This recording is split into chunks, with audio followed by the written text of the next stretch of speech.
Welcome to my stream, where knowledge reigns supreme. Fixerbot says. Welcome. Stream starts in 5 minutes. Got high expectations, gonna teach you something new. Learning, hacking, exploring. There's so much we can do. Feel the excitement as we dive into uncharted lands. New discoveries await in this digital wonderland. Together we'll unravel the secrets, unlock the code. No limits, no boundaries, no knowledge will explode. Welcome to my stream, where the fire of knowledge burns bright. Chat with me, let's embark on this journey of delight. From the basics to superpowers, we'll learn and grow in this stream of knowledge. Together we'll grow. T-minus 4 minutes.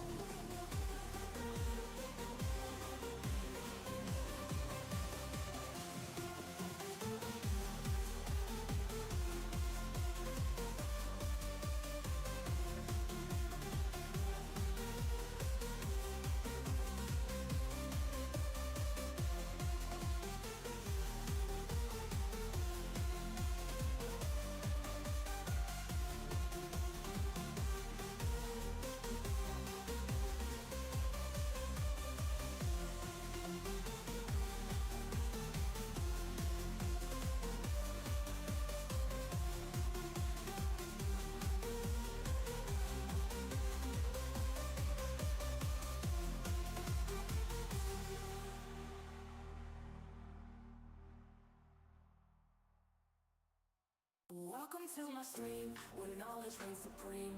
Calm and collected, I'm about to go live, you know what I mean. Got high expectations, gonna teach you something new. Learning, hacking, exploring. There's so much we can do. Feel the excitement as we dive into uncharted lands. New discoveries await in this digital wonderland. Together we'll unravel the secrets, unlock the code. No limits, no boundaries, no knowledge will explode. Welcome to my stream, where the fire of knowledge burns bright.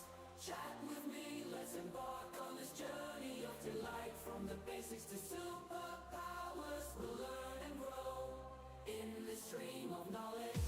Together we'll grow.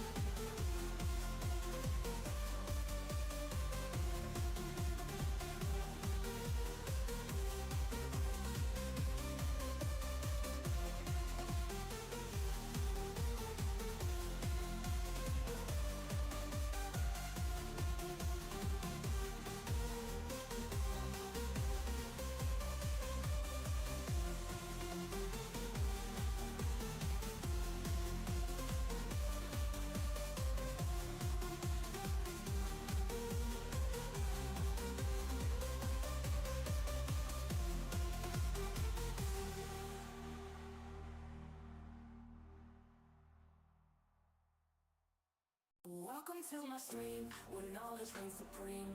Calm and collected, I'm about to go live, you know what I mean. Stream about to start. 1 minute left. Gonna teach you something new. Learning, hacking, exploring. There's so much we can do. Feel the excitement as we dive into uncharted lands. New discoveries await in this digital wonderland. Together we'll unravel the secrets, unlock the code. No limits, no boundaries, no knowledge will explode. Welcome to my stream.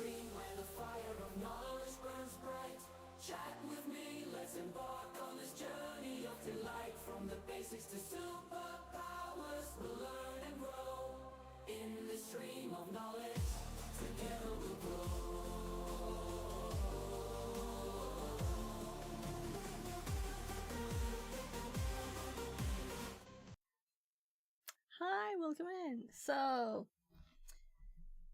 let's actually use the Proxmox now, right? But we have one little thing left, and I just started watching this video, and it's mostly just an intro before I like hop back one step here. He's just saying, well, the regular one is bad. Well, we can do a few more seconds, right? Short video. I'm kind of thinking this will give us all the information. Let's just connect first, right? So we actually do need to start the computer. So we'll definitely have time to watch that video.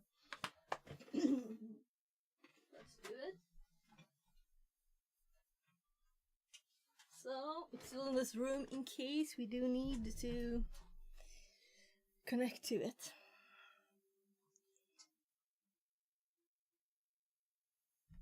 What was that?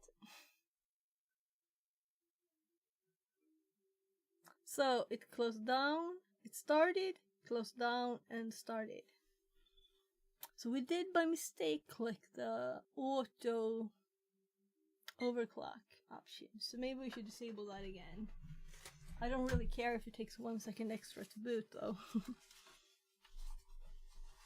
Well, we'll just leave it as it was. Meaning as it is. Not as it was. And we'll see.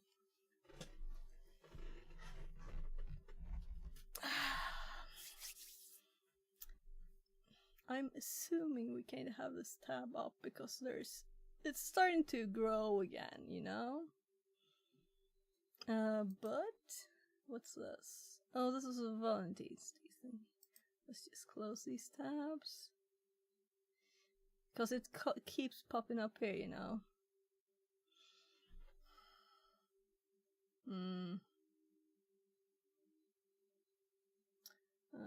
Let's see.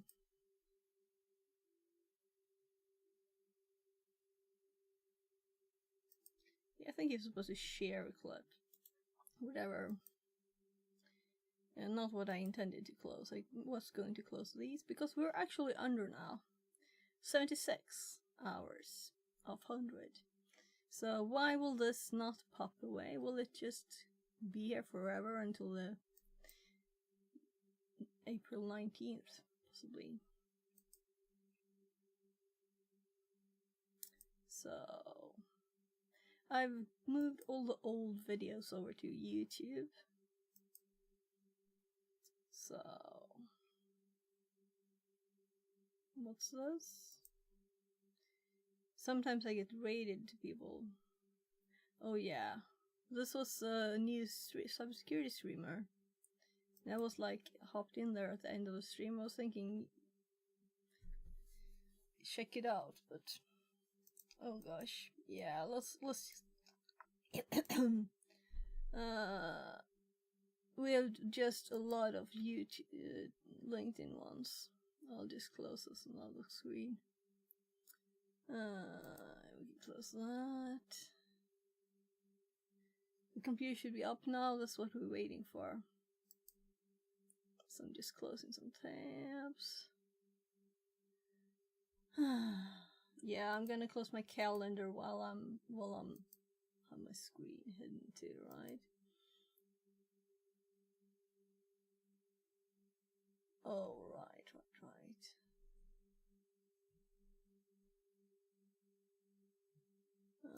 Live calendar training. I don't think there's anything like this. Is not secret. That we can close.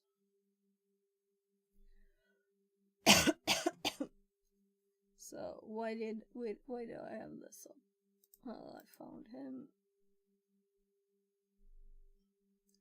Yeah, let's just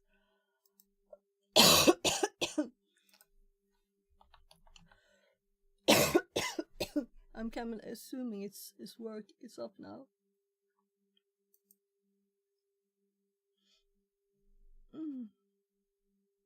So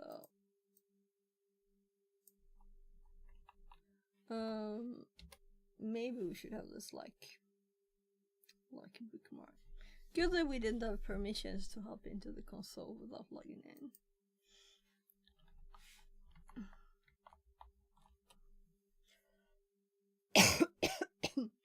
So the last thing we did last time is to update it. So we run updates.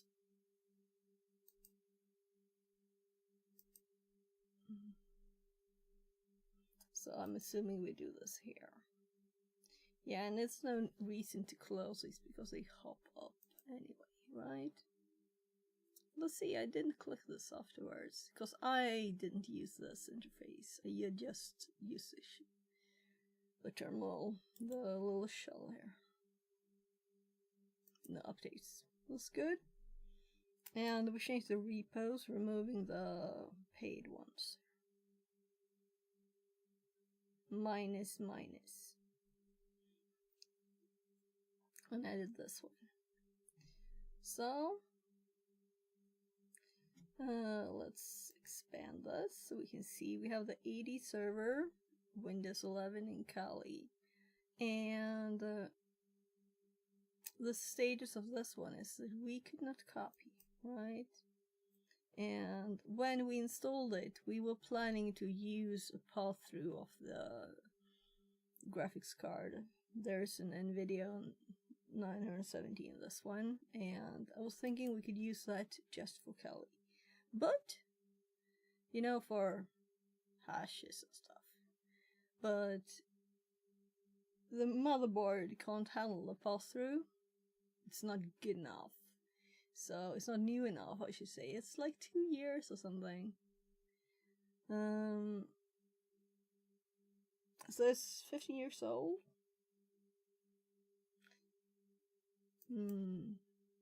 Let's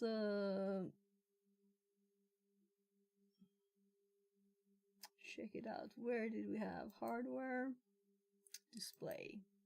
Yeah, I kinda saw this when we installed that there's spice here, and we had these. We read this. So I think this is what we're supposed to do. And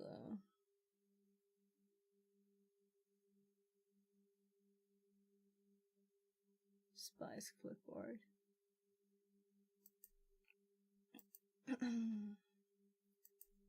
So if we go back to default, it still says this. So what if we do OK on this and we go back in here? It still says 16 memory. I'm very curious here.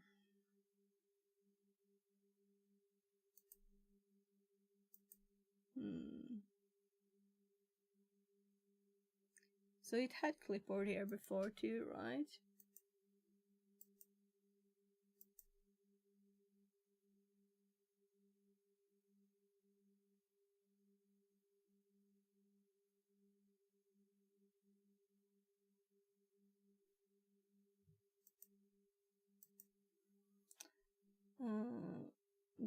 This option depends on your display type. If the display type uses Spice, you're able to use default Spice clipboard. So now it is not there still because we have not.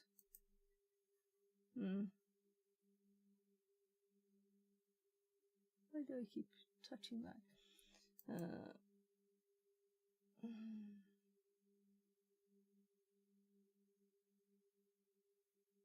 Yeah, let's check out the video because it was not. The problem I'm having currently though is that it didn't look as it did in the video. I opened 2 though. Don't run Proxmox without these settings and better Proxmox VM console access. And that is to enable the Spice protocol, which you can see here. And so Spice is a remote display protocol that is integrated directly into Proxmox and offers a much better alternative than the default console implementation. So here's how you can set it up. So first go into Proxmox, and I'm actually first going to shut down the VM because we're going to make some hardware changes, but you don't need to, you'll just need to restart it. So we're going to go into our VM configuration, you're going to go into hardware, select display, and for the graphics card, you are going to choose Spice. Now note here, you can specify an amount of memory to use as graphics memory. Right? I would recommend. So I get unsure about this because I've thought before something was grayed out and then it wasn't. Yeah, I could actually change it. So this is bad, right? So let's, our default said 16, right? But let's have 32 megabytes. So now we change something. What's advanced? Okay.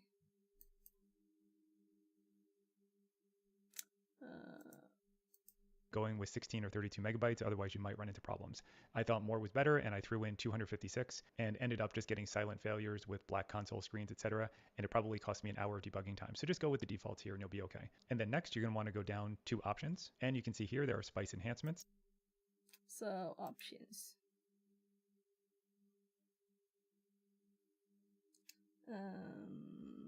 Wasn't that far down? Spice enhancements.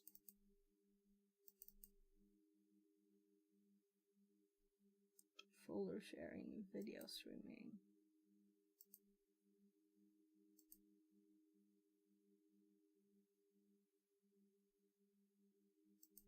Yeah, we don't have such a thing.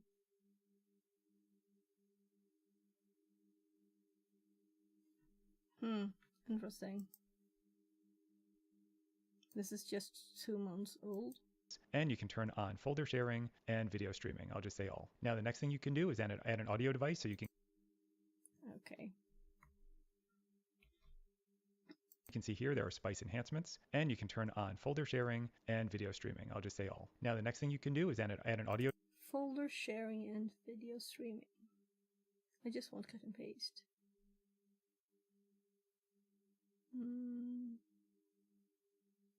But why not? So, tabbing was the wrong thing. Okay, go folder sharing and video streaming. Off all filter.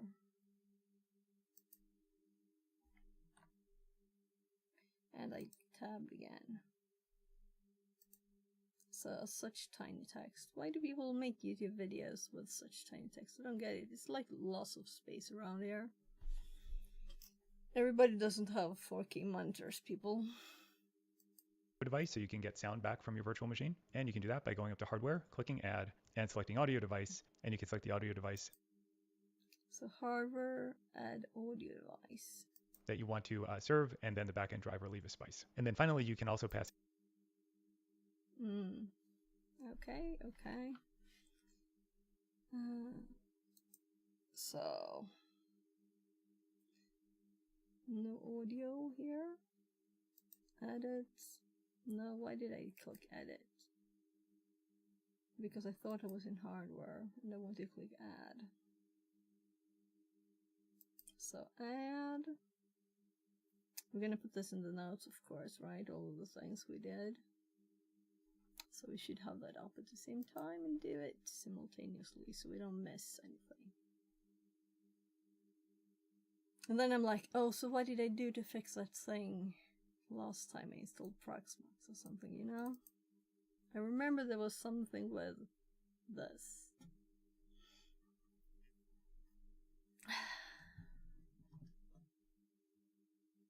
Just making sure we can switch screens easily. But for now, I click. So we have the full update. We have a to-do. Check out Spice. This is our to-do. And then when we have copy-paste, which is the only goal we really care about now. So, Spice. Settings. Actually...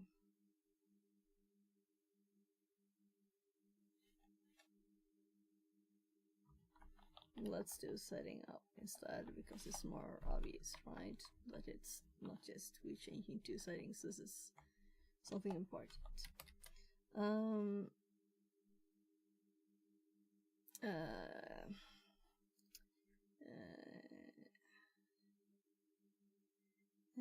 Are in the VMs settings.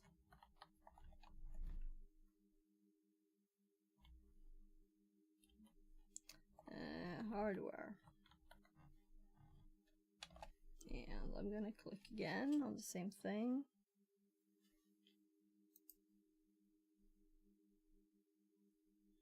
So, hardware. display.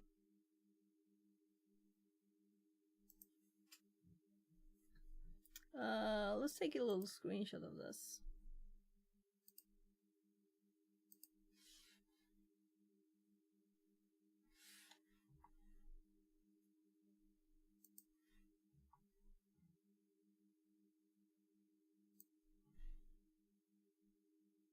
So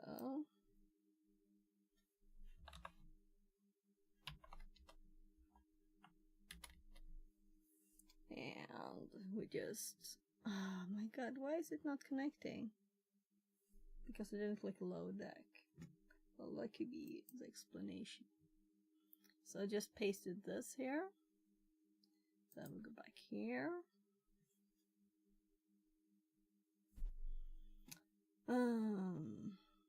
And then we went to options.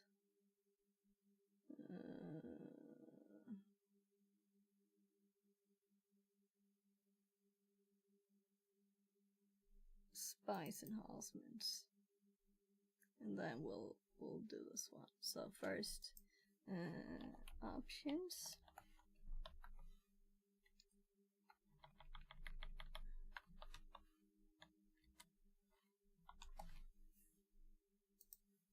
So I'm just adding 1 and 2.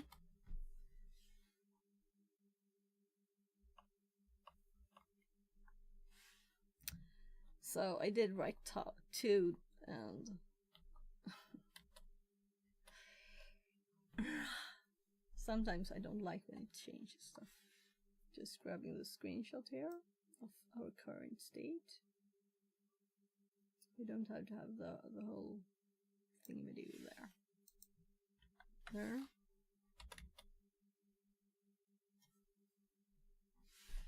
And then we go back to hardware again.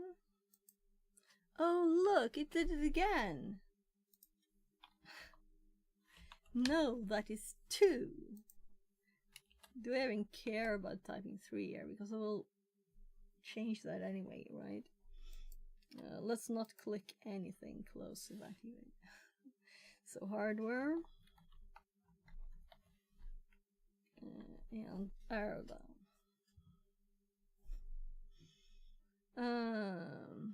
So add audio device.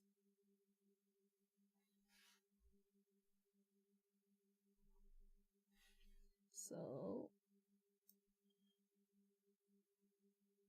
we're grabbing that.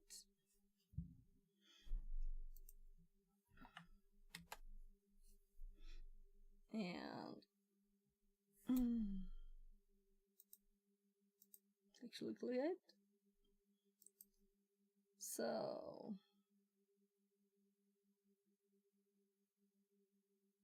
Nerdy Biker says, how's it going?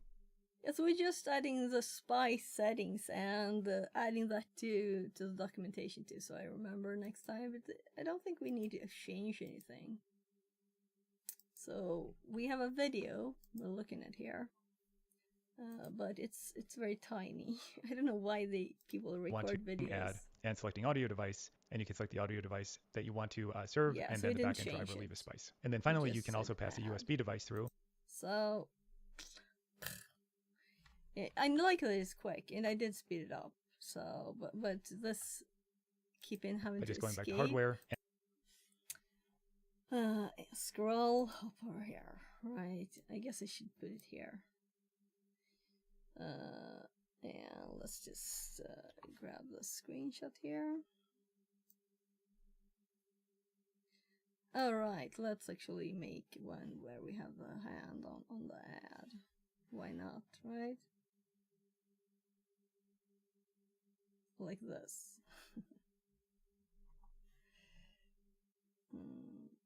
This is why I use the ShareX, because it's very nice, and you can put the mouse where you want it to and stuff. It's kind of nice. I actually installed it for cutting audio, so just got an extra feature. I haven't used that much, just a few things. So let's click the add button, and then we have the audio device too, driver spice. So let's see if he says anything else. I heard USB there. Oh, that's and then finally, you can also pass a USB device through by just going back to hardware and selecting USB device. And you can just use Spice port.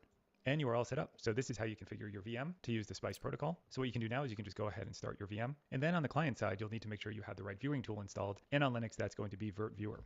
So you can check if you have that installed, which I do. And if not, you can go ahead and install that package. Maybe we should do that too, right? Actually, let's update the notes for so far. Add an audio device. Colon. Go to hardware. And we're gonna copy this. Look, it replaced it with the 3 with the 1 again.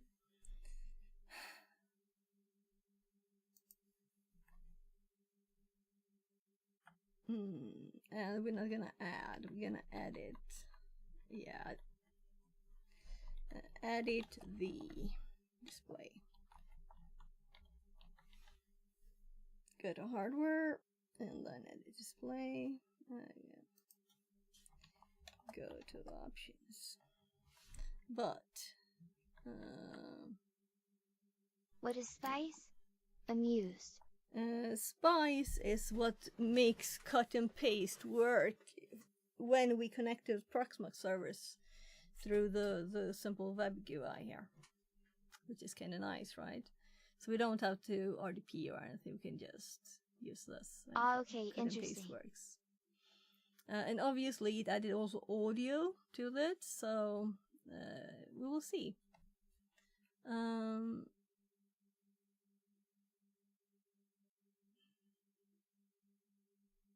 So let's actually go back a bit, because the total thing we could even do like there. I don't want a logo thing. It doesn't really work too well. When you pop it out, it's slow, it doesn't scale well, and it's actually just very frustrating. Well, there is another option, and that is to enable the Spice protocol, which you can see here. And so Spice is a remote display protocol that is integrated directly into a Proxmox and offers a much better alternative than the default console implementation. So here's how you can set it up. So first, go into Proxmox, and I'm actually first going to shut down the VM because we're going to make some hardware changes, but you don't need to, you'll just need to restart it. So we're going to go into our VM configuration, you're going to go into hardware, select display, and for the graphics card, you are going to choose Spice. Now, note here, you can specify an amount of memory to use as graphics memory. I would recommend going with 16 or 32 megabytes, otherwise you might run into problems. I thought more was better, and I threw in 256 and ended up just getting silent failures with black console screens, etc. And it probably cost me an hour of debugging time. So just go with the defaults here and you'll be okay. And then next, you're going to want to go down to options, and you can see here there are Spice enhancements, and you can turn on folder sharing and video streaming. I'll just say all. Now the next thing you can do is add an audio device so you can get sound back from your virtual machine. And you can do that by going up to hardware, clicking add, and selecting audio device. And you can select the audio device that you want to serve, and then the backend driver leave a Spice. And then finally, you can also pass a USB device through by just going back to hardware and selecting USB device. And you can just use Spice port, and you are all set up. So only that, Spice port. Let's edit.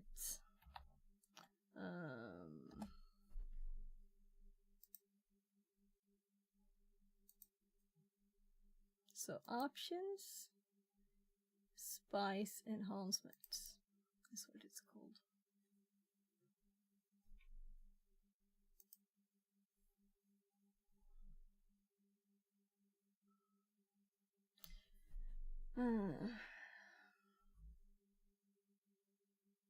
So, as this was intended to be the explanation, but it's also what we do after we went to hardware, I'm gonna switch these around because it's go to hardware, edit the display. We can even do like something like that if we wanted to, but whatever. Comma is good enough. Go to hardware, edit the display. Go to options.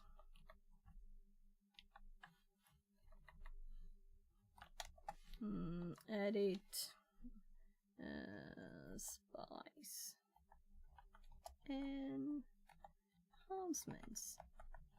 So we'll soon be done with this. I just want to make sure I have the notes good too, right? So next time I'm not like, oh, how did I do this, you know? Did you see it? Change it to 1. They're all 1 again.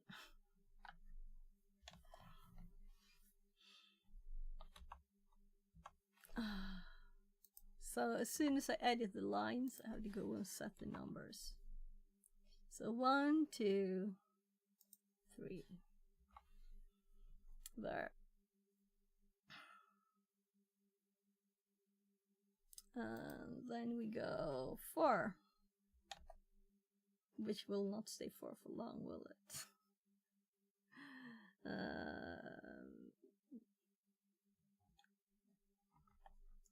Yeah, 1 letter and it's gone. Go to hardware. I'm doing it here too, though it's actually already there, in case we would ever want to do this separately. Add. And then we will actually do it.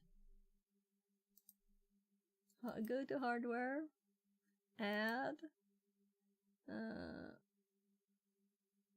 He did click this, did he not?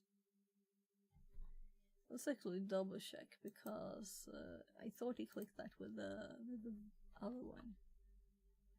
USB device. It says USB device, so it was with audio device was close to that in his.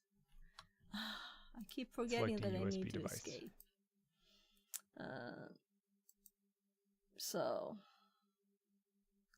add. Oh, there we have it. USB device. So we're going to F4 for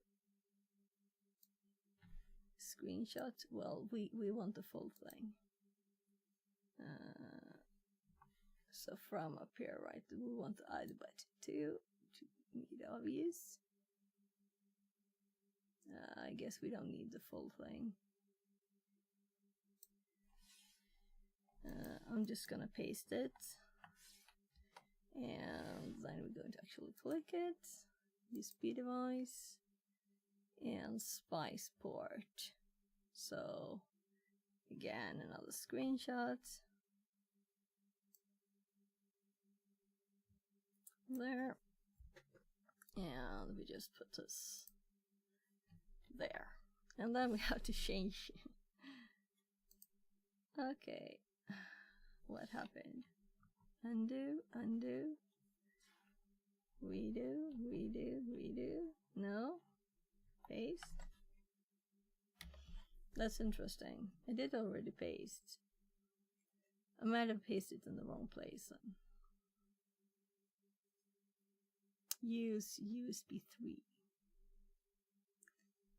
Add USB device.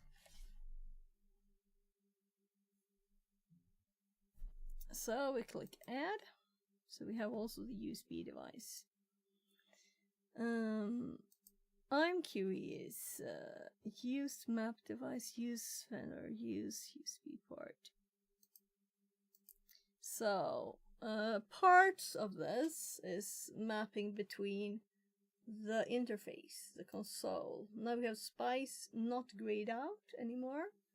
It is now working. We can use it, right? But if we go to another VM here, it is gray.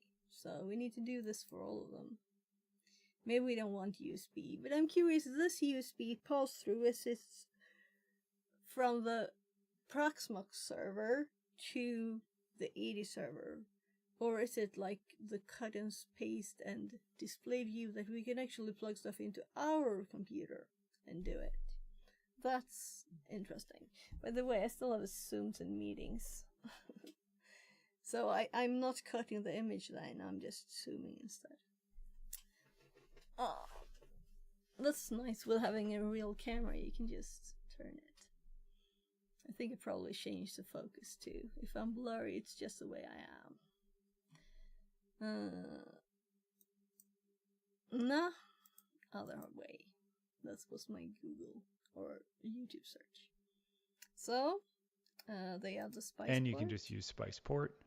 And you are all set up. So this is how you configure your VM to use the Spice protocol. So what you can do now is you can just go ahead and start your VM. And then on the client side, you'll need to make sure you have the right viewing tool installed. So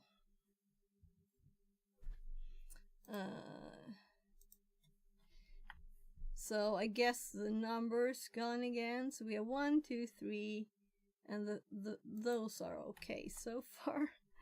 So let's do 4. I did click the right button. It did delete the wrong one. 1 letter and it disappears. Yeah, of course. So should I just do this and I can have 5 here? And I can type? No. No change. I don't know why it does that. Obsidian bug. Should be able to type whatever I want here. So on the client,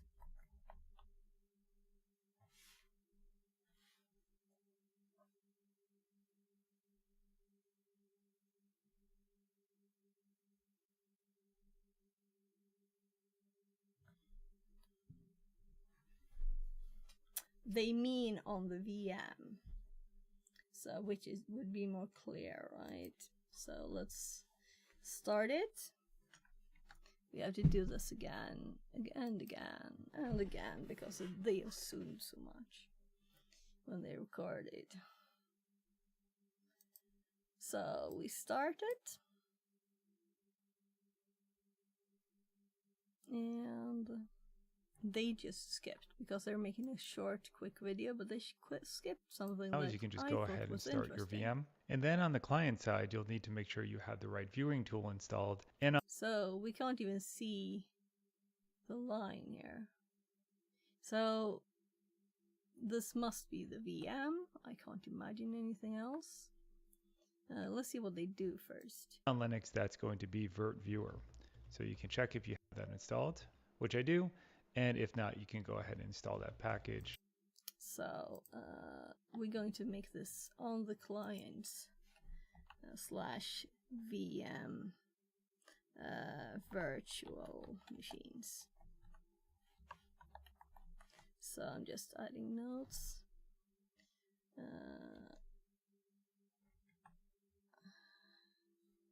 And here we're actually going to go dash Linux sudo apt install, and I'm assuming Vert Viewer, right? Because this is what we can see. Well, let's run it a bit more. And you'll be good to go. We already have it here, and so that's how. So Vert Viewer. And on Windows. Let's assume that's their next step. On Linux, if you want to use this from Windows, I will just show you over on the Spice website. You can go here, go to the download section, and there are installers for Windows where you can get Vert Viewer for Windows, and then there are additional drivers that may be needed as well. So you'll want to check this out over on the Spice website. So once you have Vert Viewer installed, you can go ahead, come back to your virtual machine, click Console, click Spice, and what it's going to do is download a small file that can be passed into Vert Viewer with all the parameters of the connection. So I'll click Spice, I get the file, I open it, and here you go. So I'll just log in.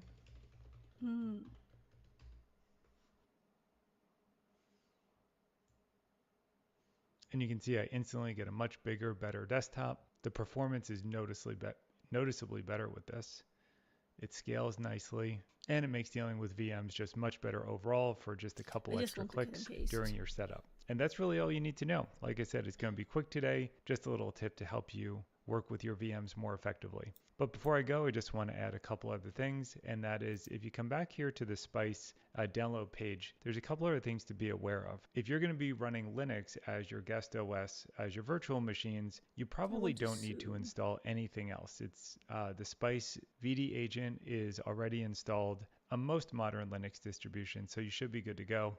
But if you are having problems, you might want to come here and grab these. And then if you're running Windows as the guest, there is a set of Windows Spice guest tools that will install some optional drivers and make the performance better. Now, I haven't tried these myself, but I just wanted to point you in that direction if you are using Windows as your guest OS. So we will leave it here. Hope this was helpful, and we'll see you next time. So early to pop up, right? Annoying. They popped up early. But this was a short video, but still. I hope I disabled those things. I think I have on my videos. You shouldn't have to leave like an extra minute at the end just because that. Let's see what this dude said. Hey everybody, it's Christian, and in this video I want to my, reveal some of my best practices and config settings for Proxmox. Proxmox, as you should know, is a really nice hypervisor platform. I'm a big fan, and I'm running this since the very early days of my home. Yeah. So, too much, too long. I think we have all what we need. So let's go to Spice.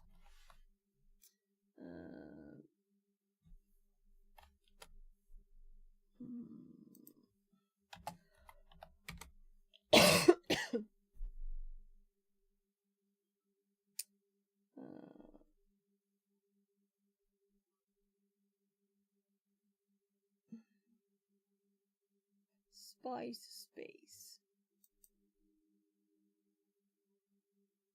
This is the page.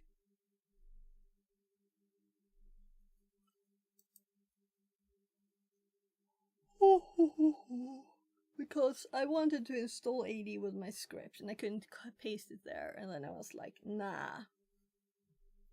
We fix this first. To connect to the virtual machine space, you need a client application.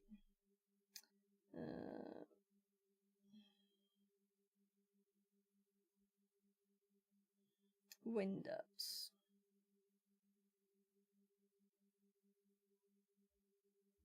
Can be downloaded from Vert Manager download page. So that's what it was called for Linux.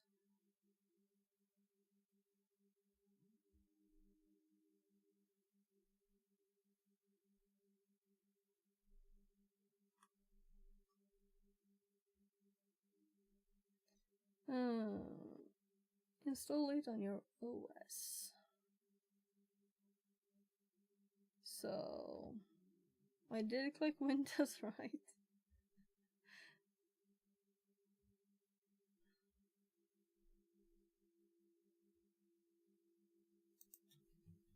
Windows. Okay.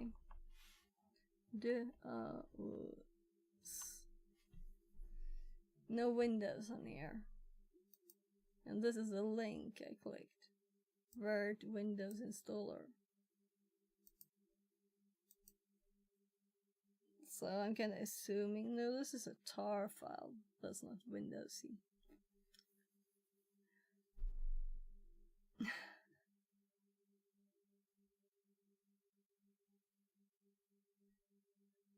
Sources, no.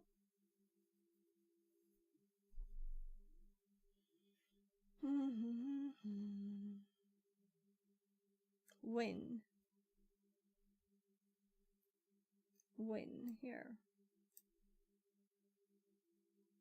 2021.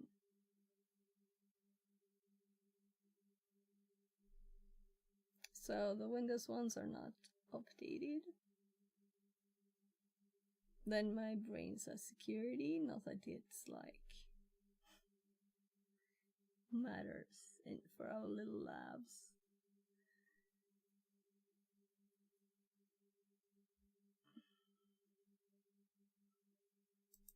So we don't need to download this here, you know, we just need this. And we're gonna have to type it because I'm still assuming we can't copy. Let's try and use this now. They will download the file. What file is this? So let's save it on the desktop. Let's see what happens if we click it. It's a very odd file, you know. I think we need it for something. It didn't say it. Yeah. I don't get it. Why?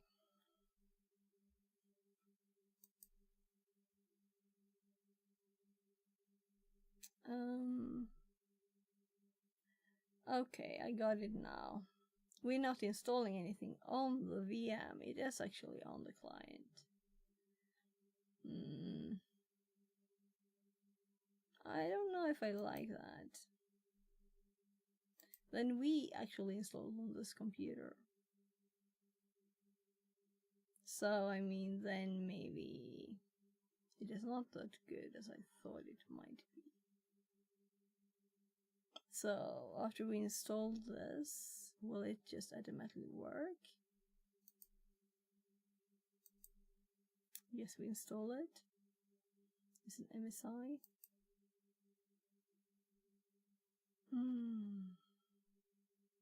And everything will go black soon. Because we lost for permissions, I'm assuming. Is it behind there? No. Okay.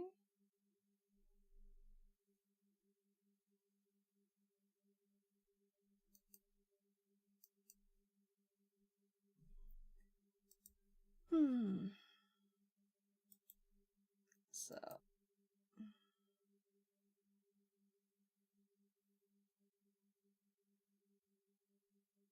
We can see what my poor computer is doing.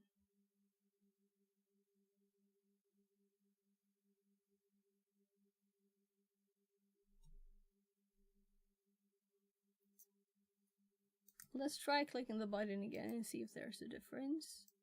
Because we don't really want to download a file, do we?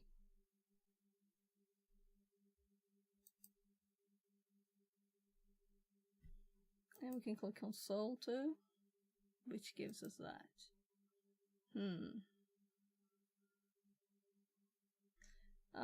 Let's check the video out again. The last bit here. So it was actually client when he said client. The Spice protocol. So what you can do now is you can just go ahead and start your VM. And then on the client side, you'll need to make sure you have the right viewing tool installed. And on Linux, that's going to be Vert Viewer. So you can check if you have that installed, which I do. And if not, you can go ahead and install that package. So now I want to have and you'll be good to go. We already have it here. And so that's on Linux. If you want to use this from Windows, I will just show you over on the Spice website. You can go here, go to the download section, and there are installers for Windows where you can get Vert Viewer for Windows, and then there are additional drivers that may be needed as well. So you'll want to check this out over on the Spice website. So once you have Vert Viewer installed, you can go ahead, come back to your virtual machine, click Console, click Spice, and what it's going to do is download a small file that can be passed into Vert Viewer with all the parameters of the connection. So I'll click Spice. Yeah, so we opened with that program. So we don't actually run, but it was an MSI file. We can't do that, you know? So did the MSI not install? Where would it have ended up?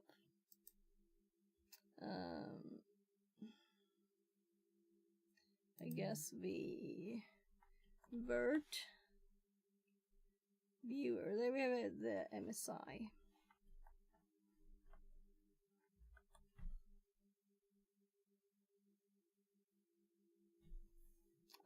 Let's open the file location, which was the desktop, right? So yeah, so maybe I failed clicking it last time.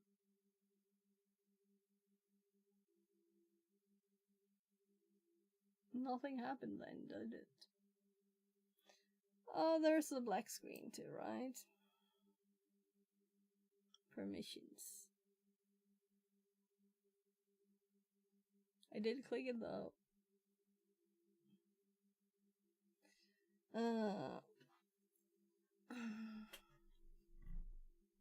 So let's update installation instructions.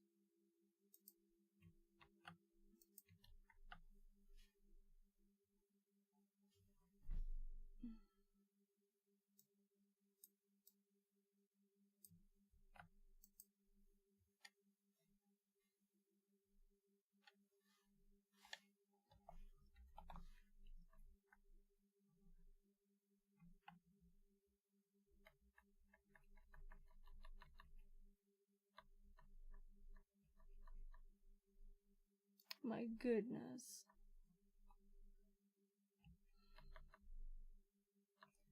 I should have typed. I just wanted the text, not the link. So we know what to search for, since it didn't say Windows in there.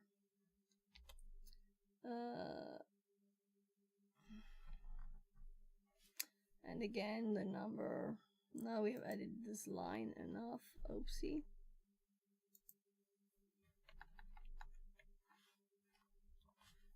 So 5. 6.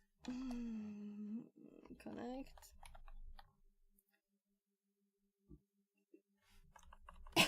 Actually, one more step.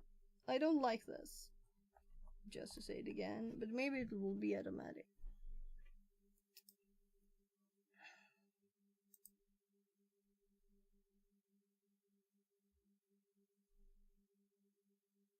So let's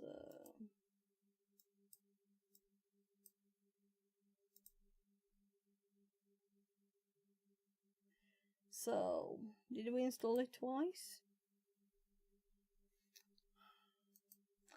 Let's open like a PowerShell or something.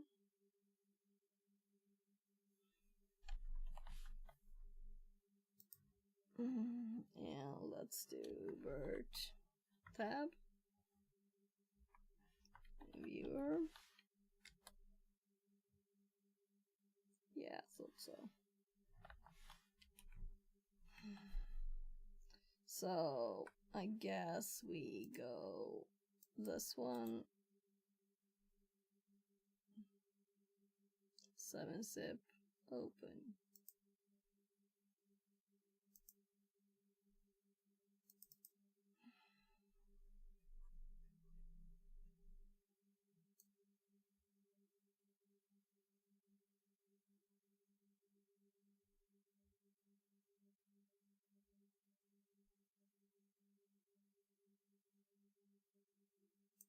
So it's not that we can read anything of this.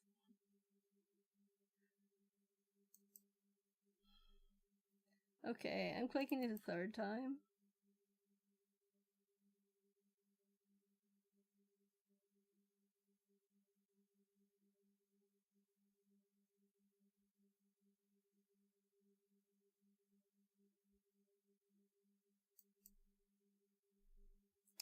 So it's kind of quick. We don't know if it finishes, if it does anything, whatever happens. We have no idea. So let's Google it.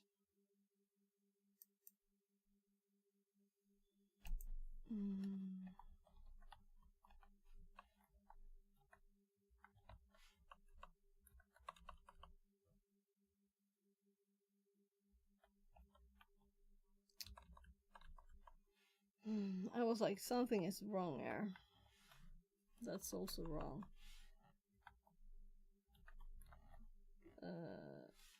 This is an error. Vert viewer Windows. Oh, I did Mac OS by mistake. So download.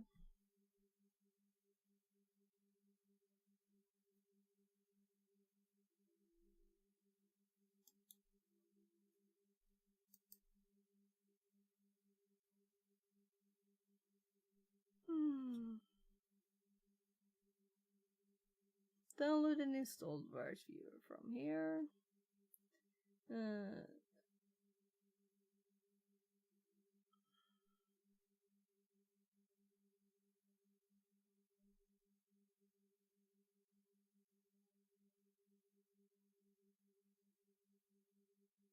So let's this is stupid.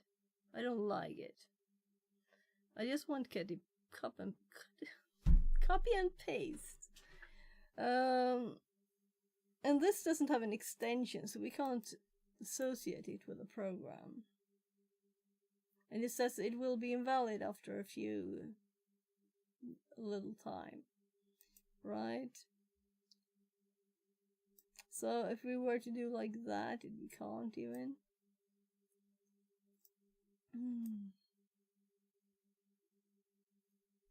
So, did you notice I don't like it?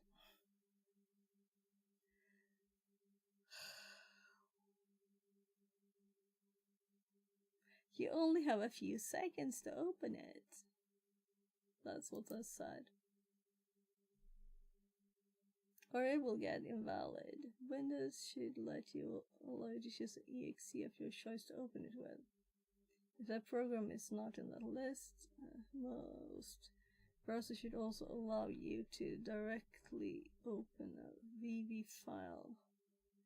VV file, it's not a VV file. The VV file.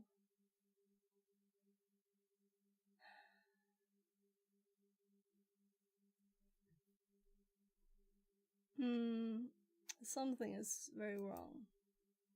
Let's read what it says.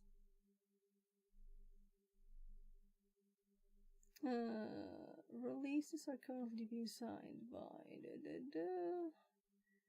the same fingerprint is listed at time of release and also mails on the mailing list. And then we have versions and updates. So if we go back here, USB DK, a Windows filter driver developed by Spice USB. Yeah, for the USB stuff. We don't know if we want to use that even. USB also.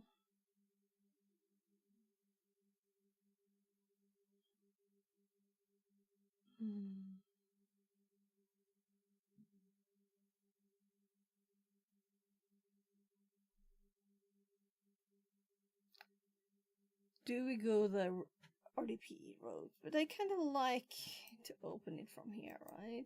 It's very easy to do this, right? How could they possibly think the other one was better? It doesn't change size, but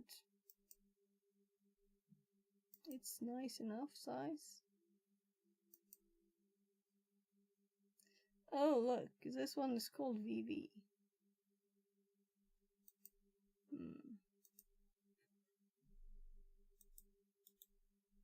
I most definitely have set my options.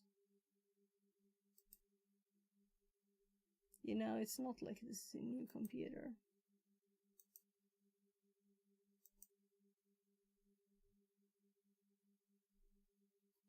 Hide extensions for non-file types is unchecked. Why is it changing the extension and removing it? We have 3 ones now. No, that's the VV file. These are the other ones. Well, let's delete the VV. Maybe it was the 3rd one that was a VV. So if we do Spice, we get a VV file. So now we have an extension. That's what I didn't like before. So if we click this, it did open automatically. So it was already installed and associated. It just didn't automatically work. So what buttons do we have? I was a bit annoyed. I was a bit annoyed there. Afternoon, are you having fun there? Yeah, but I was annoyed at this because it downloaded files without an extension. And I couldn't find where this was installed. It's not like it added itself anywhere. It didn't say, do you want, oh, the program is installed, do you want to open it? Or any of these signs showing it actually finished installation. It just started going and then disappeared, the installation. So now we actually have a remote viewer here. Yeah, I was lurking a bit while working. Just got a VM back online, so I can type here now. Okay. So we actually have this here now. Let's pin it to the taskbar for now. Not that we need it ever. If it's associated with the files. So the problem is that the other files, they did not. It deleted it automatically too when we open it. So the only thing we need to do is for it to auto open from the browser, right? Wouldn't you remote desktop to log into the Windows VM? Or are you just finding other ways to do it? I'm trying to check what is the best way, and it would be nice to be able to do the same for all, even if it's Linux, if it's Windows, right? But also we are learning Proxmox. Everything I use, I try to learn the things that could be interesting to know. So now we have done some settings here. Now I want to do the same here without doing it, you know? So I would like to select all of them and do the settings, but I guess we'll have to go for hardware and change the display for start here then to Spice. Yeah, those other methods, like Spice, have always been grayed out for me. Yeah, and the thing is that this is gray, right? You can't change this, but you just click it. So gray only means in this, it only means it is the default. I can't see any other reason why they did that.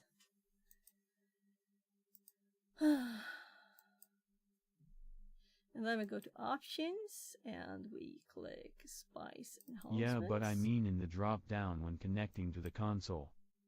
Yeah, this is why it's grayed out. We need to do these things. First, go to hardware and set the display to Spice. Then we add the enhancements. Only Novink is there. Yeah. So now this one is enabled, as we have set the display to that. Ads. Okay. I guess we add audio to this one too. Not that I know why we would want to do this, but we don't have to do it now. I don't like the audio.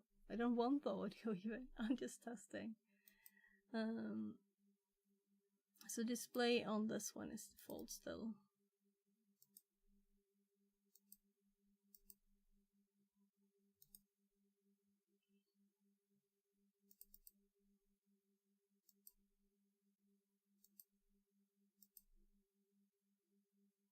So this is why I thought we needed to install something on the VM. Make sure the Spice WebDAV daemon. So I did click help here. Back. So we only went to hardware, display, changed to Spice. Then it becomes ungrayed out. And then we go to options, Spice enhancements, and if we want folder sharing and video streaming here, but this is what makes me think we need to put something on the VM too, right? Spice WebDAV daemon is installed. So let's go back to the page. Yeah, it doesn't even have an icon. They could have this little icon there. It wouldn't be hard for them to do. Windows installer other clients. So WebDAV daemon. Windows binaries. Needed to enable folder sharing in Windows guests. So if we want folder sharing, we need this too. What about Linux? We have only one match on this. So will that mean that Linux is automatic on the Windows guest?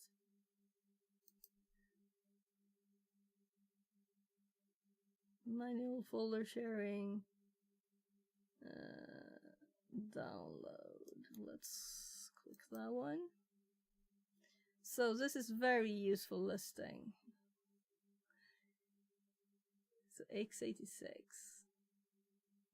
x64, latest, MSI SHA. Okay, yeah. So this, we can just check the sizes to know what file type it is. 2.4, and this is the latest, and it's 2020. So this is what we need. to enable the file sharing, we need to have this on there, right?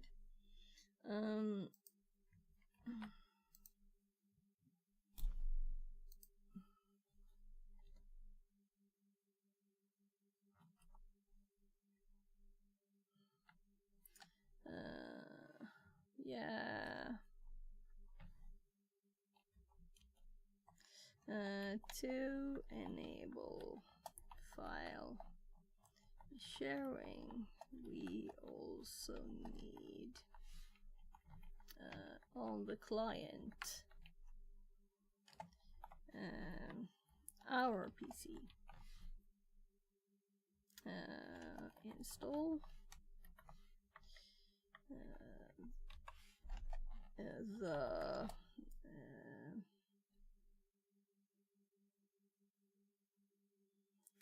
I guess I say Spice client to enable file sharing. We also need, and then I think I had this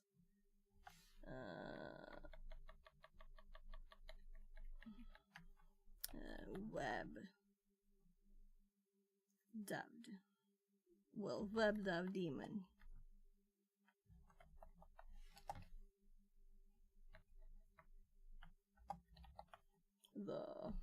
Let's see if I spelled it the same way they did. Yeah, but they had these uppercase.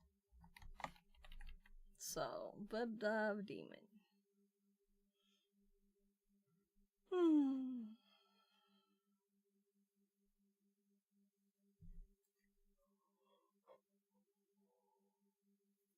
I guess we do it right just to test. So why not? But we can do it on the client. We haven't installed the client yet. So we don't need it on the server for now, at least. I'm thinking if we have a VM on this that is for like malware, checking out malware and stuff. But no, probably not. I don't see any purpose for sharing files to these machines. On Windows, my Kali machine I will want to share files with, but not these. So, I don't even remember how far we got in the Kali installation. But we're going to do AD first. So, I'm sorry, but look here. It's 1 again.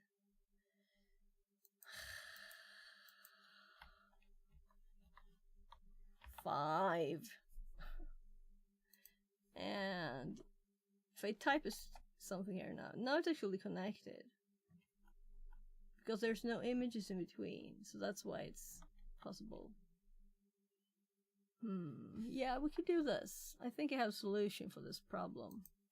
If we do that... It can't count. Yeah, it can't count. Definitely. Now I think it's like underneath there, right? So it looks a bit off when I do it, but it's like indented now. So I think this will fix our problem. I don't think I like this, but That's it's better okay. with it indented. Yeah. I think it's prettier the other way though. And look, it's got 1 there. So 1, 2, 3 worked. But not the next one.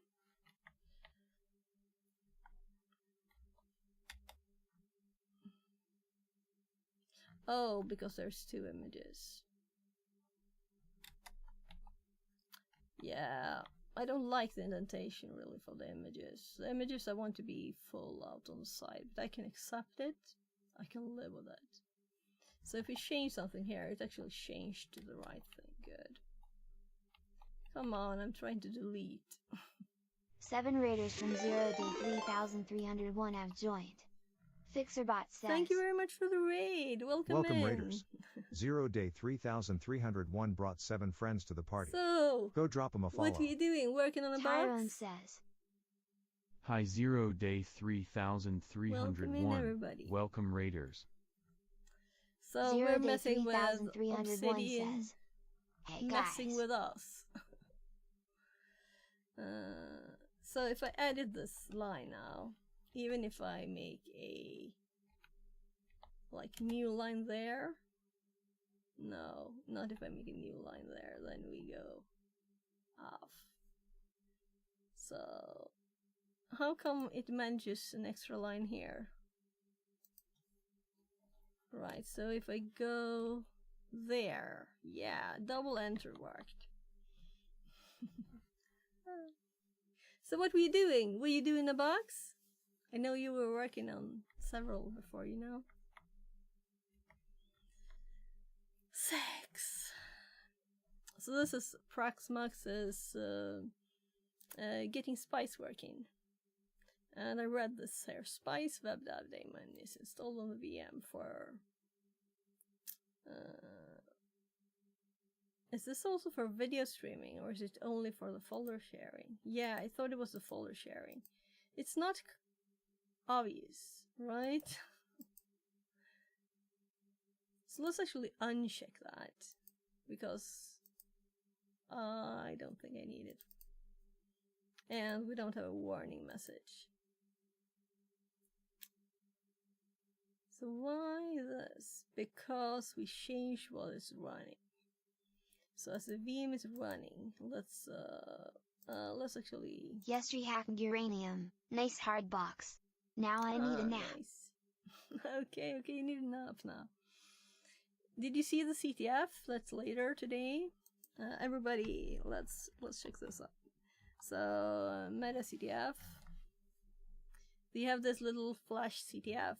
I have never done one of those, but it says it's easy to. Here, February 27th. It is my time at 23, so Central European 23. So it's 5 challenges, you 2 hours. So it's just a few hours today or tonight, depending on your time zone.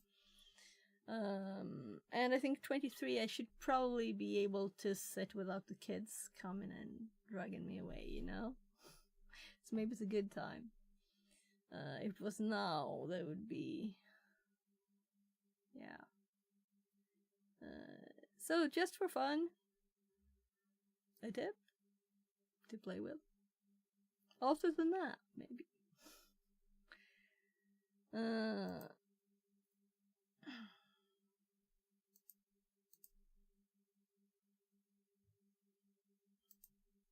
So, yeah.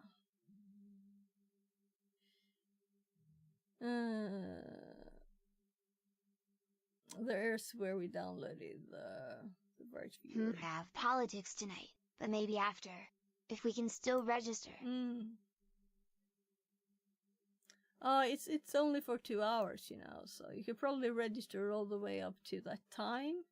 But then it's just, afterwards it will be like in their open thingy. I think this is where they put them afterwards. So you can still do it, but it's not like you can win stuff. I click problems, right. I haven't done, I did a few of them. I think it lists them at the bottom that you did. I tested this a bit. So you can do them afterwards too. But it's like... Tyrone says.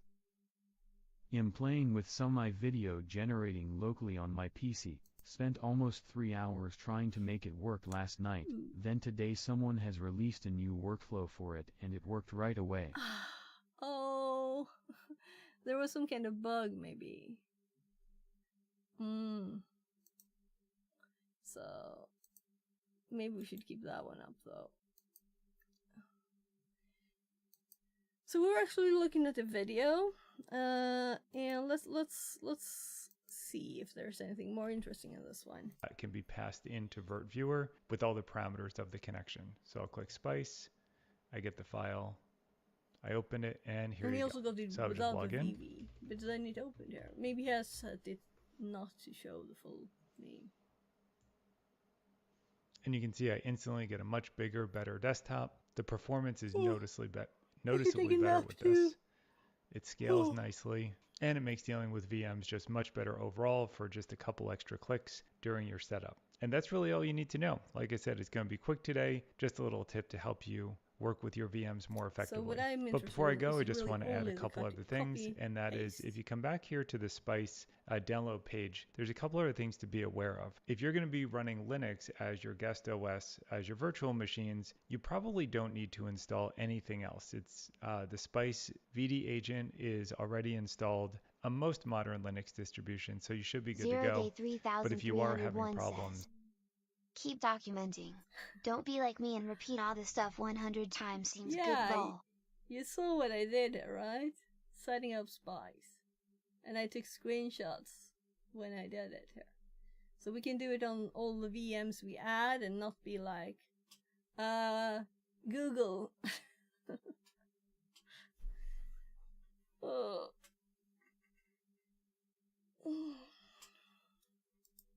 you might want to come here and grab these. And then if you're running Windows as the guest, there is a set of Windows Spice guest tools that will install some optional drivers and make the performance better. Now, I haven't tried these myself, but I just wanted to point you in that direction if you are using Windows as your guest OS. So we will leave it here. Hope this was helpful, and we'll see you next time.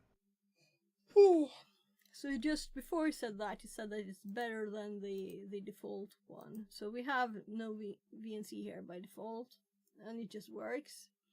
The only problem with it is it's not, you can't change the window size. It just will hop back if you do it.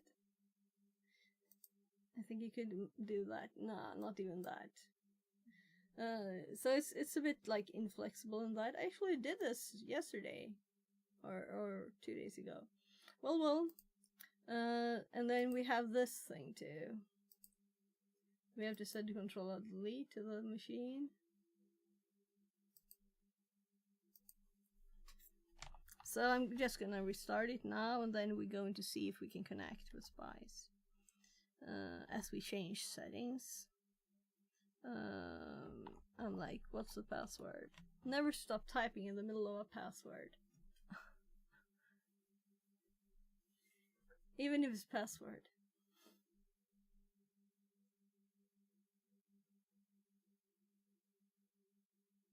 So this is our 80 server. So I did try to paste into this file there my setup script.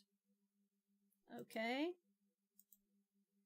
Do you see something problematic here? This must have to do with what we already did. So I'm going to keyboard this instead, so we can't. Tyrone says, good old VNC, mouse isn't in the right place. Yeah, control. Control escape.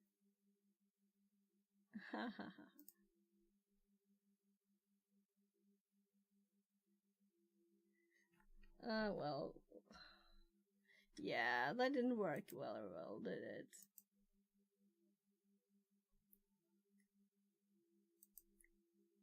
I think I clicked something. Click? Click. No, it's down there now.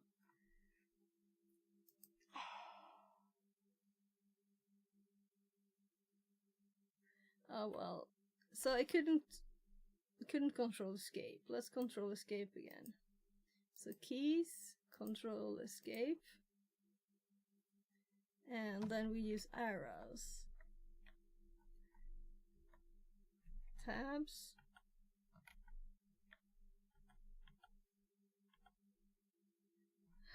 And I can't Alt F4. I'll have to like Alt F4.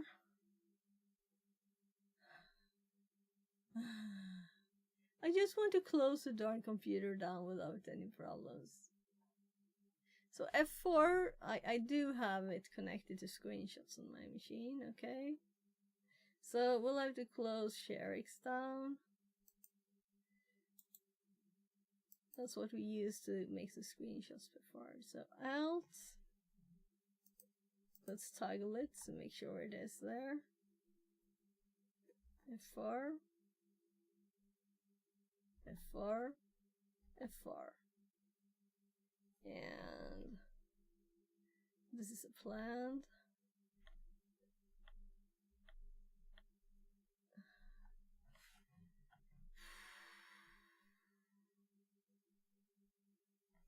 Oh, we have Alt and everything.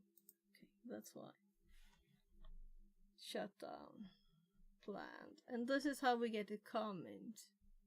Oopsie. That was supposed to be tab. So now you can actually write a comment if you want to. Or really actually have to. Restart. This is how I want it. Why have I used the start menu? I always use Alt F4. This is why I haven't though, because I can't access the keys. I can't type them.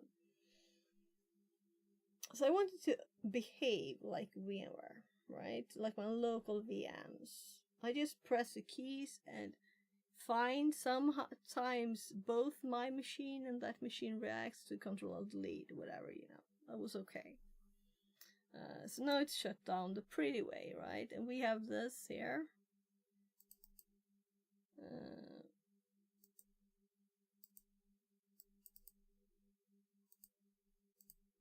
So now it is set. I don't know why it didn't do it automatically when it was closed down, but maybe I just would have updated the page and it would have been done.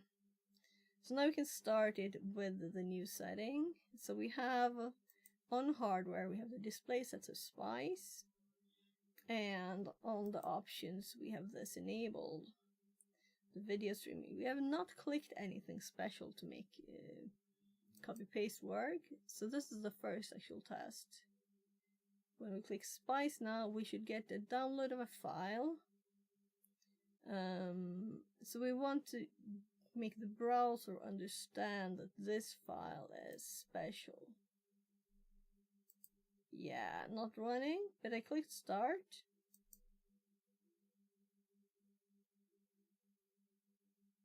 It didn't react. Okay. So, let's look at the browser settings. Meanwhile, settings, extension.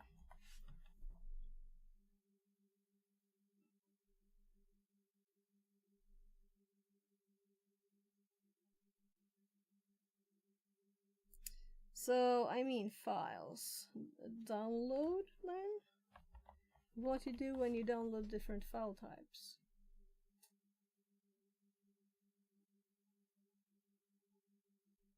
Downloads, applications. Shows how far to handle files. Yeah. So here we want to add something.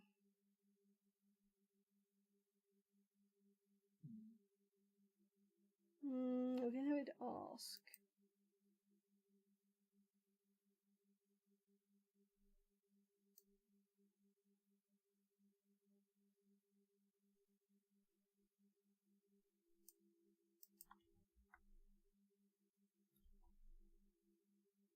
So,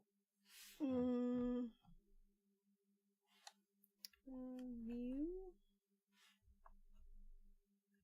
nothing like that. So if we make it ask,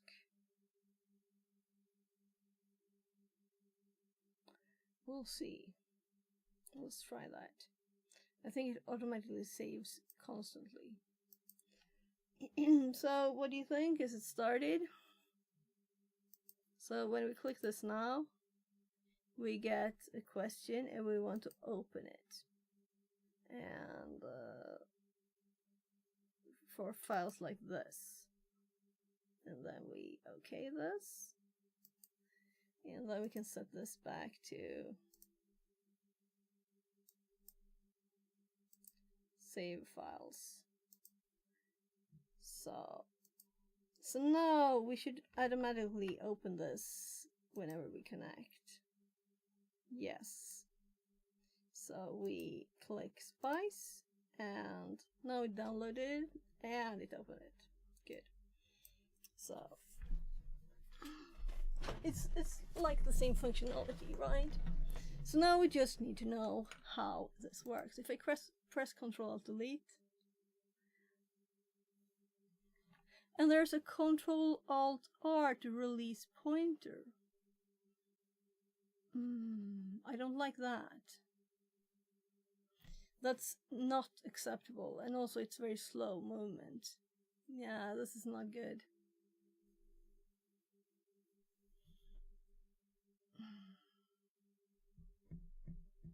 So let's try Ctrl Delete now. So it worked on both, just as on my my VMware. So, and also the mouse is now loose. So I just want to see what these are.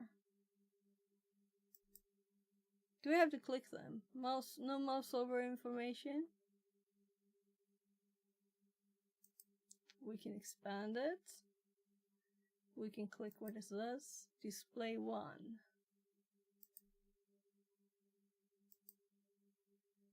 USB devices. Here we can send combinations of keys.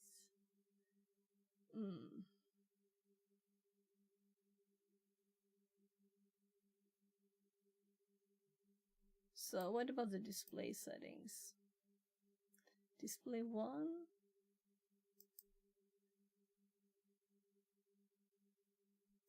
So this is for getting the tiny one again. And the menu we have preferences. And if we had the share folder on, we could do that.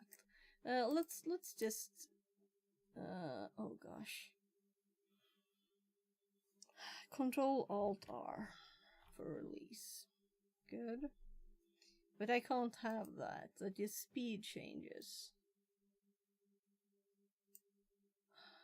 So we're going to do test, cut. We have test to try and paste here now. If paste works here. Paste, paste, paste. No paste.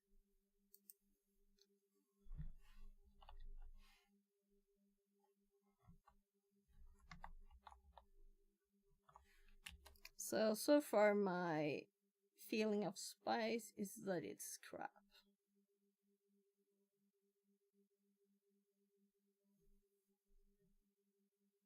I can understand how someone would want this, but the mouse movement is crazy slow and I'm going crazy here. So I thought this would take 5 minutes and then we would do 80 stuff, and it's been 1.5 hours for this little thing. Yeah, so this is interesting to research though, because I want it good. So how can I set it to the exact same speed as my other computer, you know?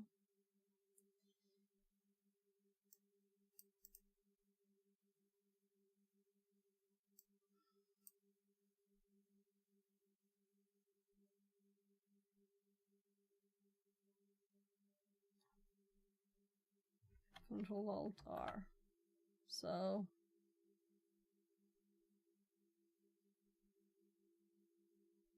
that little movement does like for the full screen, and that does this in here.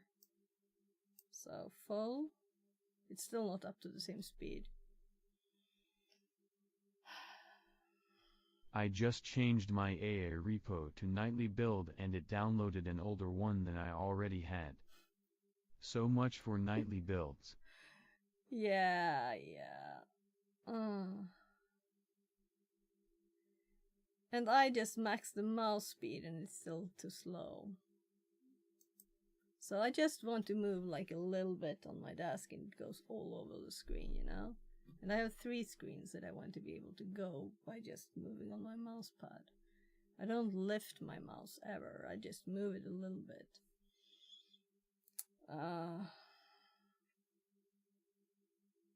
This is like not moving at all.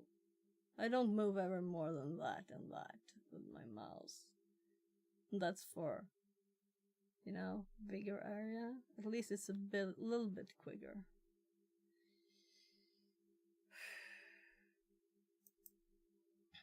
But the important thing is that this.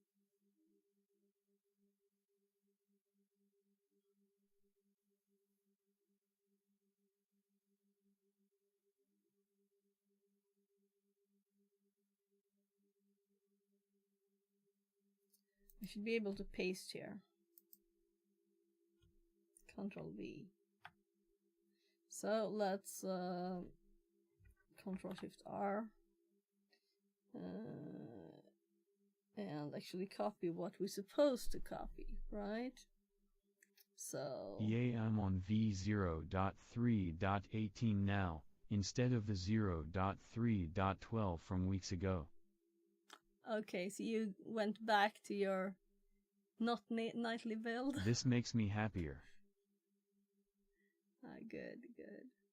We'll just set up AD script. So this is the script, though we can delete this portion. And I'm sure I edited this.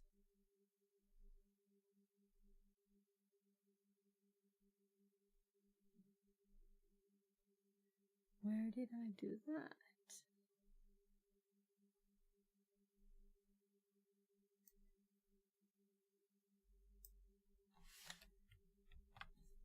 So this is copied now. Copy, copy, copy, copy. Just to make sure an extra copy. Because copying in my computer is sometimes a bit off. So I don't blame this. Paste. And I can't get up to the button, so I have to release it first. No paste in here.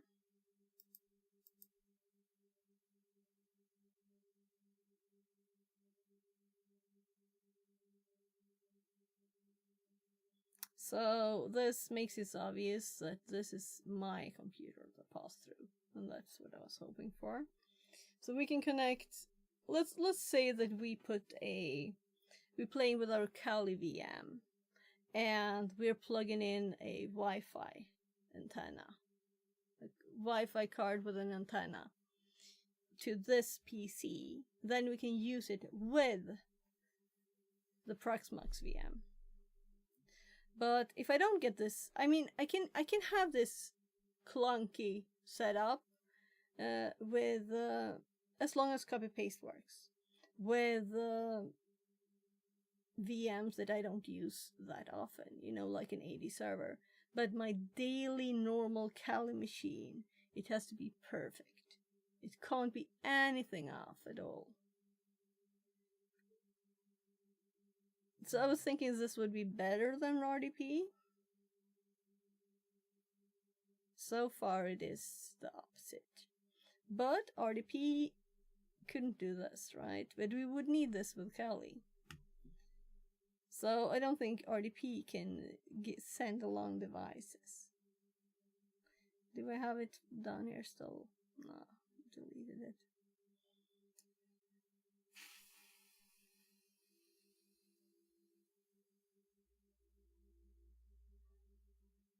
Sending the mouse along.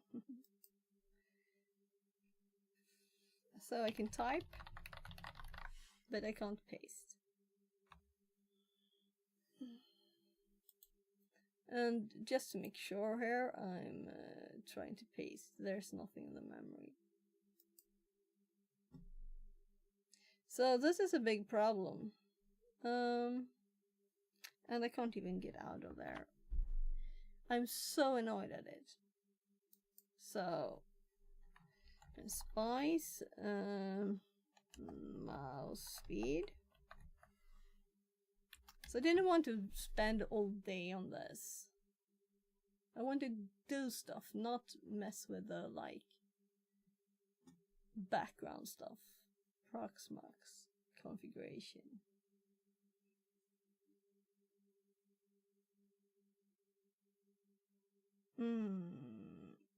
Okay. Mouse. How much I misspelled in that? Of course it didn't work. smoother in Spice.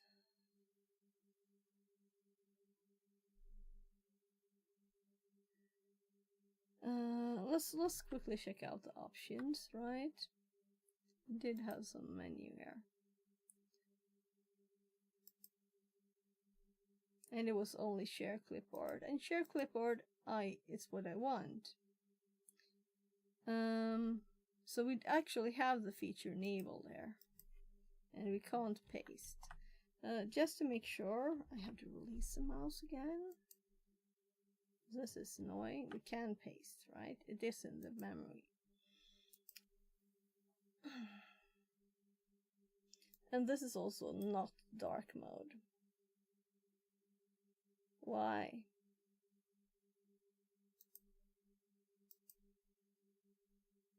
I'm seriously mega annoyed at this.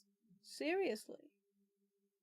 Anyone use Proxmox and know how this thing is? So this is much better for me, because the only thing that's not dark here, it is what I have not set yet in this VM. It is the contents of the VM.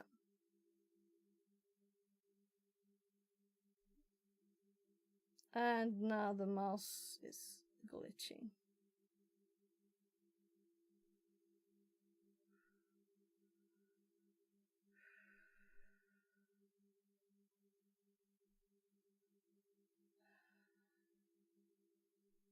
So I got these problems when I installed Spice, activated the Spice options. So it worked perfectly before.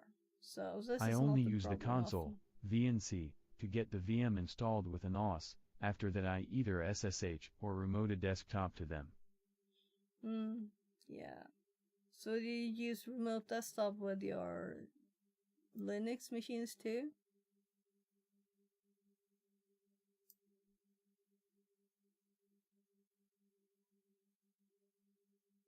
And with RDP it just works with the clipboard.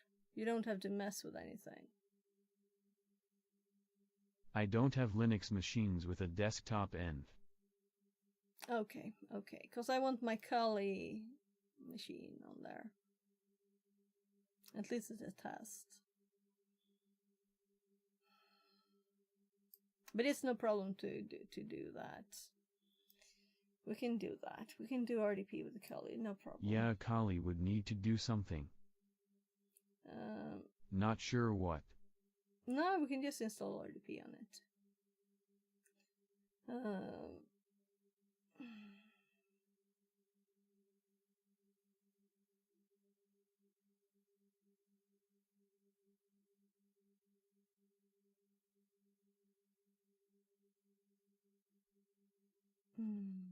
I'm so annoyed. Seriously, give me something to hit. That's how I feel about this. This is horrible. Horrible, horrible, horrible. But it wasn't horrible before I installed Spice. We're going to go back all the options I set, and I have set them for machines I have not even Watch some cat tested it videos first. for a minute smile. Then I will go Lol. even more annoyed because I don't like cat videos.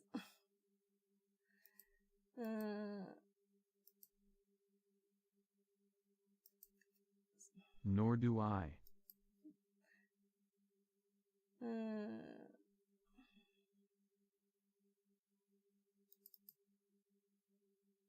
So, someone said use the default option, so let's delete this. That's why it was gray, because there's no numbers in there. Actually, I'm going to just put everything as default. There is a clipboard setting here.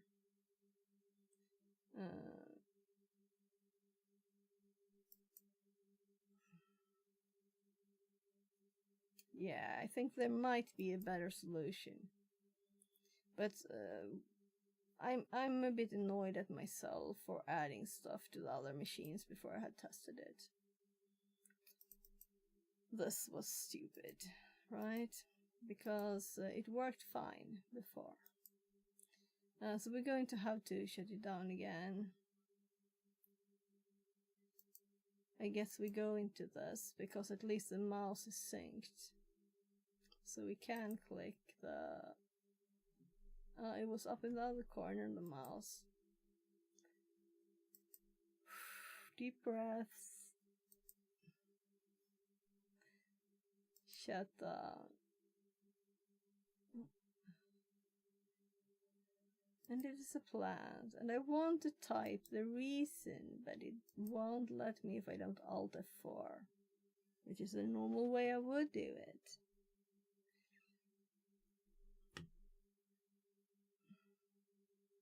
So it is shut down. It should soon, yeah, I can change. This should be now off. We're not using any spice. And if we turn all of this back, so we're going to delete this audio device and the USB device. That might actually be enough to fix something. So now we only have this setting for the display. Yeah, it's not running.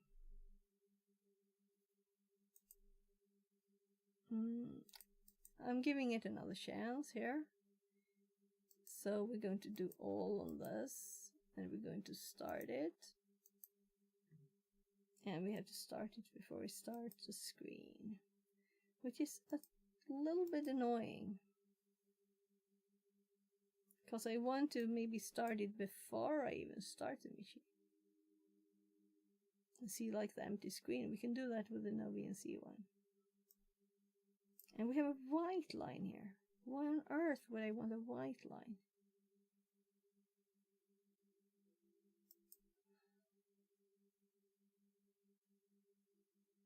Keyboard shortcuts.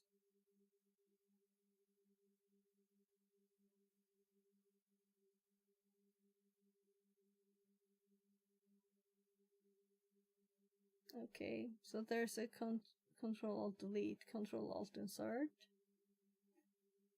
And the release cursor. I want to disable it trapping the cursor, because that is the worst bit. I can't work with this. I just want to use my normal, you know?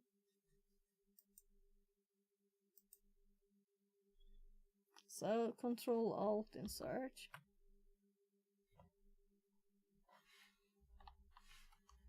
The worst thing for me is, we use VMware at work, and we have to log in with root password on the console sometimes, and it doesn't allow for copy and paste in the console, and the password is like 30 plus characters long.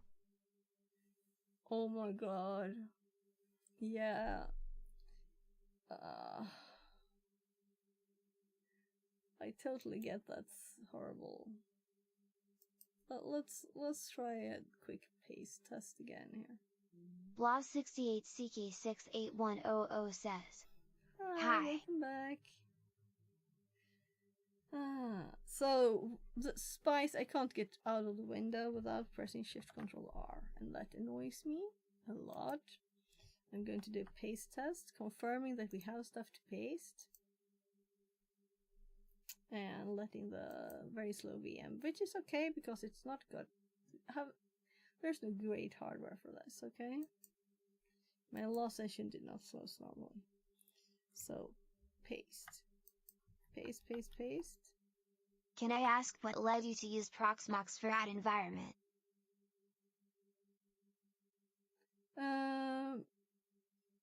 So I don't have that much hardware resources on my PC. And we have an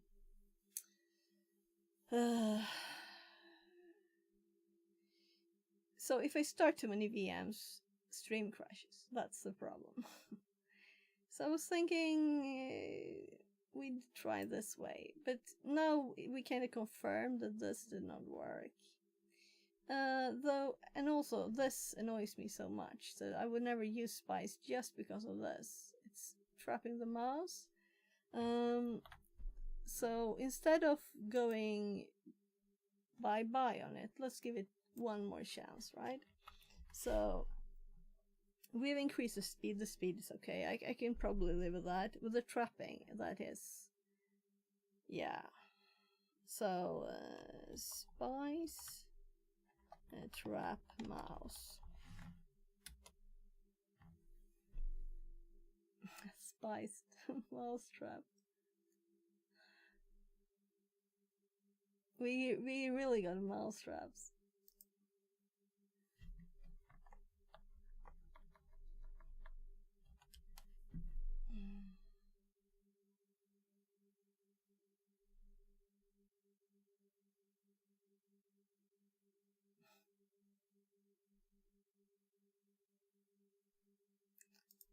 So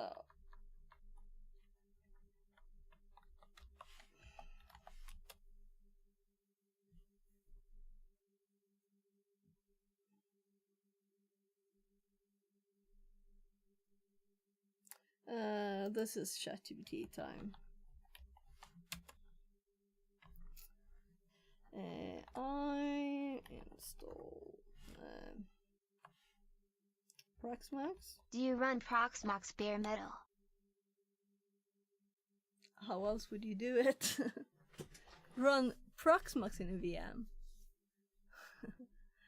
No, it's on an old i7 2600 here with 16 gig RAM. Tyrone says. Proxmox on a VM. It has been done. Don't Okay, worry, it's been smile, done. smile. Proxmox, Spice, how Blob can 68 I CK68100 configure it? says. Nested VM sucks. Yeah, I don't want to do that. And all the settings, and this old motherboard that couldn't even like pass through a PCI card, it would never work. I mean, I imagine the Tyrone mess. says. Docker on a Proxmox VM is bad enough. Proxmox Spice, how can I configure it not to trap the mouse?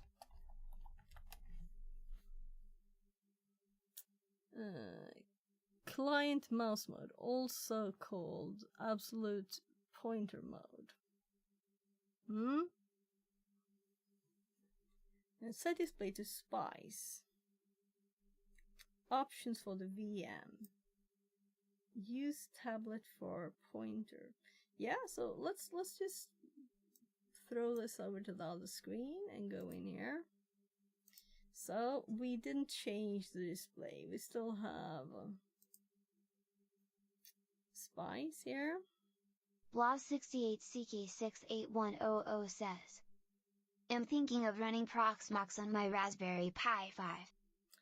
That would be much higher, better hardware than my PC here. Probably with, Tyrone I don't know, how says. much RAM do you have? Good luck. How much RAM? That's what I'm thinking, if you're making VMs on it later.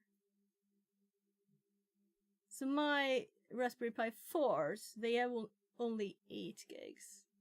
Blob Yeah. 68 CK68100 says. So that's not 8 a lot. gigs of RAM. Thought so. Do they make them with more than 8 gigs? So,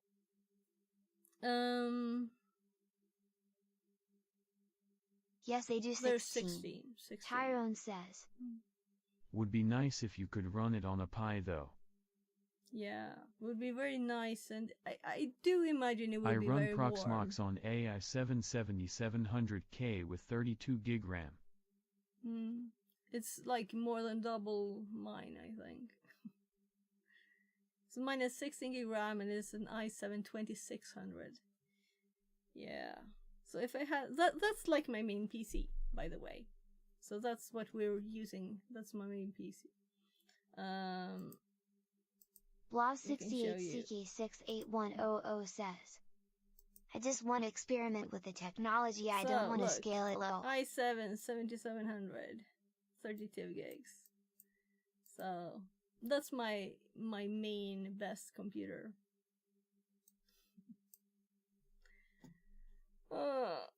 Tyrone says. Yeah, it's my old PC. Yeah, I upgraded yeah. to AI913900K smile smile. So when next time when I can afford a new computer.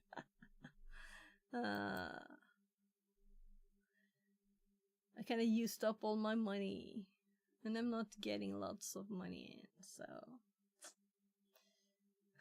Everything gets passed down. yeah. So next Proxmox, in a few years, that will be the Proxmox Serverline, if you still use Proxmox.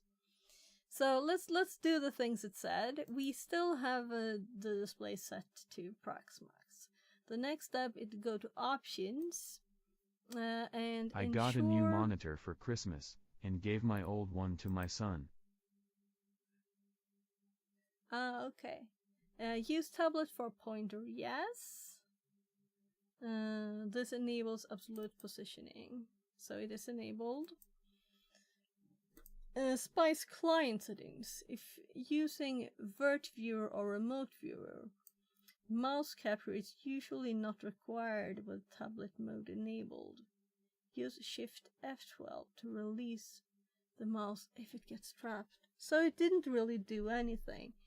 I want to prevent it from trapping the mouse.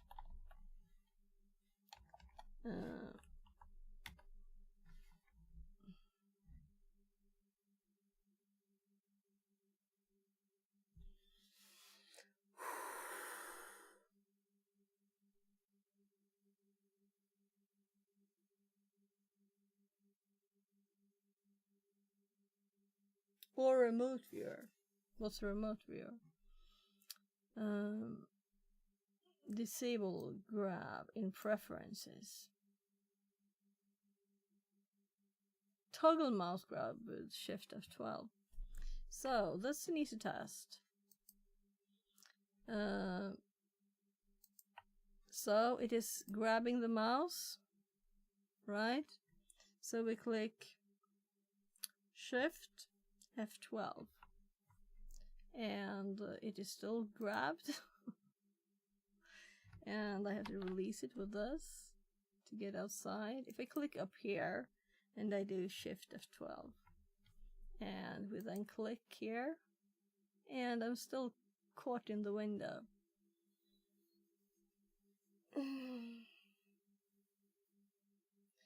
Disable grab keyboard and mouse in the preferences in Vert Viewer. So preferences, before I have to do that or annoying thing there. Preferences, and there's no such thing, right? So there's no such thing in prefs, and Shift plus F12 does nothing. Using Vert Viewer.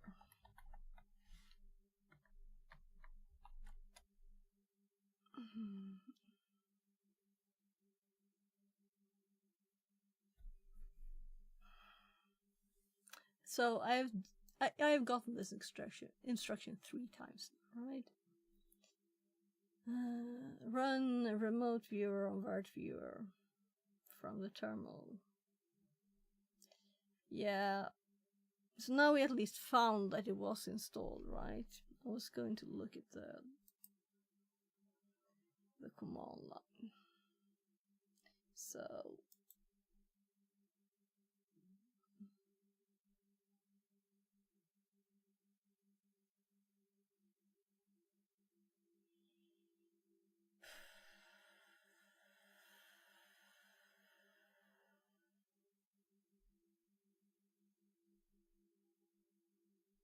I want the path of the darn thing.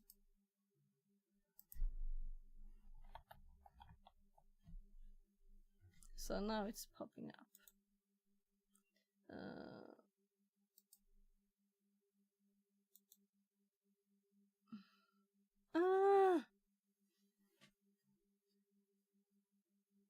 Where is it? Where is it?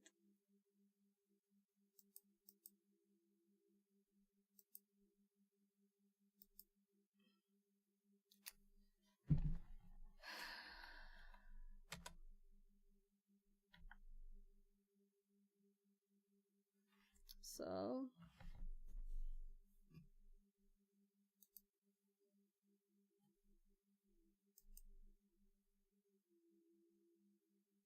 I'm like closing my computer from frustration here. Come on, what did I click?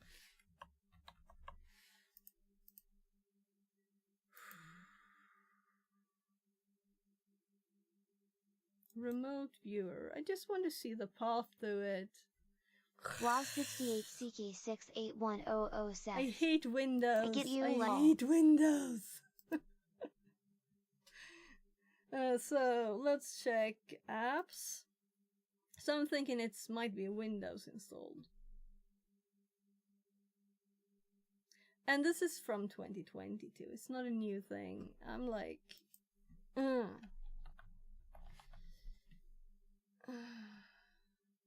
no, it's none of this. It's not one of these, you know.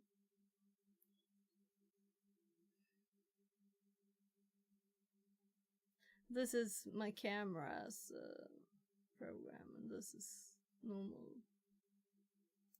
Or is it this one? No. I'm like, is it hiding? Is it hiding under the same name?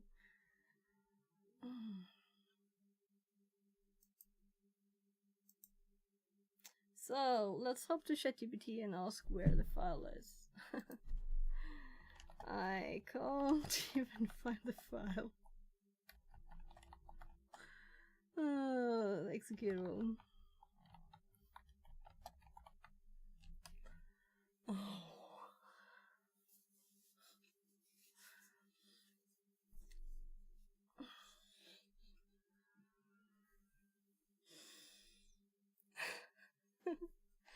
This is Windows. I think it understood even though I'm mangling the words.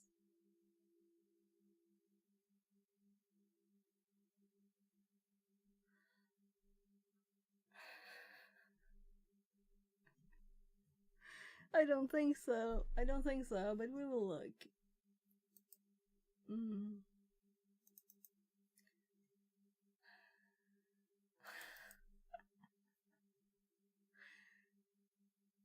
So I did have a headache earlier. It's coming back.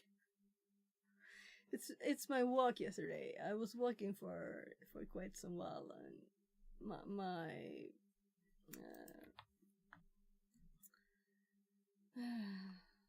yeah, I haven't been training, and my bad back says like, what did you do?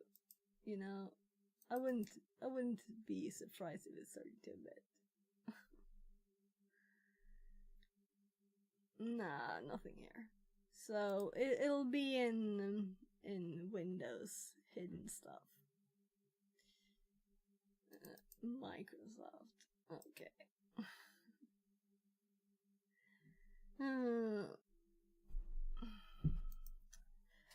I think the file is hidden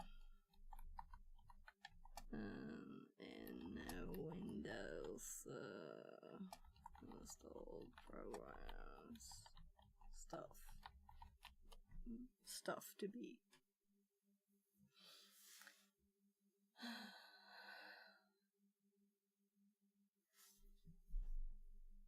No. Oh, viewer, not view. Did I do view? Let's check it again. So I closed the partial. Let's go check first what I said. I said avert remote. Let's try remote.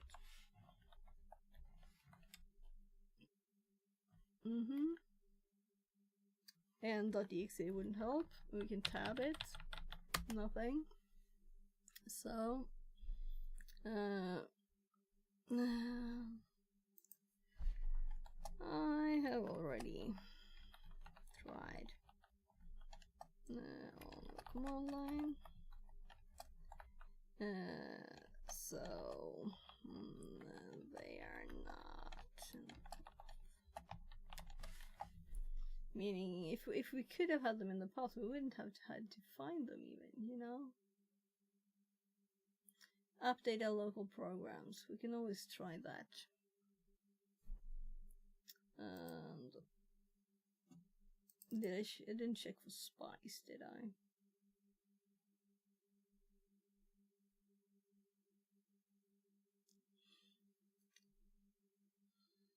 So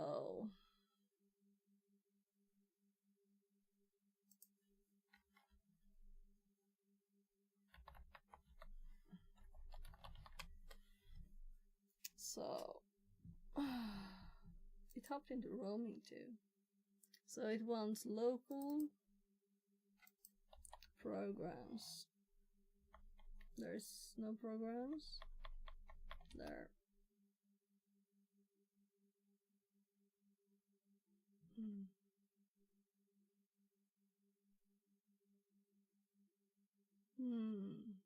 Nothing here.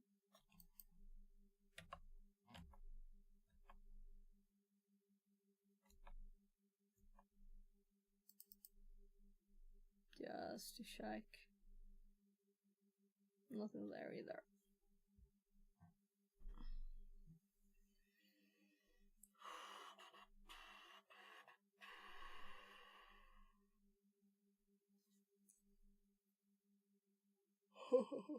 Yeah. Tyrone says, Well, I don't know what I'm doing with this AI thing now, but it's doing something as my power usage has gone up lol. So it just started.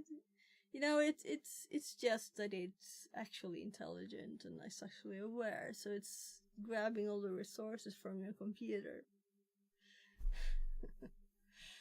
I already tried the command line. System manage location. Oh. I don't think we have It's access. making a video of a fox moving quickly in a beautiful winter scenery, nature, trees, sunset tracking camera. Oh, very cool. Okay, so you have to show me that later, okay? So what I'm thinking is, I have a headache, and I'm annoyed at this. I want this to finish being Yeah, done will do. with. So maybe we'll just RDP. I just don't want to give up, you know? But we could continue another time. I was thinking, let's do something like relaxed today. Take a break, have a drink, also, ads. An ad break. Let's water.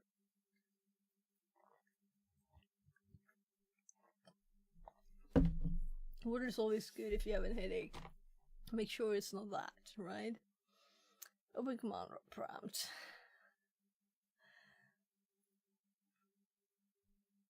So if we knew this was the executable name, which we don't.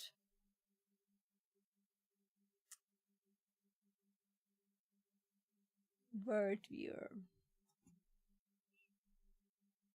Confirming that it's not in program files.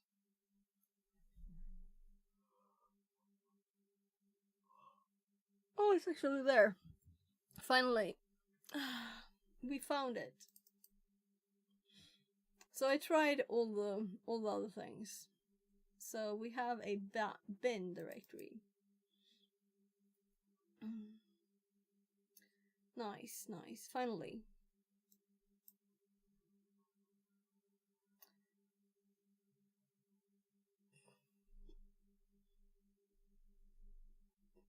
As we didn't even know the name of the executable. Windows command line wrapper exe. So R, there's the remote viewer. I'm kind of putting this in a path. Will we make bad things happen from that? Let's put it like lost.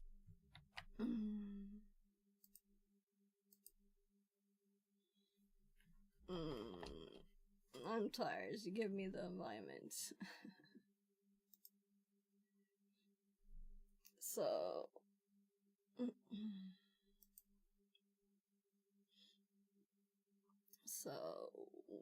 where's Paul? Must scroll better.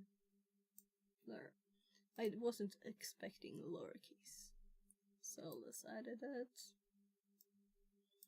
New paste. So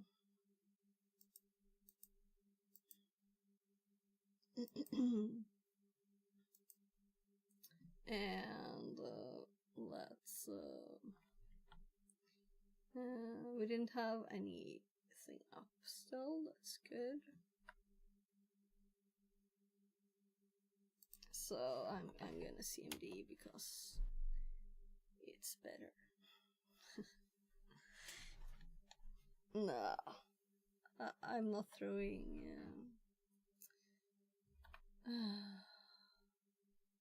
PowerShell out.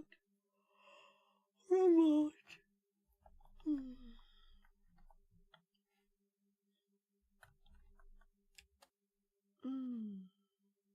Look, happens, things happening. Warning. Recent connections.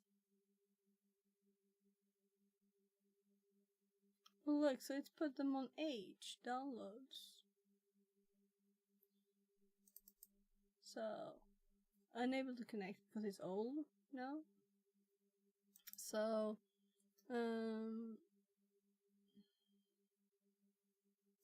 let's explore its options. So,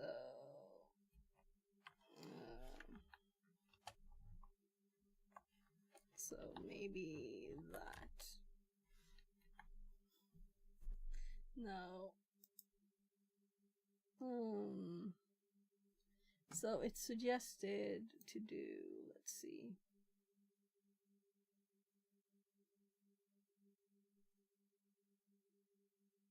Disable pointer grab. It sounds like it invented it itself.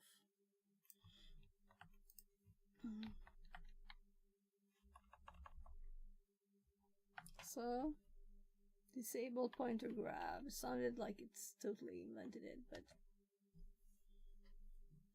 if it exists, that's nice. Actually, let's go to the desktop. So we were in the same directory as the file as it was expiring after a few seconds.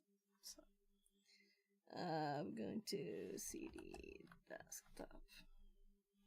And I'm actually changing my mind to PowerShell because I want time complete.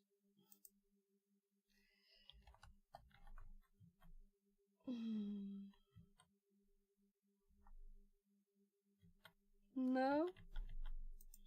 So, not there. So my desktop is in OneDrive.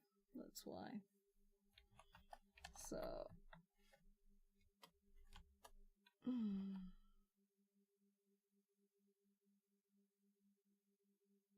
No. So annoying.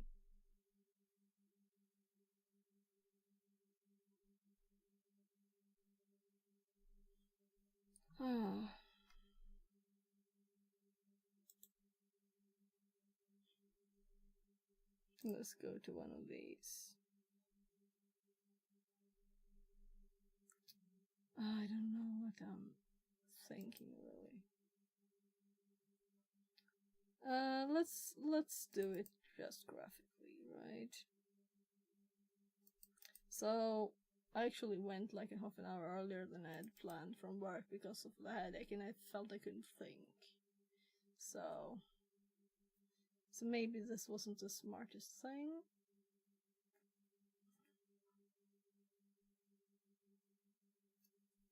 I do think it is in OneDrive.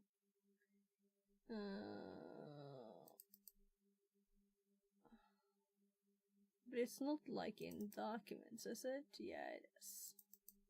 Their logic, it's not understandable really, right? So the desktop is a document. Yeah.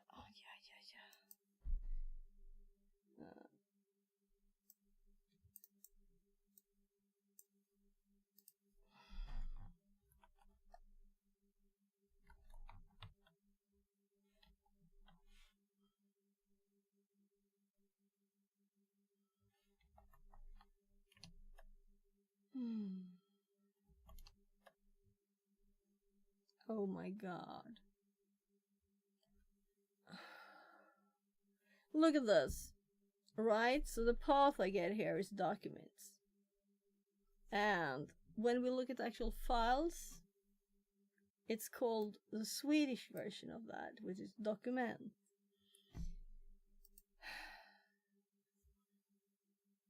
Windows. Windows, Windows, Windows. So now we should have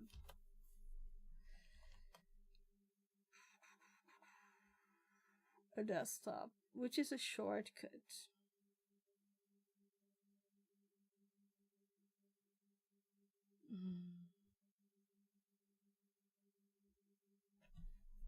So, oh right, when I actually clicked it, it said what the name is. So the reason I can't find it is because it's also Swedish.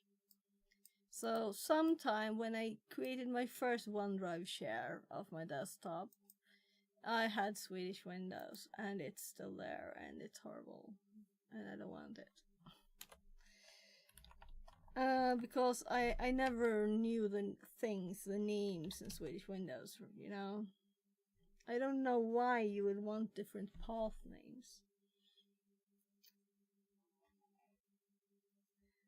Anyway, we're in the right directory. Let's make this a little bit tinier. So, and let's prepare the command line, and we're just gonna grab the name of the downloaded file and see if we can make it change. So I'm going to actually Windows paste here, and I don't want. I might have something in the history. I didn't. So this is what it showed. Nothing. I copied nothing. Probably right clicked or something. Anyway, this is ready to go here. So let's download the new one. So now we have that it automatically opens.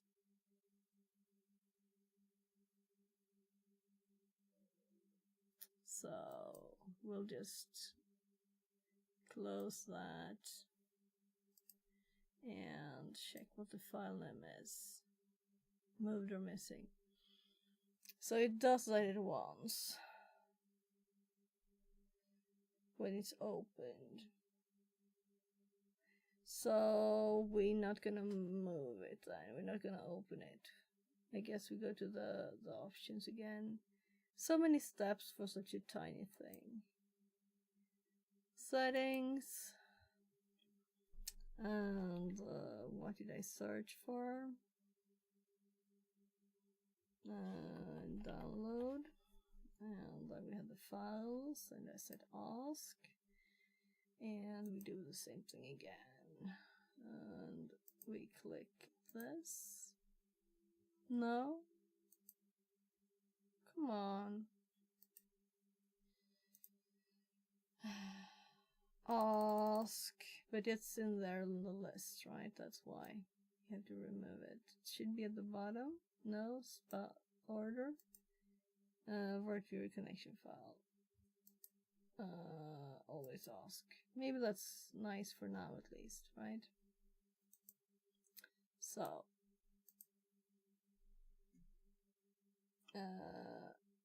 save file. And the file is already untitled.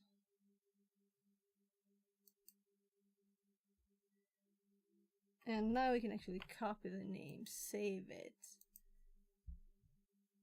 paste it to the very end, and run. Yeah. It was dash help. The funny thing is that's what I tried first. And then I thought, well, this is not Linux. But it's actually like a Linux executable, right? That's why. So, now we will know finally.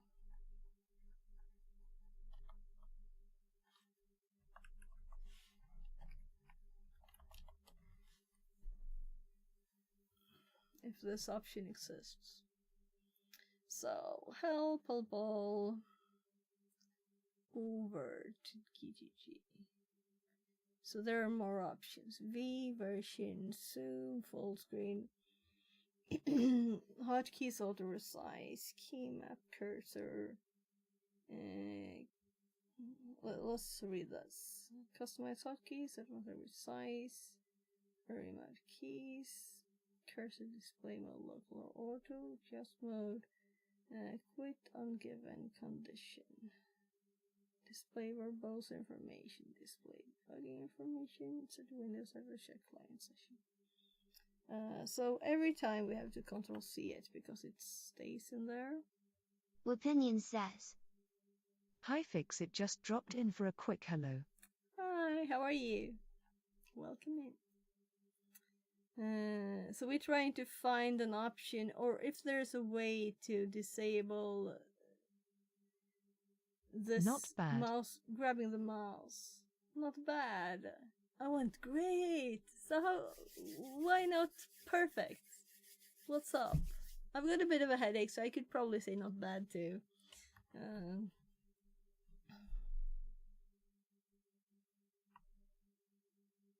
So when we run this here spice, it grabs the mouse. So we're trying to fix this. So we have help, all, I guess.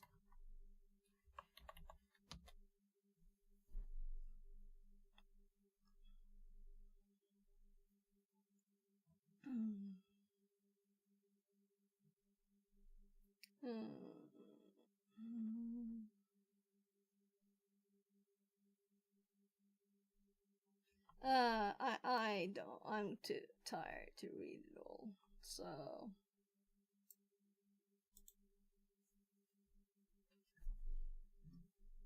we do have ChatGPT up on the other screen here.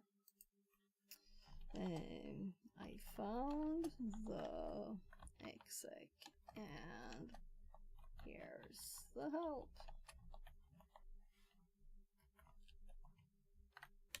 So it can tell me. Doesn't directly offer the spice disable pointer grab option. However, you can still prevent mouse capture using these approaches.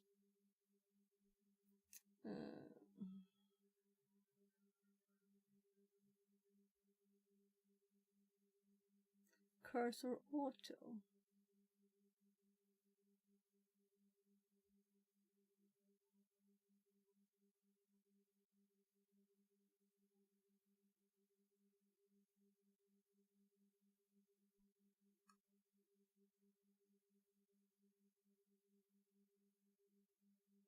So instead of trying to cursor mode, local auto.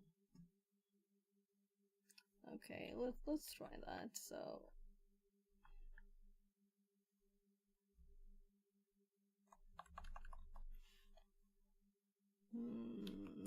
cursor equals 2. Funny thing it's doing with the up and down, right? It's not scrolling. And then we're gonna need a new connection. So spice, save file, copy, save, paste, enter.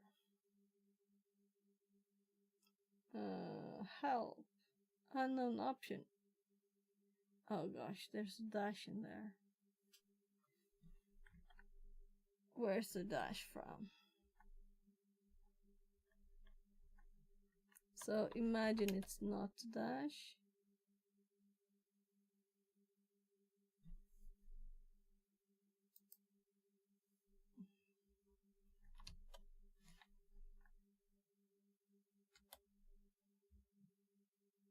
Cannot determine the connection type from URI.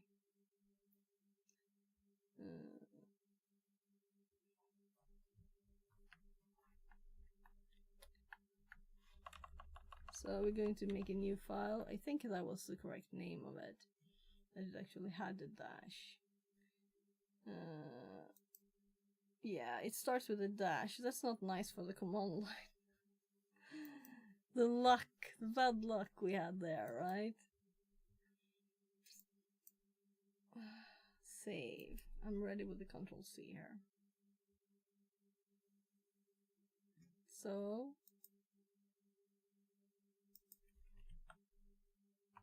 where did it go? Spice. Save. Control C, no dash at the start. Save. Tab over here. Paste and enter. So it started. So obviously we are still locked here, right? We're still locked inside the window.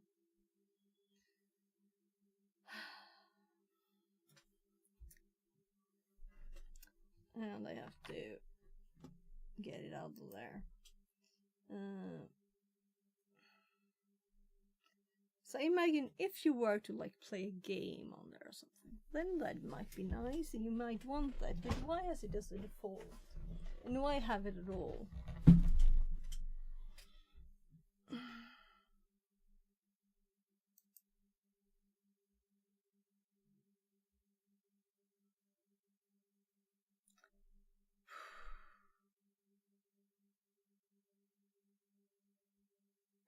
If you're using VV connection file, open it in a text editor.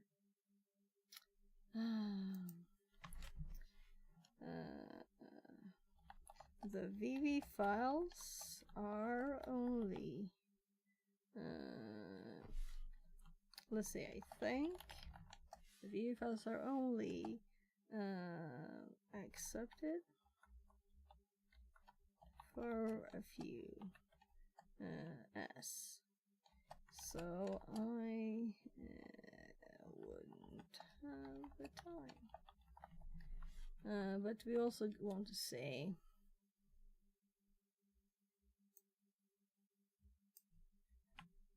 I guess I feel like my destiny is not my own right now, and that I am gradually losing my autonomy again.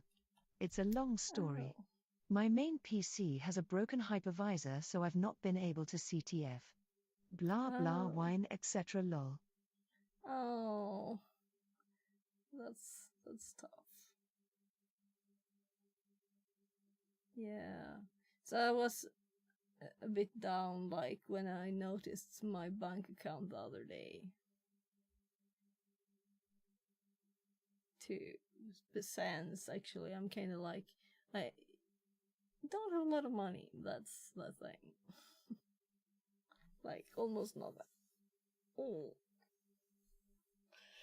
And I've always had, you know, as I'm an economical person, I've always had money on the bank. So people say like, oh yeah, I spent all my money. You know, when you're a teenager even. Let's go party, you know. And I'm like, yeah, so why do you do that? Why do you spend all your money every month? I don't understand why. Why would you do that, you know?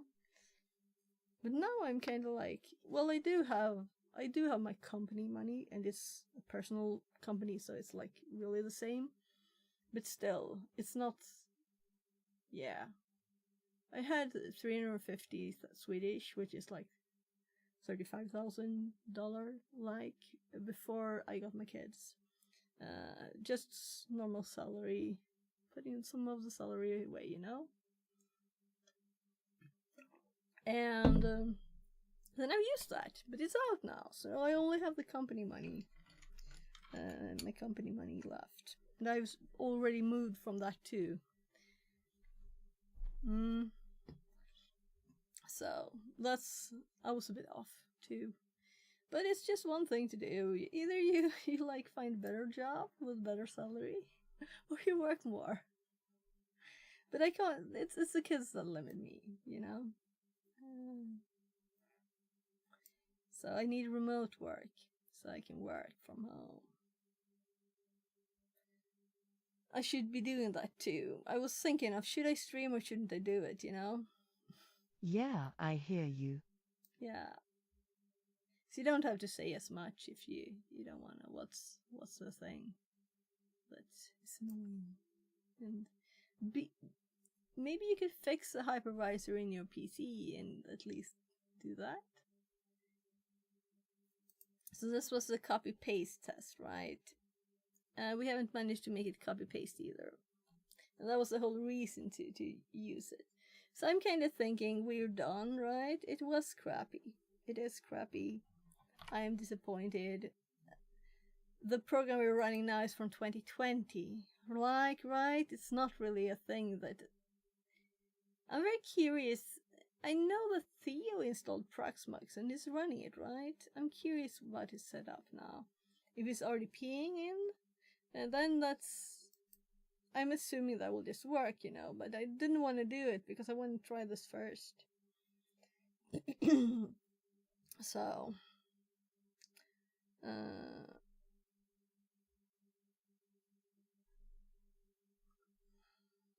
what did it say? Modify it before launching. Well, it is not intelligent. But it totally missed the whole point that we download it and then it expires. Quickly. It's not when it started, it expires quickly.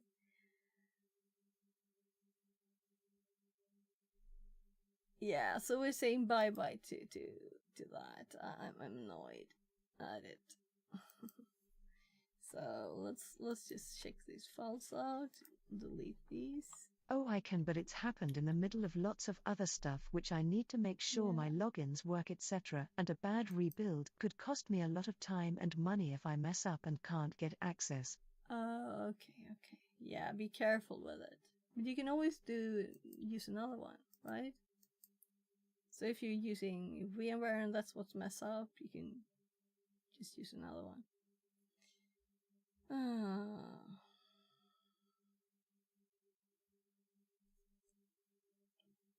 So, I'm kind of thinking, oh, wrong place.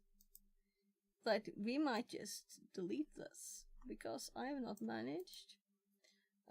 So, number 6. Totally failing to make this No, work. it's Hyper-V hogging the hypervisor and making my usual workflow impossible. RN. Okay. Okay.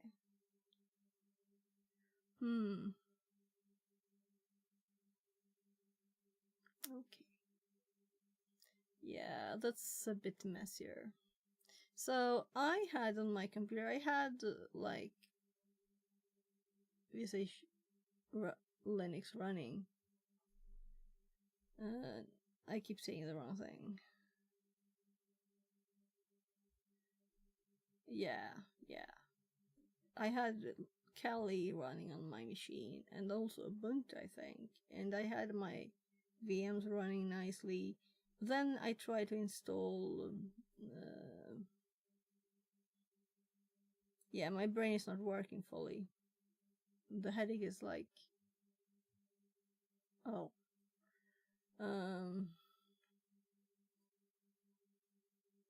Anti-siphon VM. Installed that. And...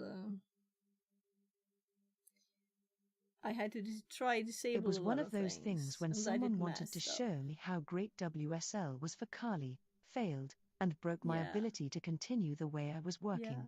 So I noticed when I did that, people said like, yeah, it's just hard to get this working together. I'm like, okay, I didn't have any problems. And I've not tried installing it again. But I've been messing it, but I've been thinking I'm going to reinstall the computer anyway. So I'm kind of thinking I'll ask some people. We won't dig more hours into this because it's 2.5 hours now on trying to fix this that I thought would take 5 minutes because I thought it would just work, you know. And maybe people don't mind it be grabbing the mouse pointer like this, but for me it's not acceptable. It's like, and also that the speed of the mouse goes differently in there, and it's just too annoying. At least it started now from the command line, so we have tested that. We found the file, we put it in the path. We could actually put that in there.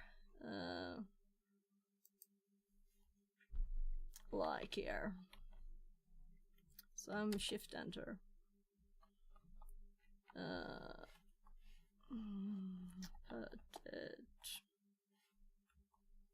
it in the path.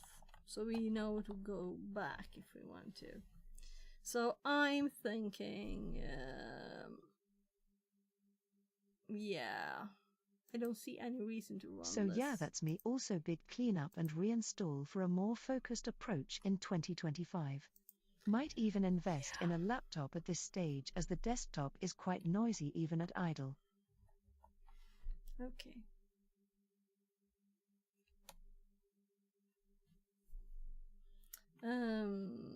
Let's see here.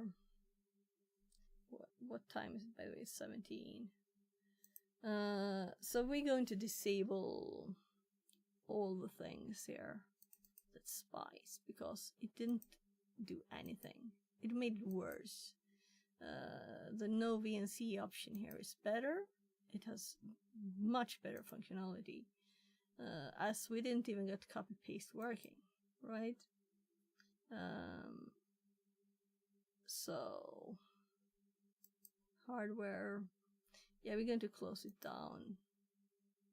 I guess we connect this and we open it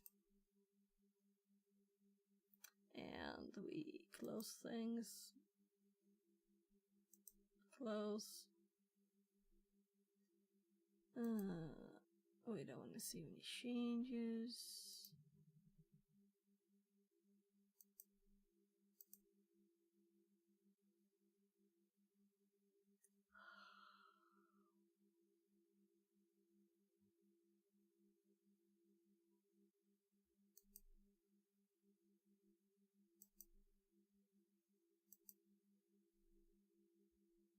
Well, this one was unplanned.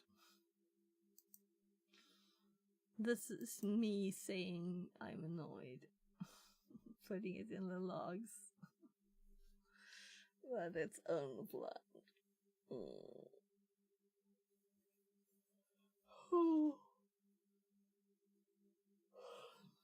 So I've wasted so much time. 2.5 hours just wasted for nothing. Well, I guess we learned a few things. But I also got a headache. So display. Putting back to default. And deleting that too. So it is default. And I'm sure I already set this and it has been updated to now. Good. So what about console here?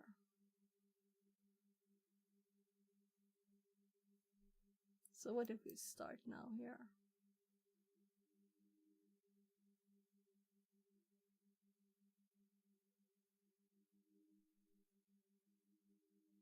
I've only used the one up here before.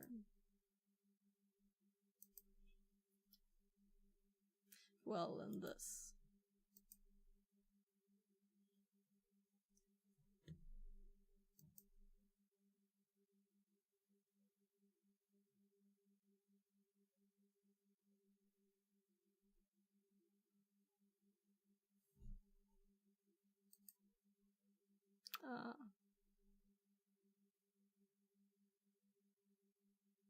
And we could also just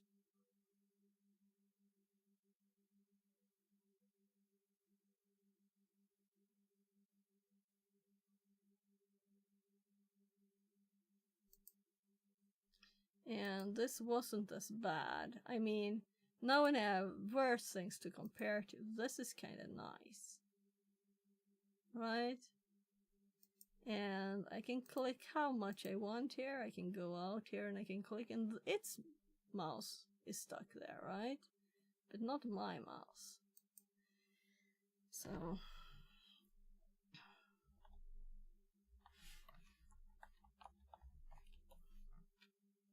and I'm thinking of that CTF tonight. If I should just... The thing is that I won't go and take a nap, right? I will still just be doing this even if I don't stream. So I should be applying to jobs probably instead. Yeah. So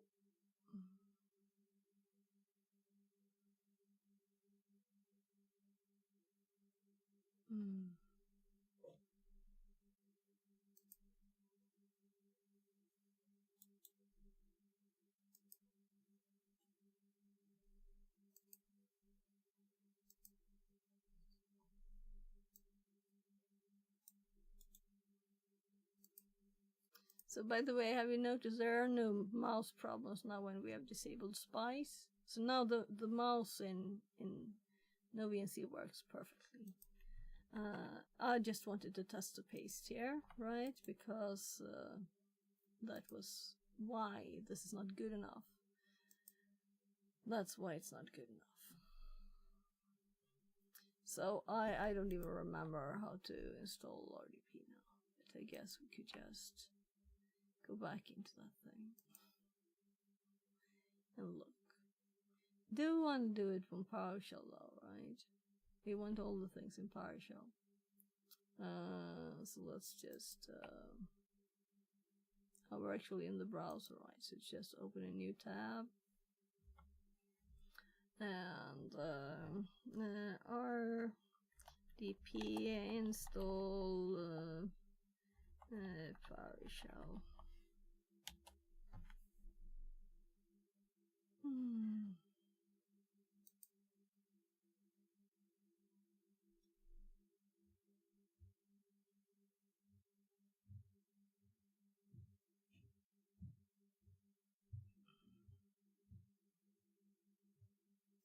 Enable PS Remote Enforce. Windows Cheat Sheet. RDS Server Connection Broker. Start computer.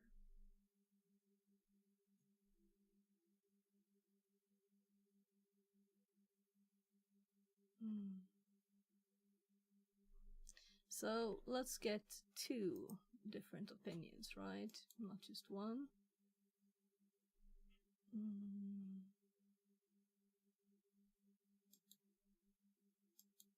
So Microsoft is, of course, the best Microsoft source, right?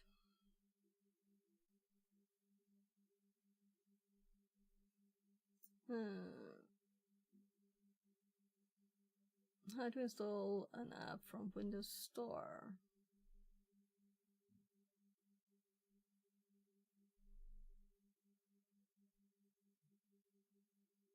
Nah.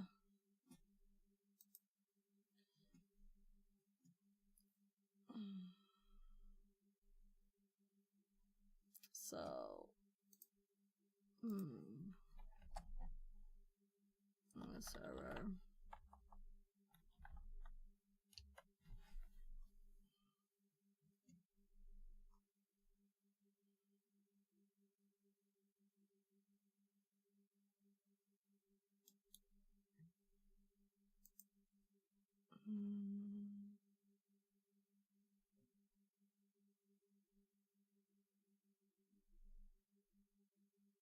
Oh, this was blurry.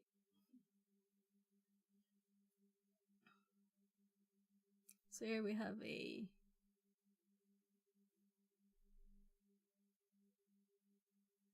firewall.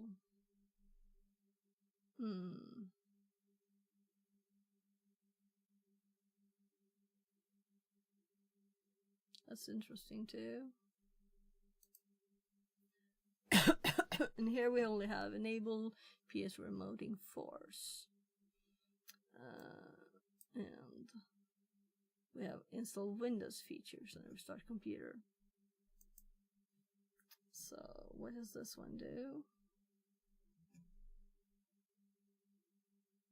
So why do they make such tiny screenshots? I mean, they're like 1.5 millimeter big for me.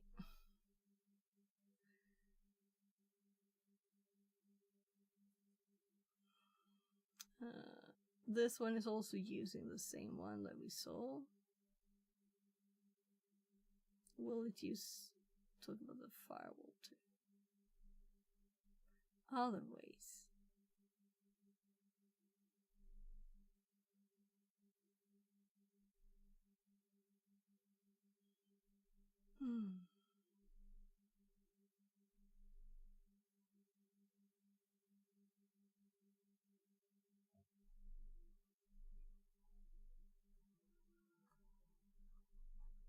Yeah. They wanted to. A mediocre dev says, "Are we kicking all of the Bahankas bud?" Bahankas. I'm kicking Spice out again because it was horrible, and it grabs the mouse instead of just doing this. So, and the copy paste didn't work anyway. Here. I believe in you, bud. Thanks. I'm a bit tired now. I'm thinking let's do RDP and install it by PowerShell, because I want to have everything as automated as possible and learn all the things that I can on the journey, so to speak. There's how to RDP, enabling RDP PowerShell.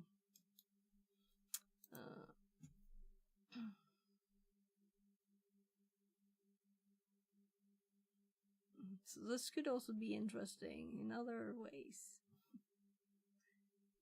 In the hacking ways, you know? Yeah, these do the registry key thing. Let's try some of the commands now, right? So I'm gonna actually move this one. So I took like a high school class that was based on, already outdated, Windows Server, and it had some AD in it. My brain did not really work with it. Okay. Yeah, so we go into install AD, only I have already written a script in PowerShell and I can't copy paste. So that's why we're going to do RDP first. And I've spent 2.5 hours before now to trying to get Spice to work, and it failed. And spent a lot of time trying to find the just executable for the remote viewer in Windows. And yeah, it was a mess. Now we're leaving it behind, and if someone tells me this is how you do it, then I'm fine and we can check it out again. But for now, actually, I'm going to disconnect this. I guess we don't really have to do disconnect because it's like just open like that. So let's open a new window with this. Should be quick. So this is smooth, nice, and better. We have the buttons here to send, for example, a control delete if we wanted to. And yeah, I prefer this to Spice. Much nicer. I find Windows to be really difficult. Might be why I gravitate towards Linux. Yeah. So a lot of Windows things are very odd. So this was not a Windows thing. This is Proxmox. Trying to get copy and paste to work with Proxmox. I failed for now. And I don't want to spend more time on it. I want to continue with AD stuff, right? So this was not going to be a like digging into something really much stream. It was going to be like a lazy setting up AD stream. And I thought it would take 5 minutes to fix the copy paste thing. Well. So I was doing PowerShell. And we're going to just expand this and put it in another window. And I'm going to type the first command that we had here that was actually partial here. So does it say anything? This Well, is I only shall be 2 years lurking here old. while doing some work. I am cheering Yeah, with you're my welcome digital to. pom-poms. Thank you, thank you. And thank you for lurking. So, now, I'm gonna just type this command, because we can't copy paste. So, I do know that I have been having problems with copy paste on this computer, so it might not be this, it might be my computer. Enable PS moding. So it tabbed it, and let's not do force, let's just do it and see what it says.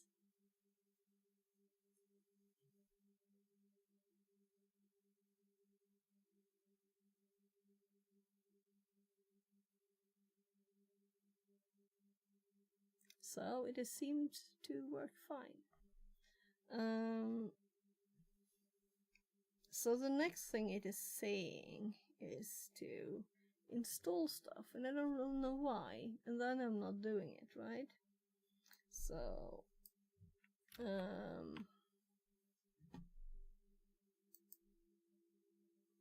yeah, we deleted the other window. So this is something we can use ChatGPT for. I'm not gonna ask about everything. What? I didn't even notice it was like not English here. What? So that's my copy paste not working on my machine. Okay, so this is why I said that it might not be that.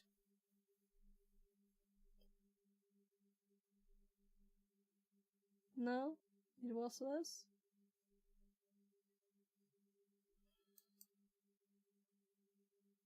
Yeah, yeah. 80 servers is installed. Yeah. Yeah. So that's, we don't want to do that. We just wanted the RDP thing.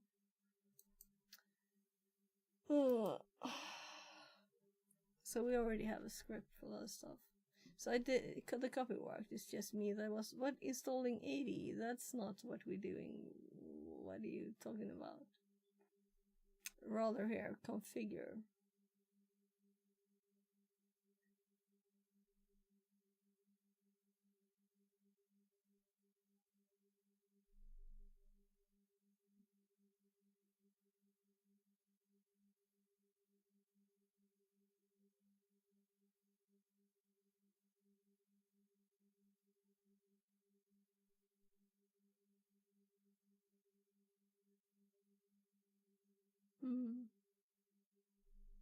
Let's see what people answer.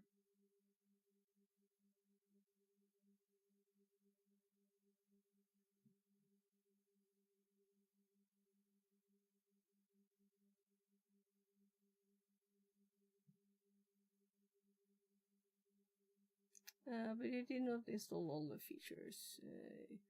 You do not have remote desktop services here. And we can actually use this get here. If we could copy it, would be nice. So I'm going to try it again just because. No, of course it's not working. I have to unselect to be able to read it. So, get Windows feature name remote.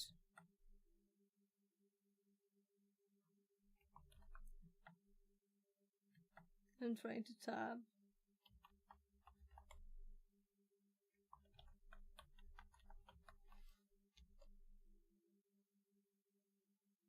Available.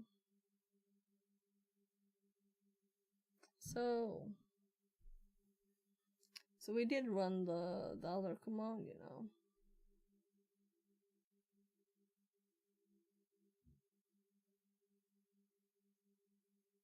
Enable PS remoting.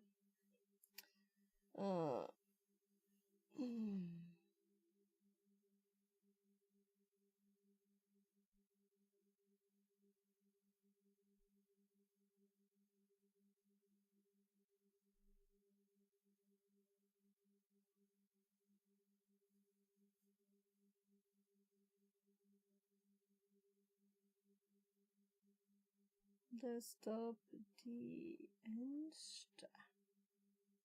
What?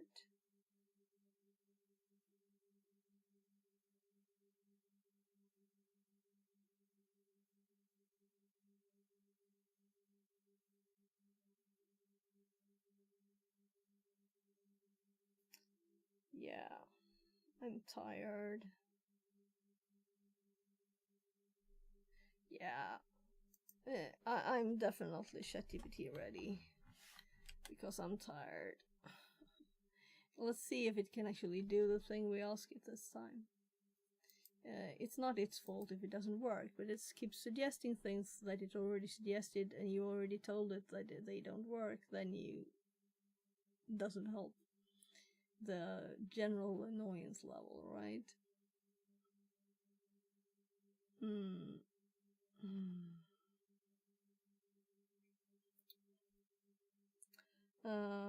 Install RDP on Windows 2022 server using PowerShell.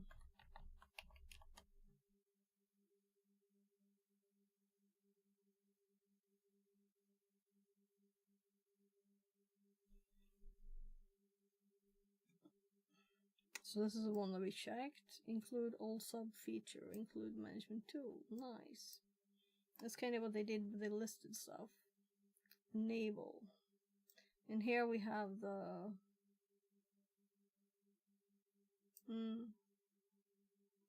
yeah, it's all the things we have seen. But instead of restarting, it's just restarting the service.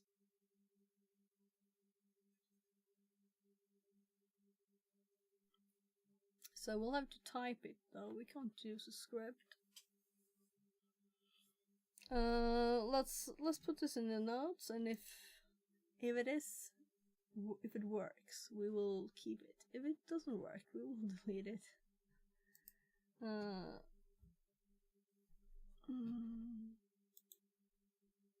So new note, install RDP, and there we have one line.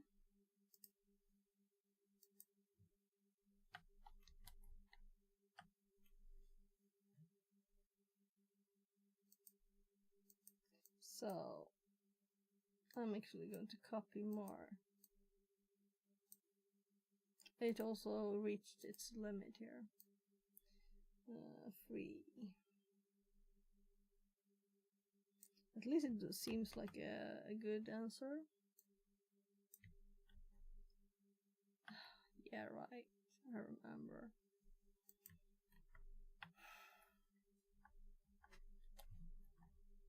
Ah, that worked.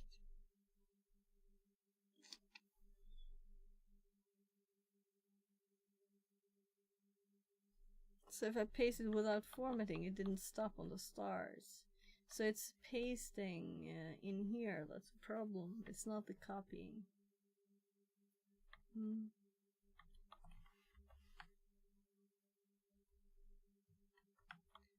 So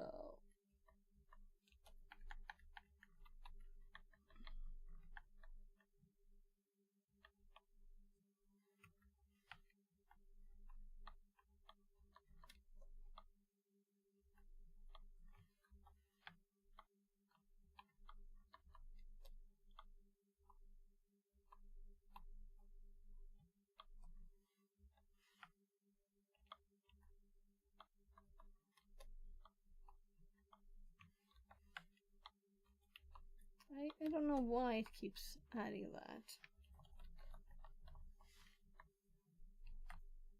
So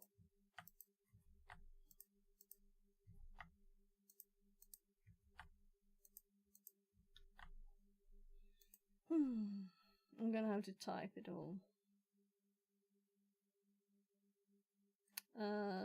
Let's do a quick compare and check it out. Though it seems very similar to the ones we saw. Server name, value 0.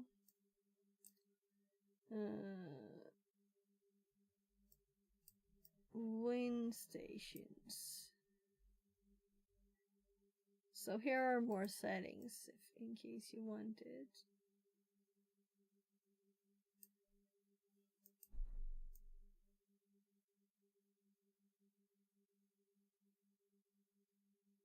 Yeah, so it can't select the full line.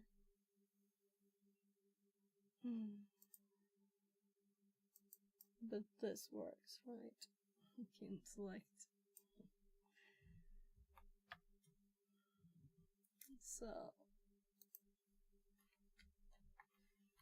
maybe caps. Maybe.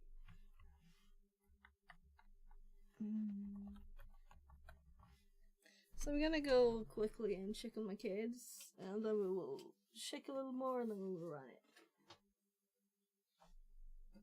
Oh gosh, I do think I have a little training exercise yesterday. That's good.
energy boost.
Oh, what happened? I minimized something. Okay. I didn't even know you could do that. So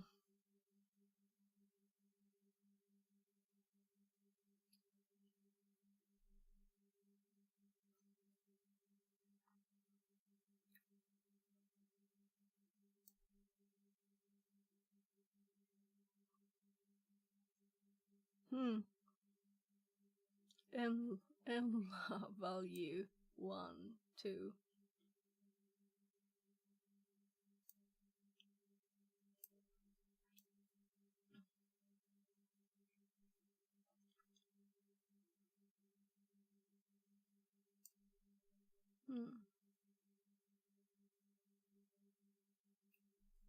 So I'm kind of thinking, so we have already run the setup 80 scripts on my local VM, right? And my brain is, I think it needs a rest. Like headache rest. I don't know.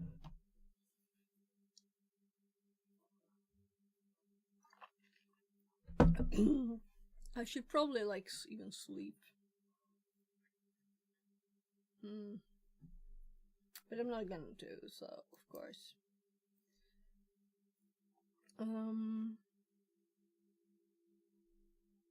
I guess we'll be typing.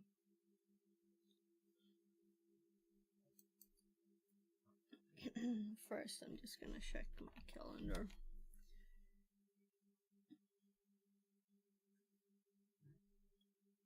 Yeah, today's all empty in my calendar, which is not actually. Let's see. Let's add a time here. 23. CTF.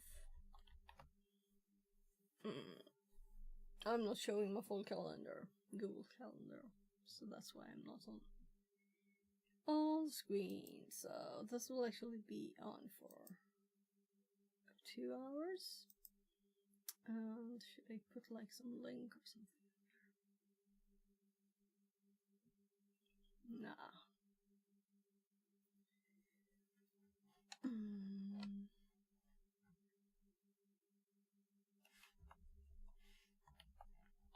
Meta CDF. What did he call it? Like a flash or whatever. Let's just see CDF. If I can spell that even so.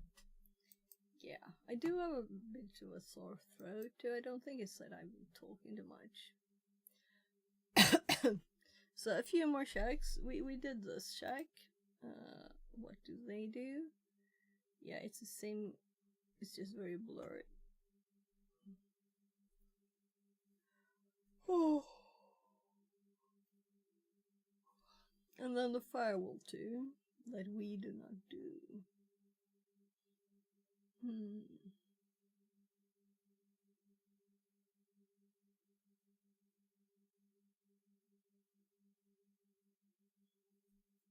Let's leave that one up.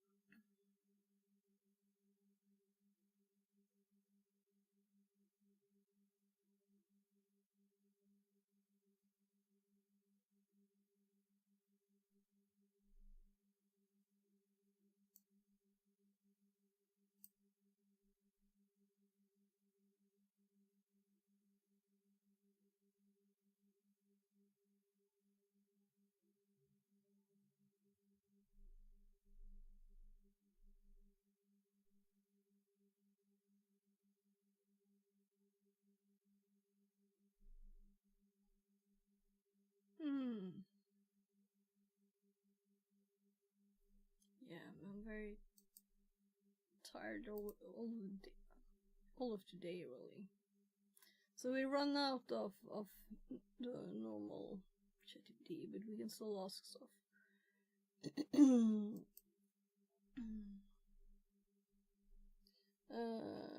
Please explain each command. Why not?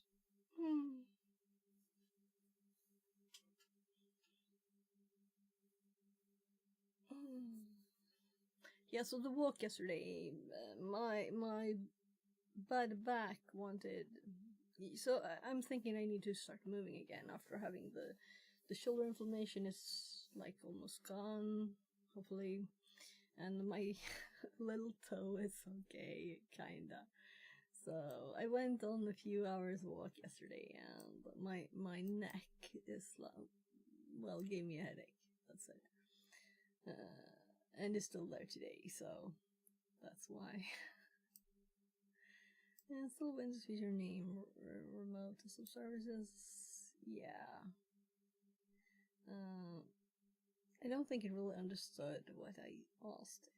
We'll just. Yet it has a read, doesn't it? No? We'll just TTS it because, yeah, there is a read. I remember not liking it last time. Let's try.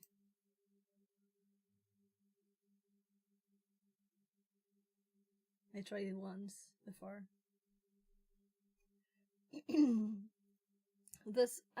My normal one would have.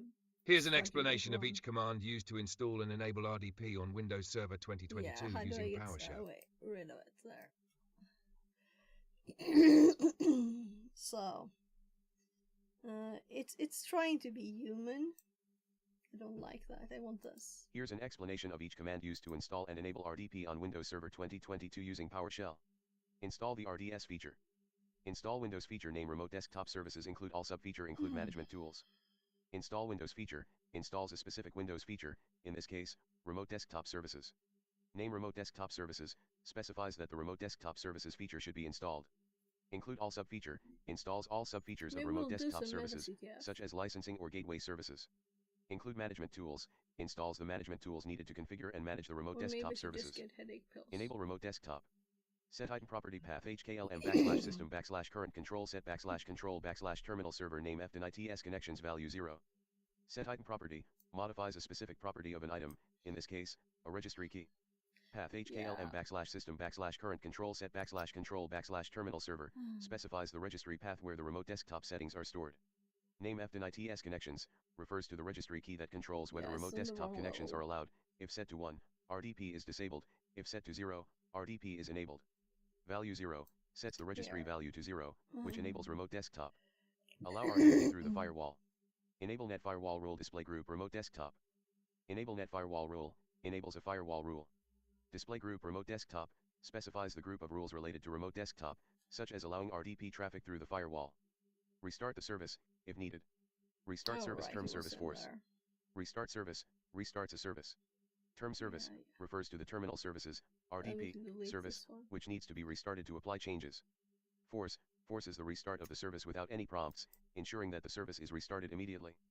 These commands install remote desktop services, enable RDP, configure the firewall, and restart the service to apply changes.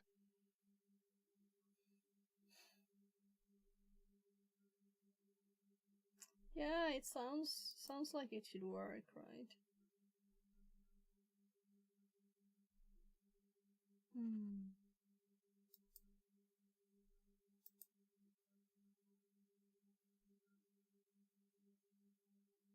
It's like I have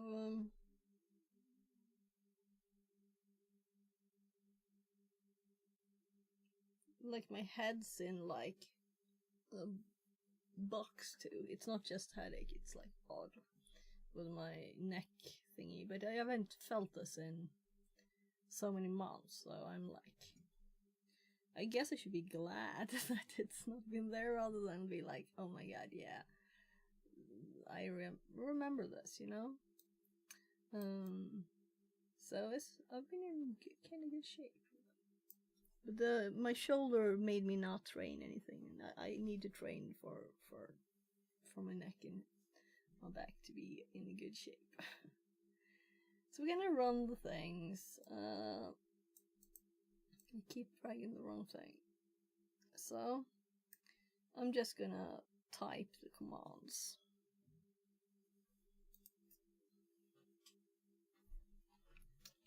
Right, let's see if we got any mail.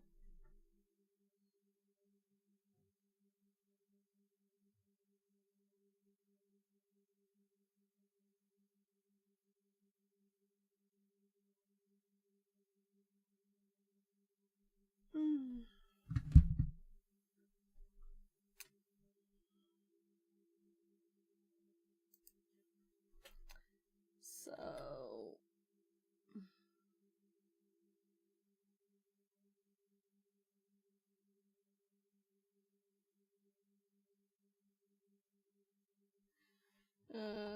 I'm thinking if we disable PS remoting,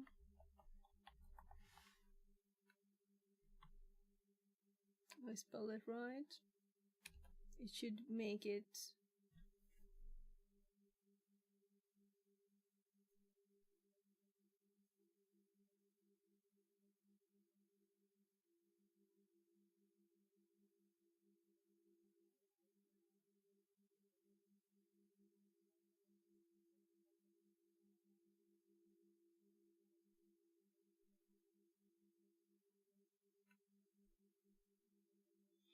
whatever.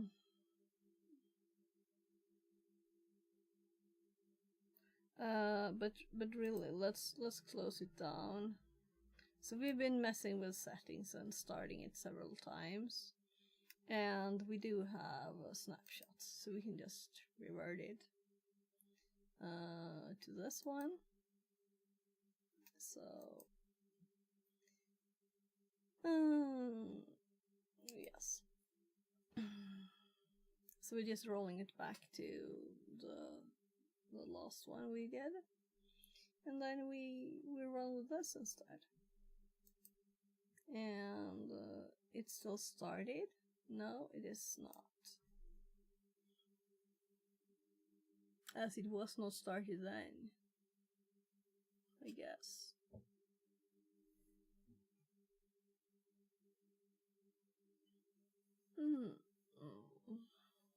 So how long do you think it will take? We could just connect it once, of course. We will see it start.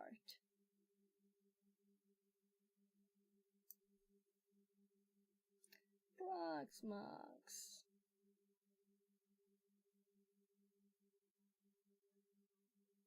I'm reading here.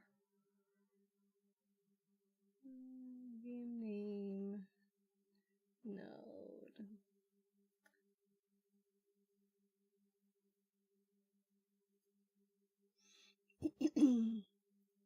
So what I have not looked at all is networking, and with RDP we need to know more about the machine, right?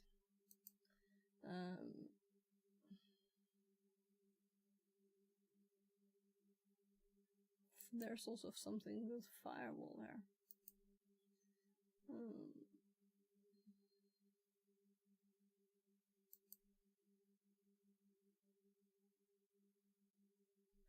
network.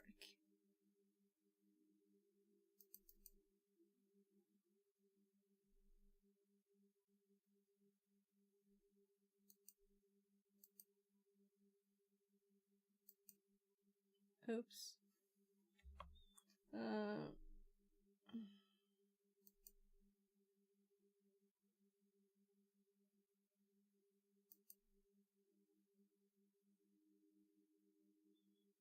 So we have his MAC address there. At least. Interesting. What else can we find out and change?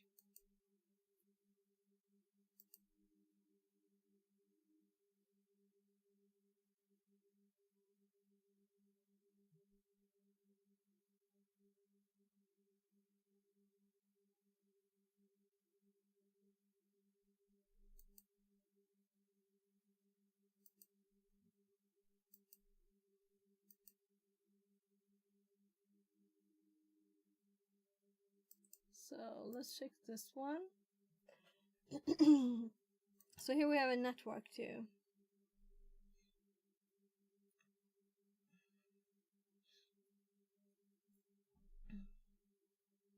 Yeah, this is the IP address we're connecting to.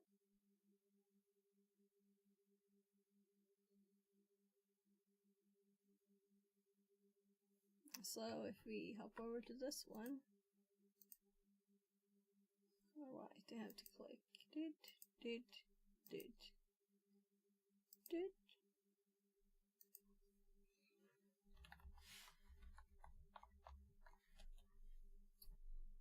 That's Swedish though. Swedish?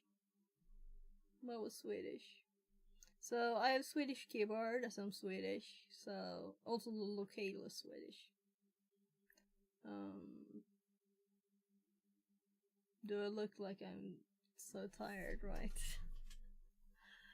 The date and time. I'm also Swedish. Oh, yeah, so that's why it's Swedish. So we're going to run the commands on the list here and see if it works. Then we save them, otherwise we throw them outside. That's the plan. But I was a bit curious about the network too, but we can do that later. So, or should we start there? Maybe we should even look at settings. So my first thing is almost think command line, you know? But it's nice to do things the graphical way too.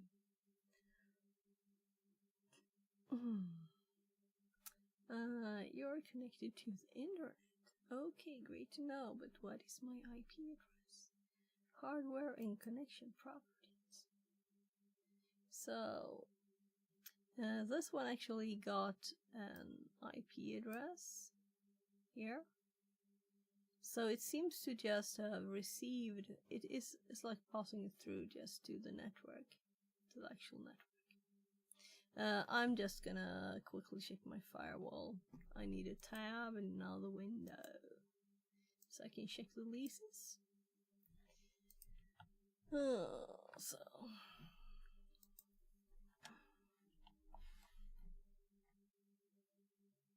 now that is the default to hop to, not my router. So I'm just gonna check the DHCP.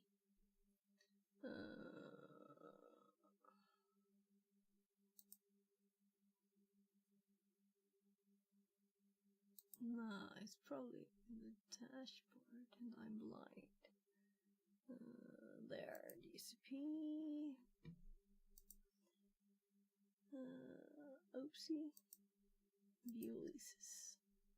And scrolling down to the bottom. Yeah, so we have 177 and 178 in here. And they're the Windows machines. So I don't think we started the Kali enough to get assigned an IP address. But And I put a static on the Proxmox, so there, closing that. So this should probably go in the notes, IP address of the servers.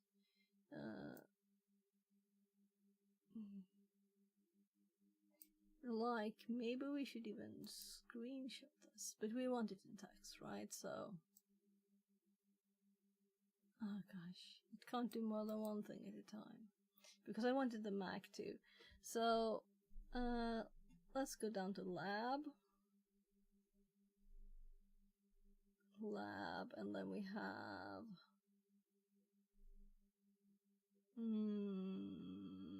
don't I have Proxmox down here too? Proxmox.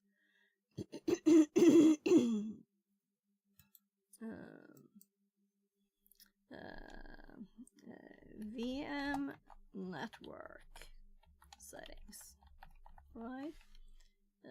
Info. Let's do info instead, because settings sounds like we're changing it.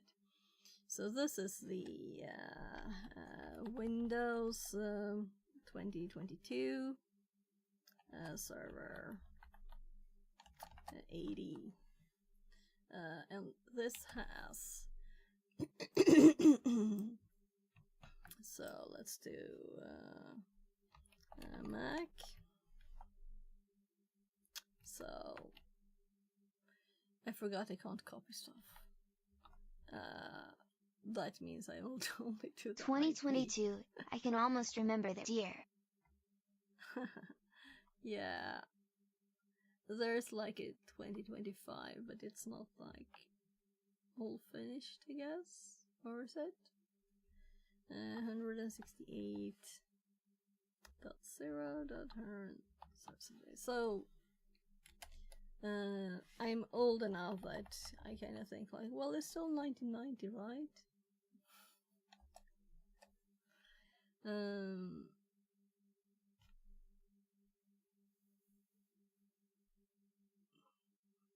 I guess you always want to be a young teenager.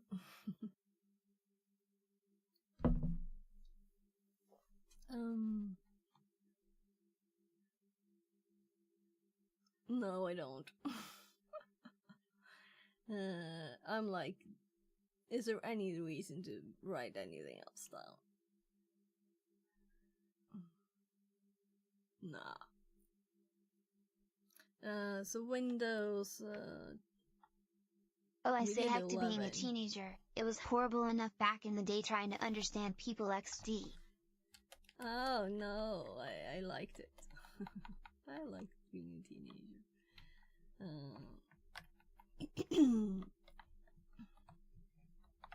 And this also means the Kali will be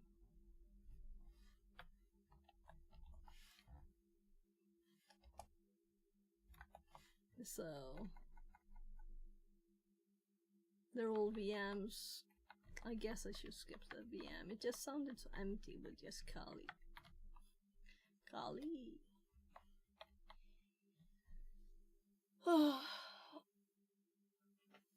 So, how you doing? Having a good day?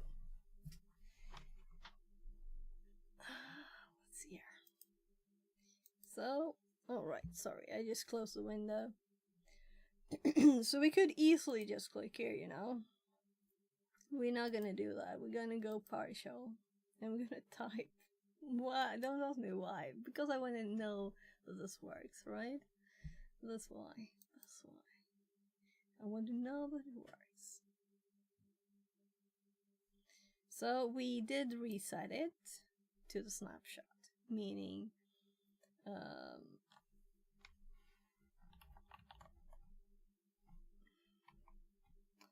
it should doing be alright, fresh. trying to reverse engineer some code in the code base I work with. I inherited it from 2 other devs. Okay, cool. Why isn't it typing? Because it's tabbing and it's slow? I clicked tab. Oh, it did. And I started typing because I didn't think anything happened. Hope you are doing excellent, bud. Yeah, except for the headache, I'm good. It's just because I went on a long walk yesterday, trying to get in shape. To get my bad back in shape, so it kinda doesn't like it at first. So, name remote desktop services, and then we have include all tab.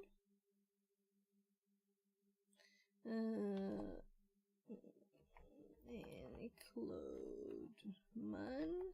I have heard about being in shape. Sounds horrible and does not contain enough ketchup flavored snacks.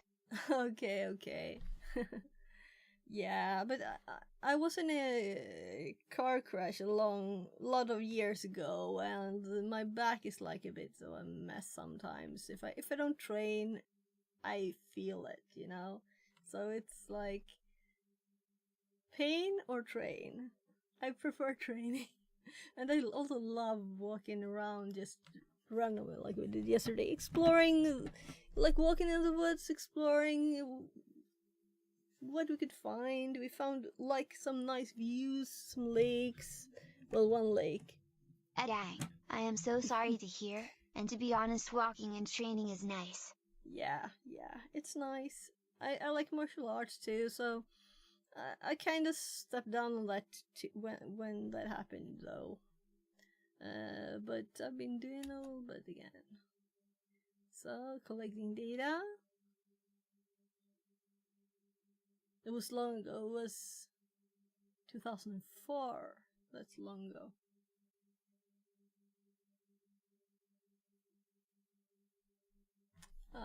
I'll just turn off my roof light as it's flickering. That is cool. What kind of martial arts do you do / did you do? I only tried some Muay Thai back in the day but loved it. Okay, yes, I used to do... Okay, it failed. No, restart. Success false. Restart maybe needed. Execute failed. Hyper-V. Feature failed.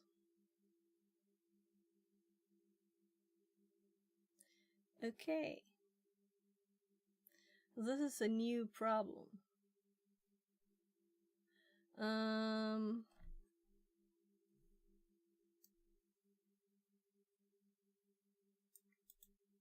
So let's give this... I can't copy it, right?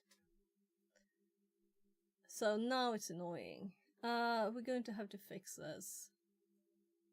You know, we have a Windows computer.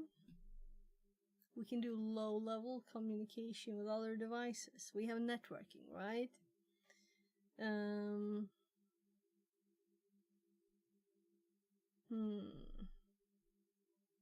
So my first thought is Netcat, right? But that's not the best way to copy stuff, is it? We could just use Windows. This is a Windows server. We could just put this in a text file and share it. For everyone. So, we have our little hard drive. And let's make a little shared.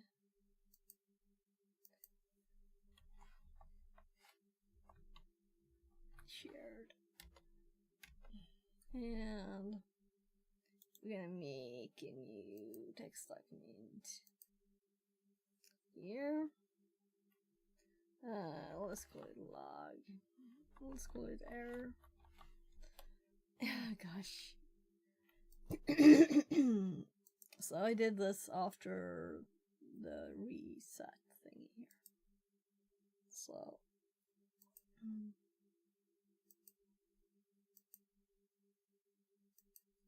So we're gonna edit it too, of course. Here we can paste because it's the same machine. And now we'll just share this one.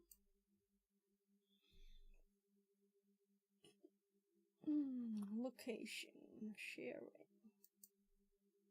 Share.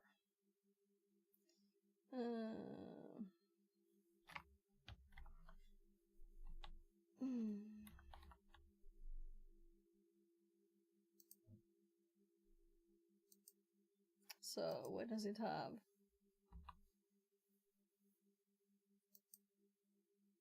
Everyone. My God, I'm too long since I did a lot of Windows, right? I'm like everybody. Read write. So this will be where we put stuff we want to like put on this.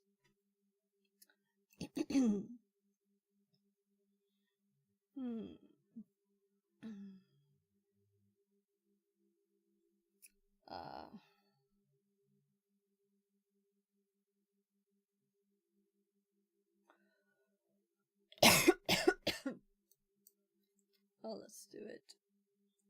So this is intended for labbing and testing, and it's probably nice.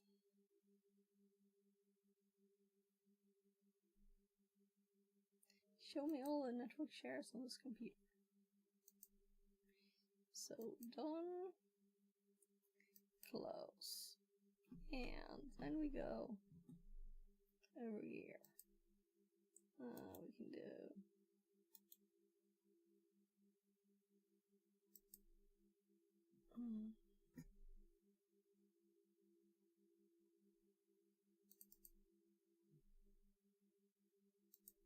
so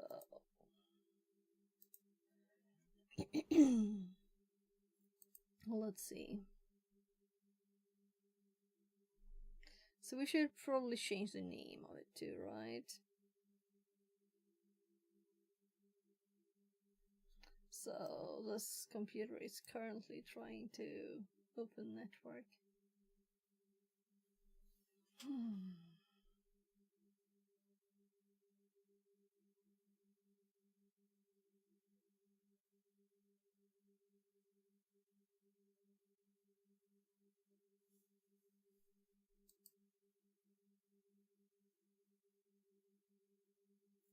Well, that wasn't very good, was it? Let's go just there and type.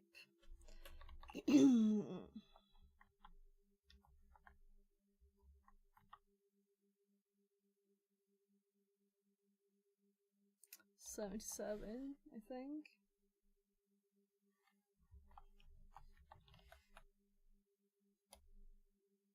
Was it shared? Shared. D shared.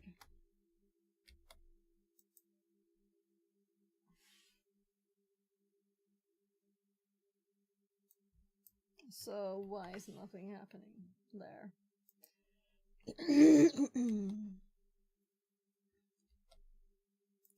I don't want to write one, but I guess.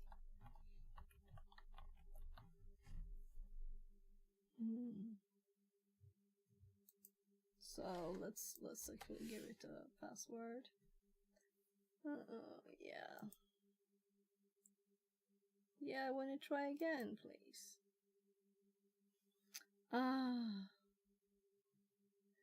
Yeah, I know, because it didn't give a password. So come on.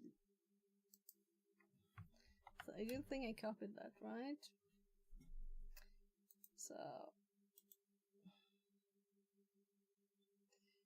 the problem is it remembered the password.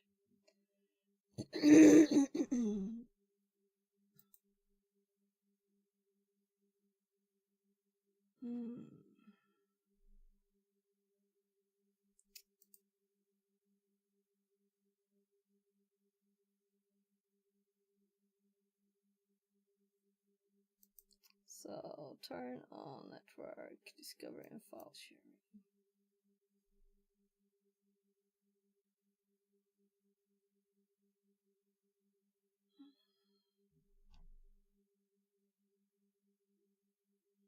I'm tired. I wanted to right click something and I couldn't, so we could go the command line way, but we can wait for this thing too. Come on, come on.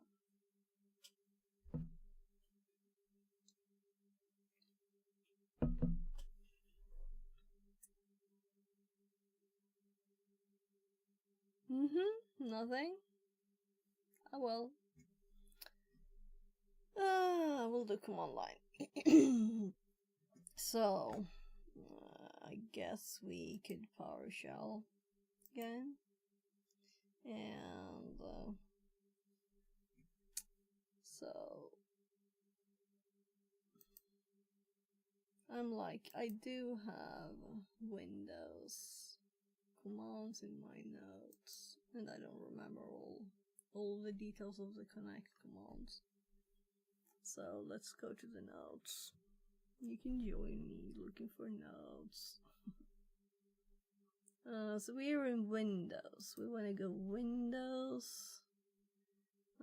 What do I have? Like file sharing, like net. There's net. Share. Okay. So this is like adding.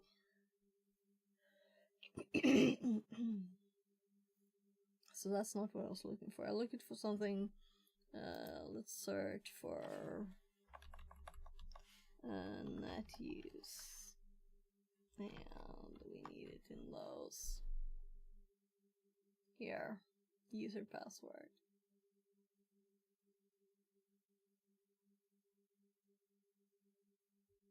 Oh, that's where I had it. Net use connect from Windows. So where is this file in SMB? Of course it's in SMB. Why didn't I look in SMB? So connect from Windows. Here's what we need to do.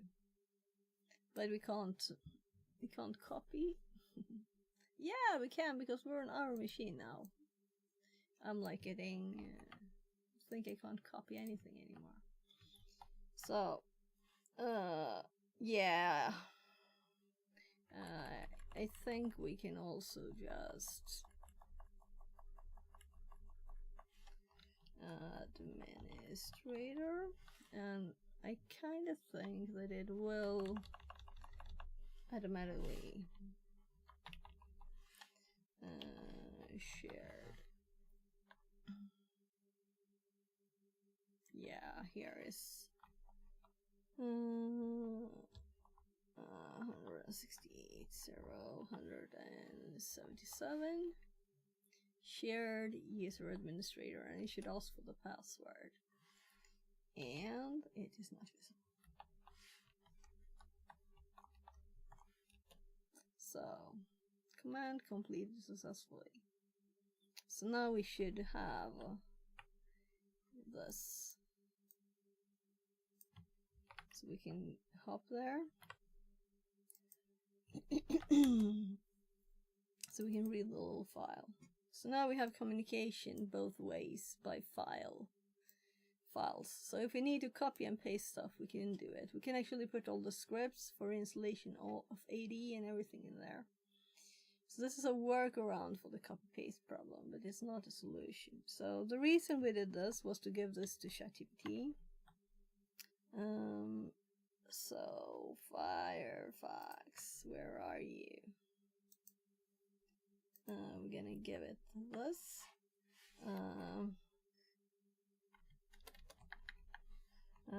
This is a VM on Proxmox. I get this error. Colon. So, blocked due to a Hyper-V prerequisite check folder. Server is likely running in an environment that does not support necessary virtualization features. So why would it need the virtualization features to do RDP really?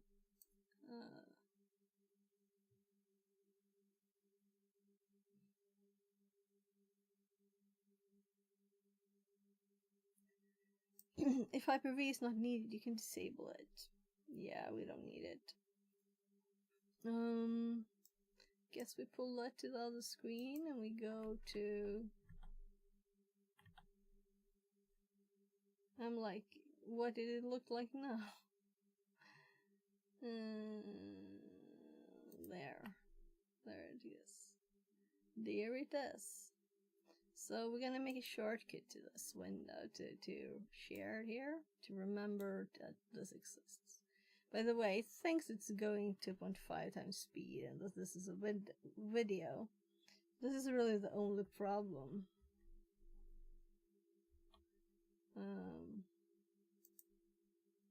So this reminds us that we have a place to share files easily.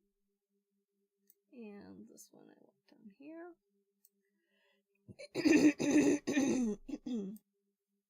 So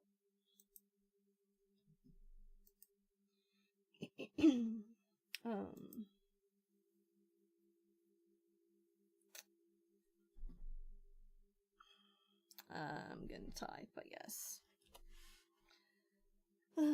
Get Windows tab. And I don't think we need to do name. Let's just do Hyper-V and assume that isn't good enough. Avoid typing if you can, right? It's black outside, by the way.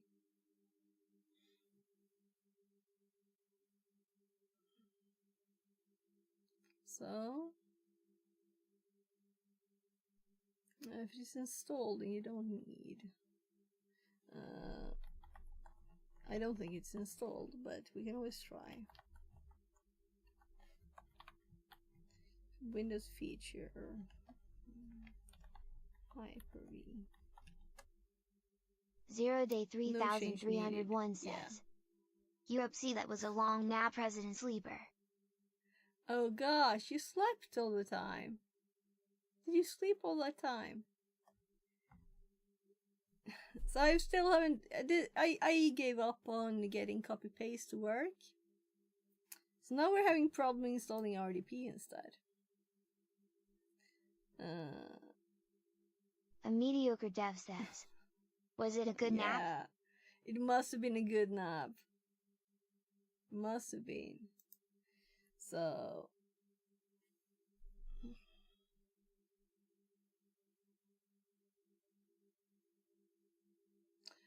maybe we should install it graphically anyway.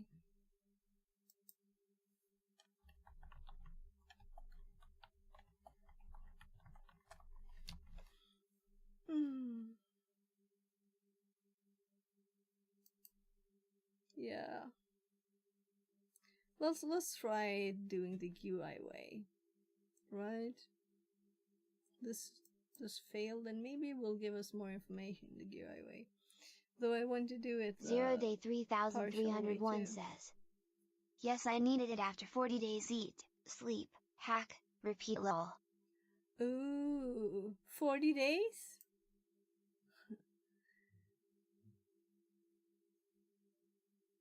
So I know you've been streaming intensely.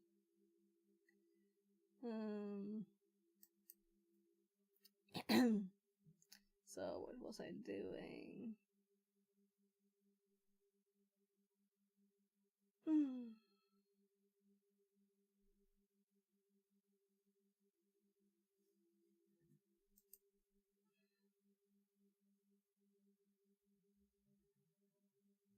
So I still want to do it the other way, okay?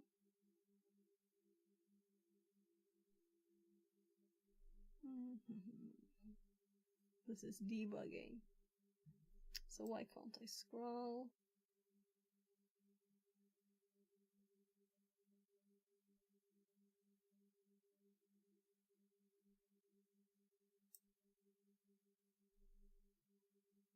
So remote desktop is disabled, and we want to We'll see if it gives us the same errors.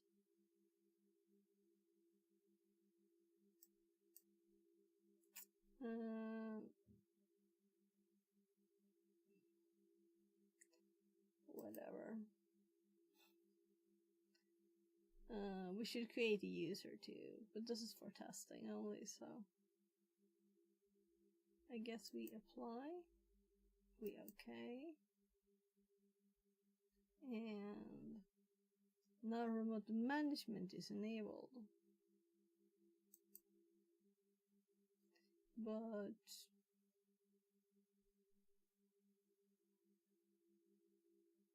oh,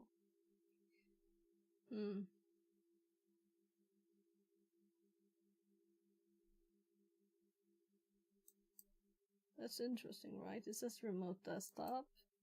We put it to allow instead of don't allow.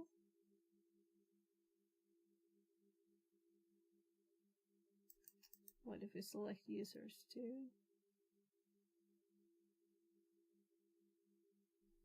And any member of the administration. So we don't need that, you know?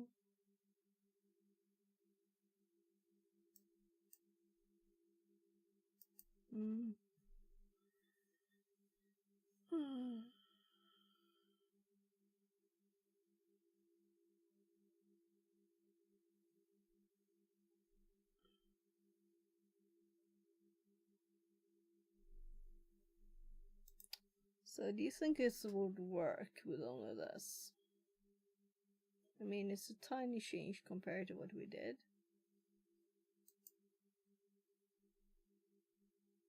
I'm assuming. It didn't say anything about rebooting or anything though. If it's that easy, maybe we shouldn't make it a script thing. I just want to make everything PowerShell and learn all the things. Not miss anything. I'm gonna restart it. It should be quick.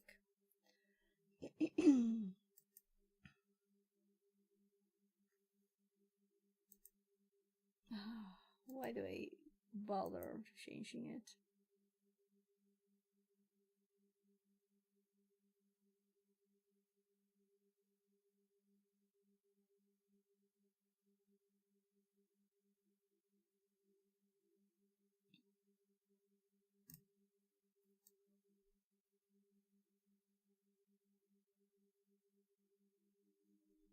By the way,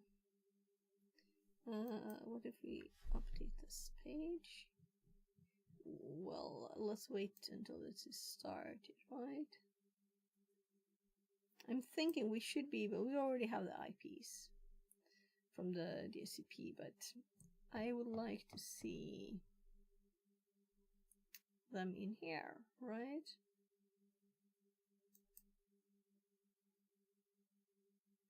Oh, the host file for the server. So what if we click one of them? We already looked here, right, for networking things. And the only thing we saw was this, the MAC address.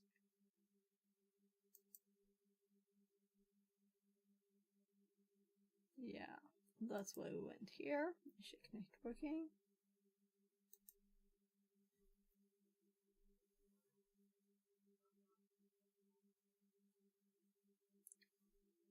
Right, cool.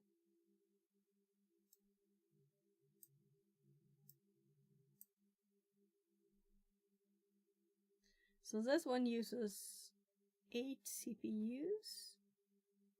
That's all of them, I think.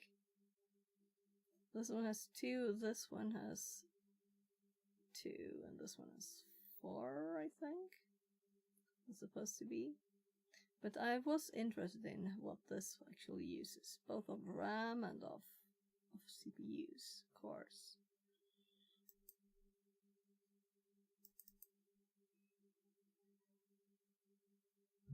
And this is what it hopped to?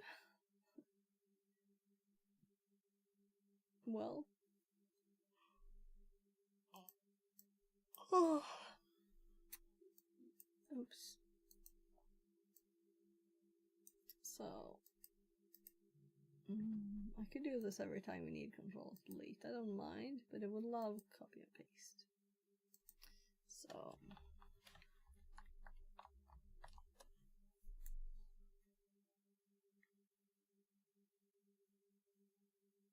I could make a copy script that just copies a file to.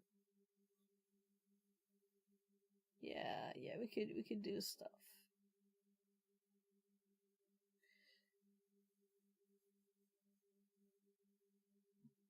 PowerShell must be able to access the copy buffer. So if you copy something, you double click a little script and it will put it in a file on the share, right?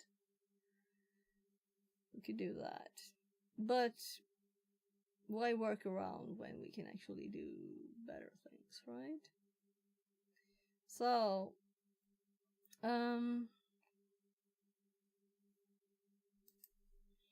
RDP.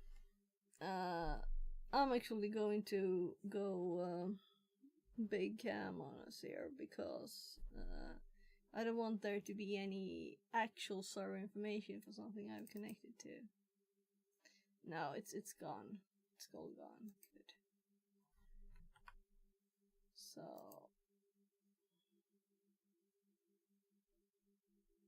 I'm just checking the drop down. Yeah, it's all cleared. So 192.168.0.177 and username is administrator because we didn't add anything else for now.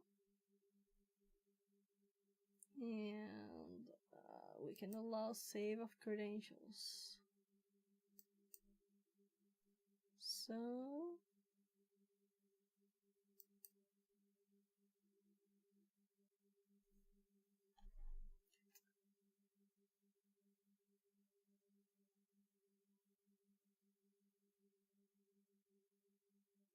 main I732.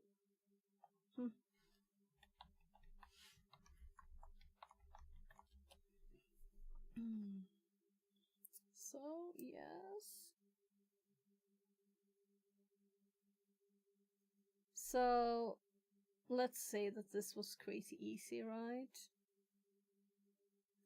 Hi. Kato says, hey ho. Translated from German.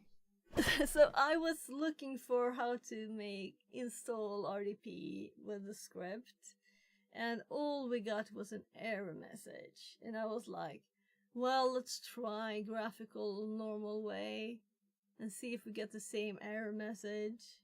And it just worked. So I'm seriously not, I don't care about the getting PowerShell way to work, because we still need we need RDP before we can do all the stuff we want to do, right? So RDP is nice. It is, we got full screen at once, you know. All the things will obviously work. I can click here and I can drag my mouse out of this window. We can make it a little window. And it has a little window space with scroll bars. Yeah, I'm good with this for now. Of course we have to do a copy-paste test, not just assume, right? So let's, I always have Notepad. My third physical server arrived today. Ah, cool. What is it and what will you use it for? So pin to taskbar. And let's open it, and we're ready to copy something and paste it. Let's see.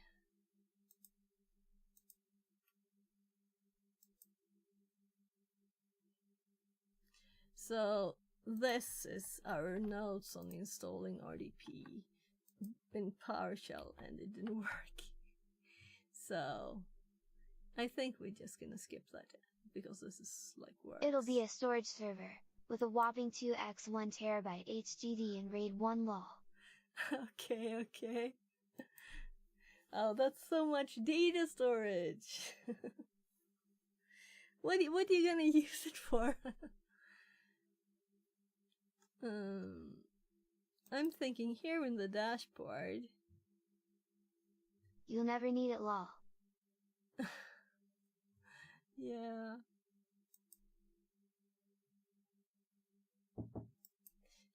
Knock on the door. I'll be right back.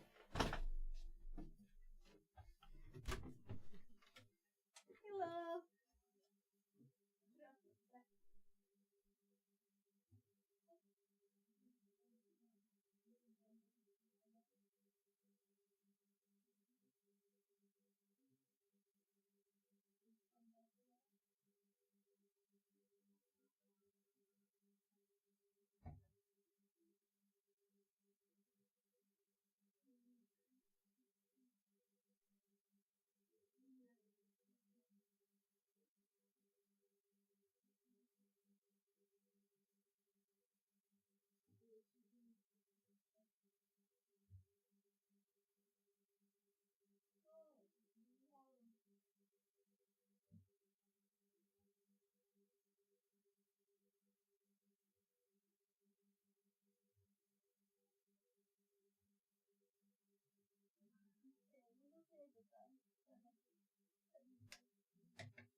So my kid wants me to warm some pancakes for him.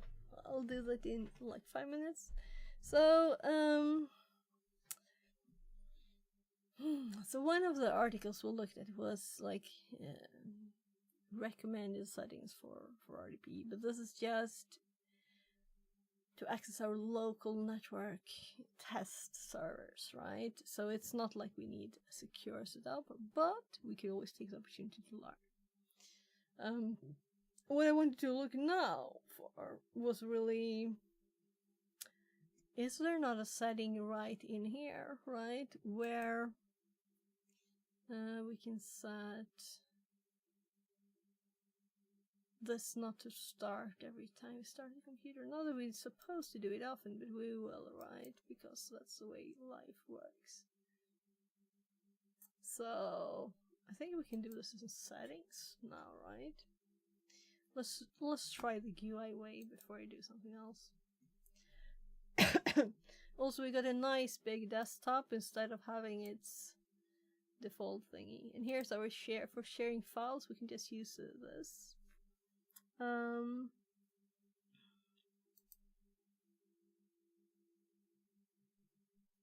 Yeah, I'm thinking snapshot time, but I'm thinking also that we can do one thing first. I only have old, used HDDs, and this is the only way they can be used in a semi-useful way. Even thought about doing something like a RAID 03 or similar, lol. Okay. Yeah. As long as you have backups. Whatever I'm gonna do. Let's see, settings, and startup ops. And this is not what we want.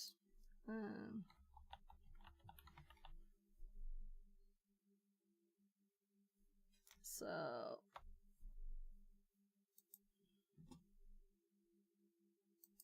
I could quickly Google this. Let's do that. Right, we have 2 logins here now, so we can close this one because we don't need the machine up twice. So let's just Google. My God, server manager, right? So this works like a normal VM. When I try to tab in it, I don't actually tab out to something else, but I have to click something outside and then I can tab, right? So that's how I want it to work. So we can tab between the programs in the VM.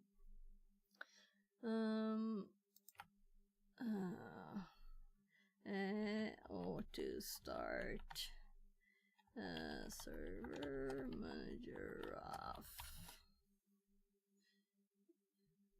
Server manager properties. So I assumed it was available in here, but I didn't see it. Server manager properties. So that's the tab thing. Manage.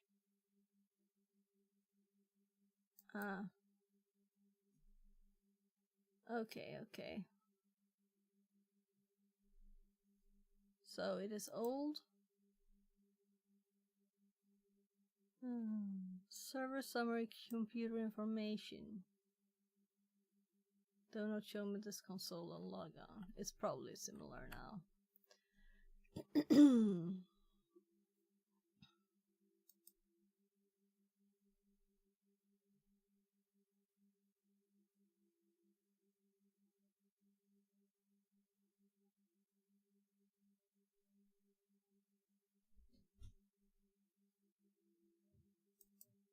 Could it be the settings? No. Diagnostics. It belongs to that section.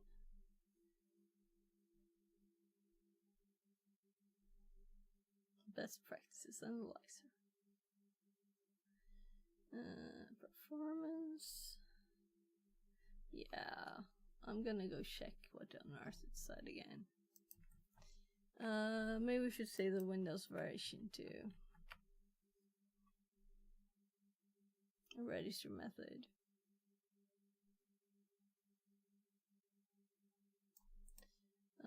This might work still, but let's Google for the right version. 2022.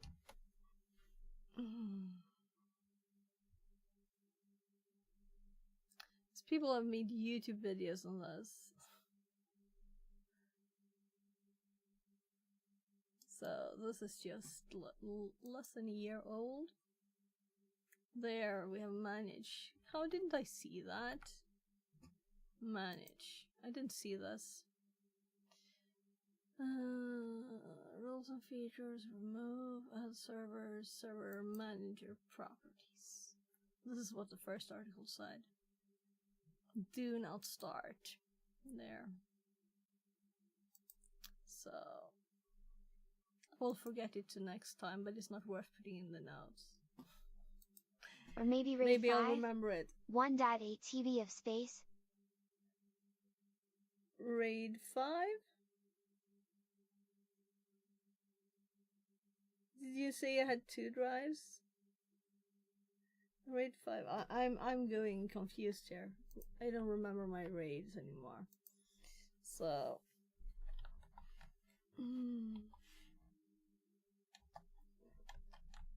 maybe something like this will hop up the right things.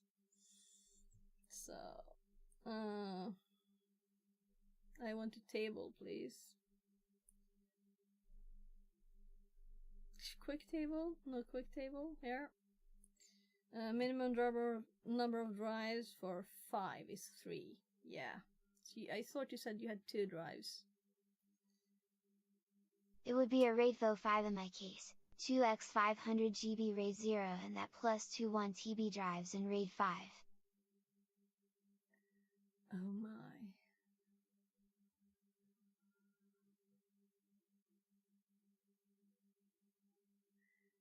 Okay, so you have 2 500 gig drives that you just make into one drive, and then you make. Can it do that? Your controller? Is Crazy it configuration, but it might actually work lol. Yeah. Yeah. So I had a RAID 5 die on me. By Software 2 RAID drives though. dying at the same time. And software RAID, I wouldn't do it all, not to trust it, because I'm thinking like this. If you have data you want secure, then the reason to put a RAID, like a RAID, any RAID with like for safety. If you have the software like some tiny corruption or something, it's all gone, right? So you need a backup anyway. Then you might just as well put them all in a big drive. You have a 3 terabyte drive if you just put them all together. You should probably do that, and then you'll have to back up the interesting stuff, right? The unique things, the things you created. If you download like videos or whatever, if it dies, whatever, you know. That's how I'm thinking. So just simple RAID 0 on all of them. That's what I would do, probably. But I bought a 20 terabyte drive. That's what I did. And I'm backing it up then on tinier ones.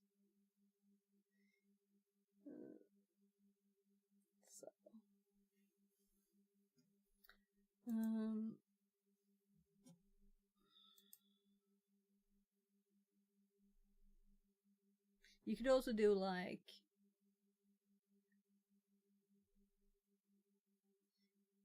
I would do the backup to a full drive, not to the 500 plus 500, you know. All 4 drives are different ones. If it's the better way, I'll do 2x RAID 1 with each single capacity being mirrored to the same capacity.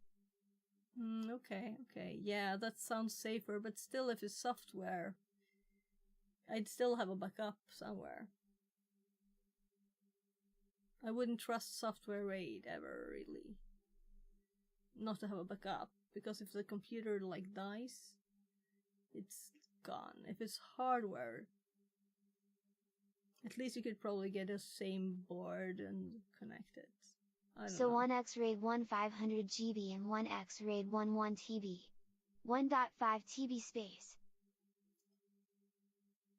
Yeah, so do you have any other drives at all that you can use for backup? I would probably do RAID 0 with one of the 1 terabyte drives and the 2 500s. And then I would have an automatic backup to the other drive with a script, like every time you start close down, maybe every hour, even if you're worried. That would be safer. So if the software RAID dies, or if the 1 terabyte full drive dies, then you're safe in both ways. So you're not everything lost with software RAID dying on you. It doesn't sound safe in my ears.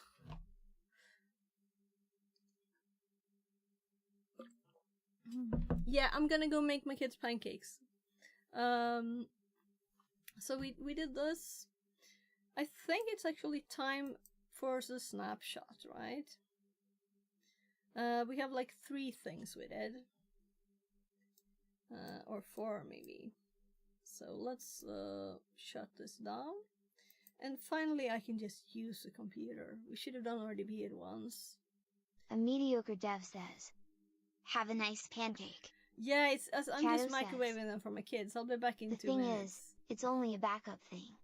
It should back up my local devices, and I also probably set it up to auto-upload it to 2 cloud servers. One in the Netherlands and one in the US law.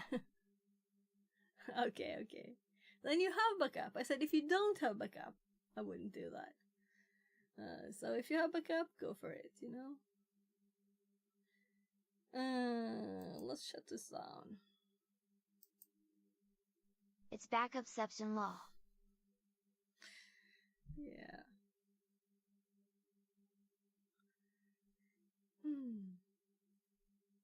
Nice.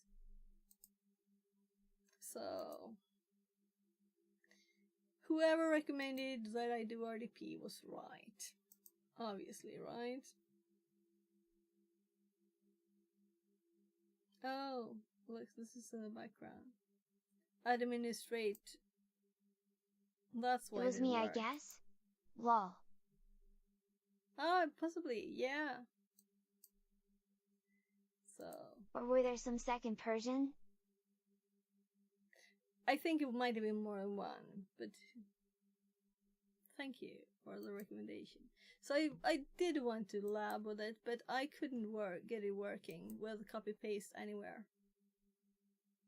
we didn't try this now, but we're gonna make the snapshots. So 80 server and snapshots. I'm gonna take a snapshot and we're going to see what we did. I recommended you RDP when you tried to install Kali. Okay. Yeah, someone did when I was installing the first one too. So enabled RDP, set up share,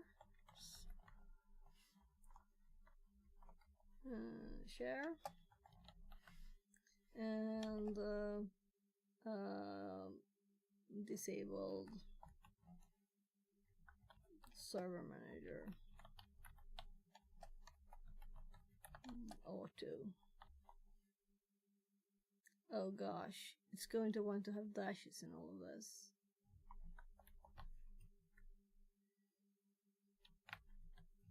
So enabled RDP is the big one. I guess, can we use pluses? No. Currently I nuke one of the 1 TB drives because of data on it, which is not mine. Ah. Okay. So I actually have right in front of me the new system drive for this one, which is a 1 terabyte, because I have a 500 gig now. It's not a drive, it's one of the sticks, you know. I keep forgetting the name for those. It's the internal data drive of that new server. Ah, okay. So, enable RDP, set up share, disable the server manager to auto start. So the one that came with it. Okay. So what kind of server is it? This is an actual server, or is generally any computer? So I'm using a desktop that I found in the trash as my Proxmox server. So we are like ready to install stuff on the 80 server. Let's start it again. And this time we're not going to use this for connection, but we're actually going to use, and I look for an RDP. It's all desktops in my case. Actual rackable server gear is way too loud. Yeah, exactly. That's the best reason to I could never have anything like that. Oh darn. Remove that. Remove from device history? No, not that.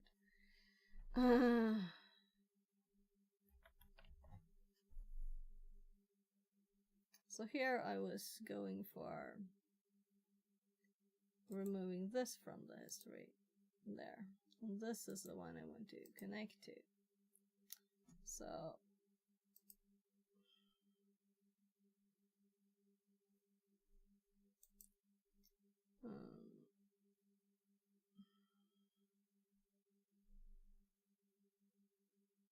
I don't have the other computer here anymore, so the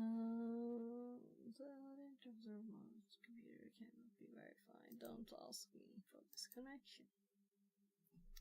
So, and also I really wanted to make this. I didn't, did I? Pin to taskbar? I could have done on this one now. Whatevs.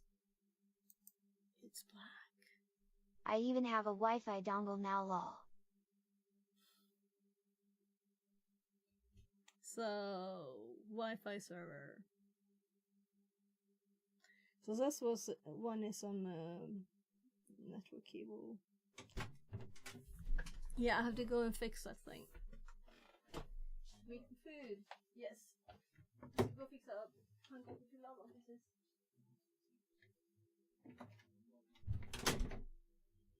Nope. Not for that device, but different ones.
I need to go into the basement soon.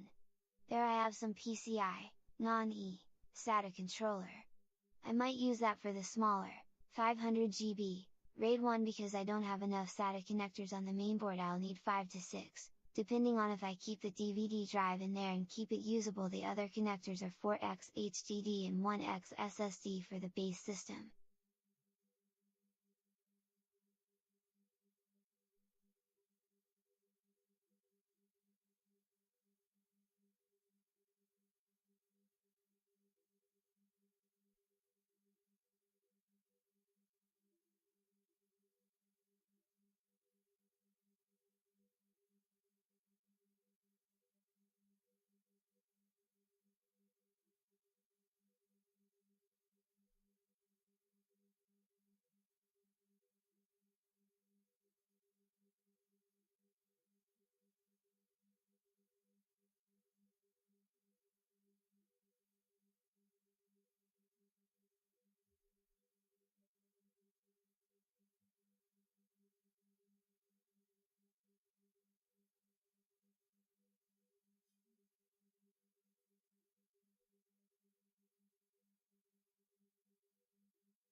FixerBot says, "Thanks for the lurk de bez for me.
actually grab some pancakes for myself too. But the jam is almost out, so I have ice cream on the pancakes. So, let's see. Yeah, thanks for the lurk.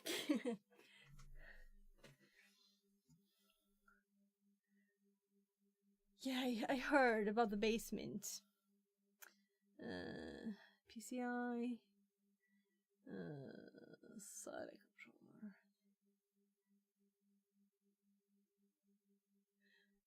Yeah, so many cards I never use. Right. Should. But if I throw them out, then I will need them in 5 seconds. So all the motherboards I think I have are like 8 SATA connectors on the motherboard. Why so many? Well, because they're old, right? That's the reason.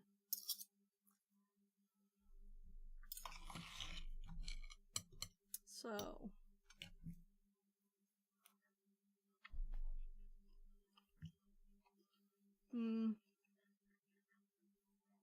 too sweet. Alright, it's 19, that's why this popped up. So 19, 20, 21, 22, 23. It's all 4 hours until the CTF. 4 hours.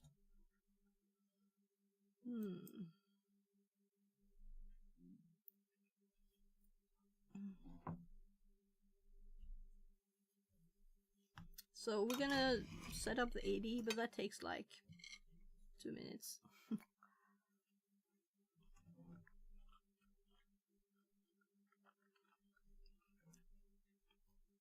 So we will do shutdowns and saving in between though.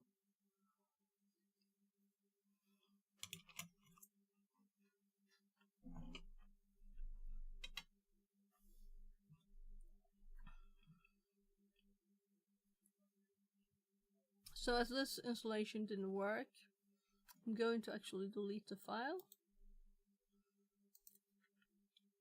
because it was useless. Because errors about virtualization there.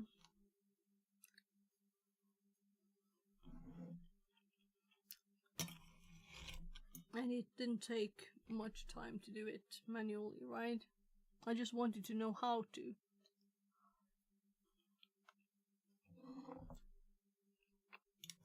But I don't want untested nodes.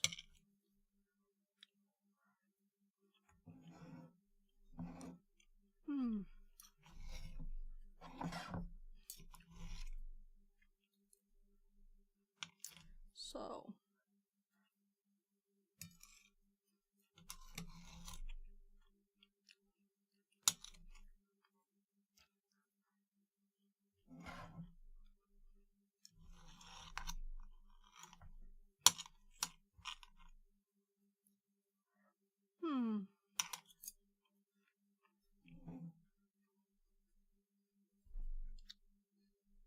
So while I'm eating, I'm thinking of ways to make the VPNs work with if we use Kali on Proxmox, and if there's stuff that we couldn't do if you do that.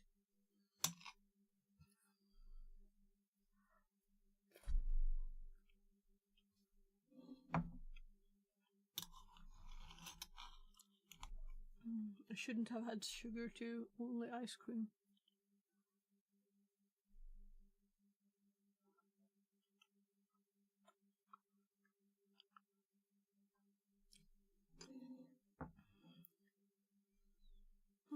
Yeah, so the tummy needs stuff to not be hungry.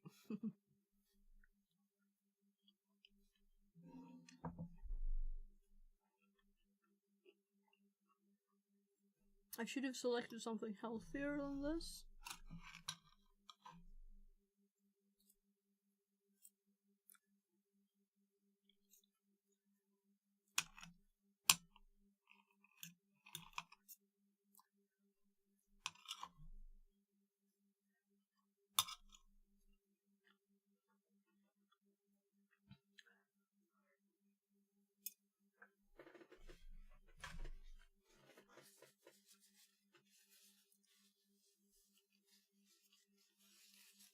I don't like sweet food.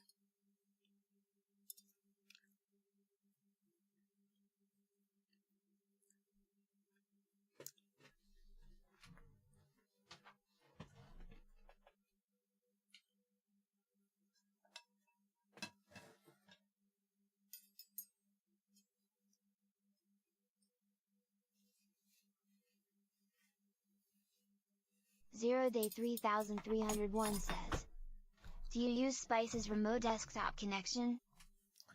I tested it, but I didn't get it working as I wanted. The first problem is that it locks the mouse, and I couldn't get it not to lock the mouse, and that makes it unusable for me. If the copy-paste had worked, I might have looked for more time, but I think I looked for that for an hour. So, if you have like a do this, do that, and it works, I'm interested. But I think RDB might be the thing to do. Your host is Windows? No. You mean the VMs? So we have both. We have Kali, we have Windows Server, we have Windows 11. You're on the wrong screen. Here, this is what I'm looking at. So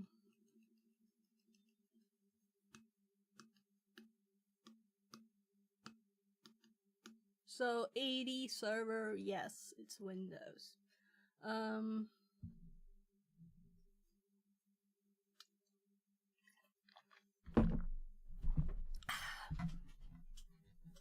But you use Proxmox, right?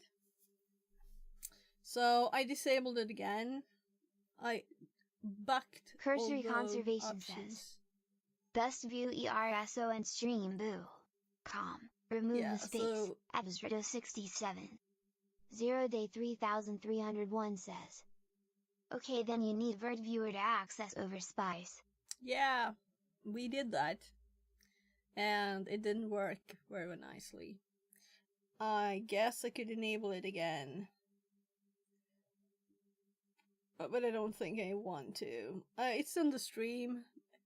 We got this little window up, you know. I tried starting it from the command line. Put it in the path. I tried different options. Asked ChatGPT. But we couldn't get it not to lock this mouse. So the mouse like stops, you know, at the edge of the window, and you have to click Ctrl-Alt-R to get out. And that's not work. That doesn't work for me. So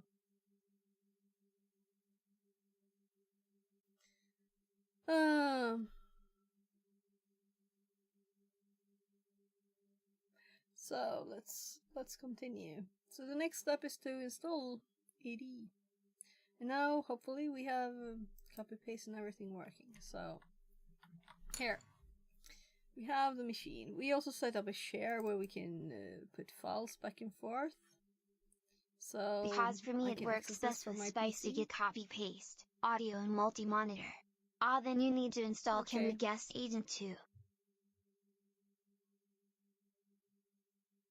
Okay, so Camera Guest Agent. So that's what we didn't install then, probably. Well, now I'm kinda good with this. So what about if we were to use it on Kali? So let's actually do it, because I want to know if it works, right? So we have you here now. You can make sure that we don't do anything stupid. So I'm gonna go again to display and Spice. And I do think I did set it to 32 here. So, and I guess we actually this will mess up the mouse will stop working here. It will be unsynced.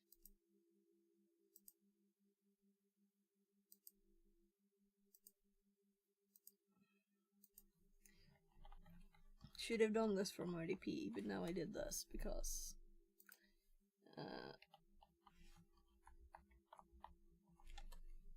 on Kali too, you can check this guest agent in Proxmox, and then install it in Kali, also for Windows. On Kali too, you can check this guest agent in. What do you mean with check? So what should I install where?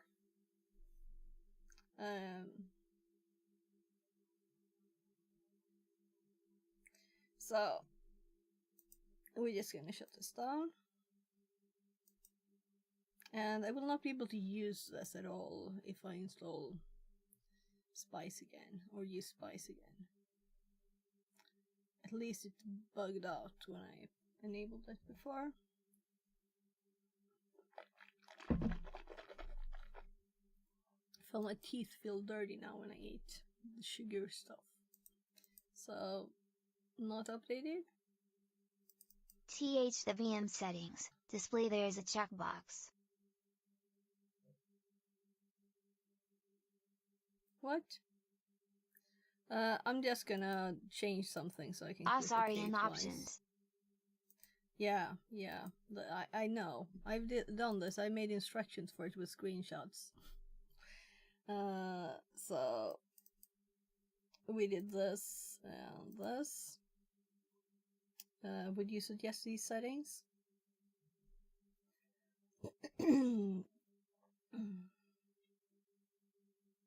This is the graphics. We can skip the folder sharing. Just do this one. That's what you meant, No folder right? sharing. No folder sharing? Like saying, do you want me to have it on or off? No folder sharing or no folder sharing? Should I enable it? But enable guest agent. Guest agent? So, I don't know what guest agent is. Is it this thing here? This needs to be enabled. Above. Yes. After this to move. Yeah, I shouldn't have eaten that. My tummy didn't like it. Pancakes with ice cream. Oh.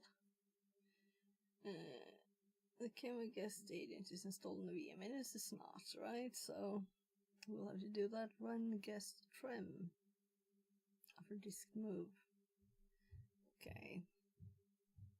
And default.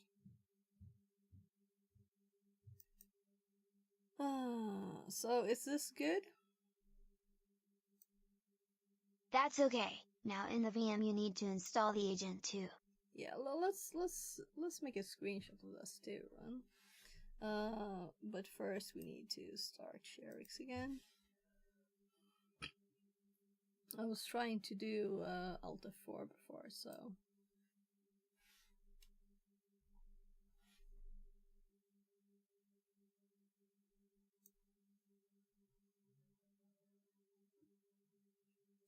yeah. And if you hear my tummy.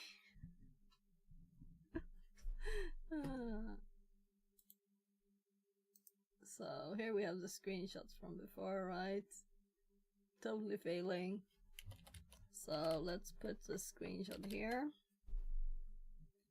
And I'm actually gonna make the first one too. So we are on this guest agent. Yeah, I guess it's good just to click here then.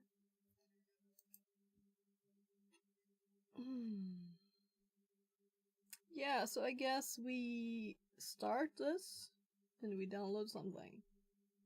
I have, let's see, what's this? This is the download page. Is it in here or is it special one? Try it on Kali first. Kali isn't installed yet. We can't. So it's only one that is finished. I don't remember how much Kali is done. We can try, but this is the one I'm testing on now. So Why are two selected now? When you are here, download the Windows Guest Agent. Yeah. When you are here, I mean, when you started, I started the machine first, right? So let's do that. But are there any files we need? I want to know. I'm assuming.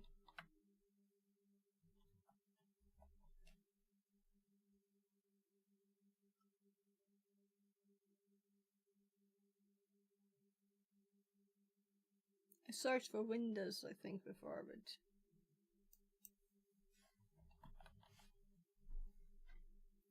So we have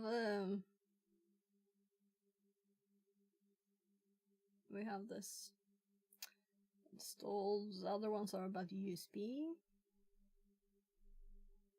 Yes, from this page you need the Guest Agent, exe.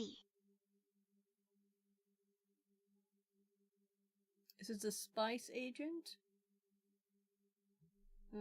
Windows Spice Guest Tools.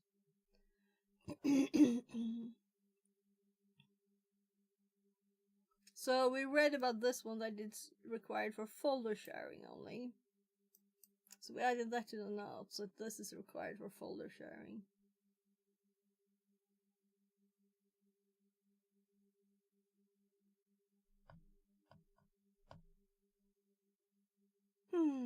But I won't use this unless we can make it not lock the mouse. But I still want to know how to do it, if it's possible.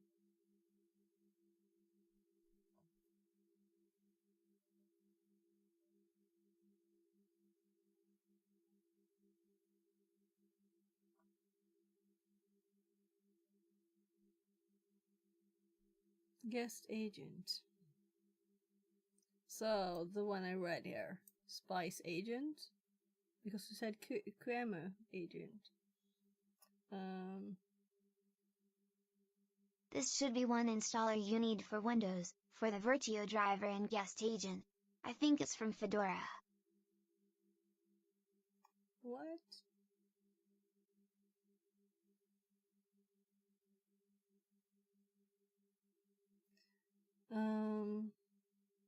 It sounds logical to have a Windows agent on there. I'm just reading here.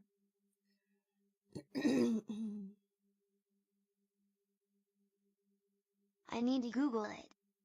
Yeah, sure. I can just test stuff too. You know, we have a snapshot, so we can just remove the changes, roll back. So it doesn't matter much if it's not the perfect solution. This is just a test. I won't use this anyway since the mouse thing. If it works though with the mouse, this might fix that too. Okay.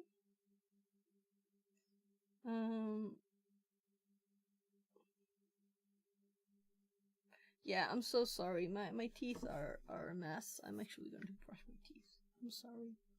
It smells or tastes horrible in my mouth. Where on earth do I have this thing?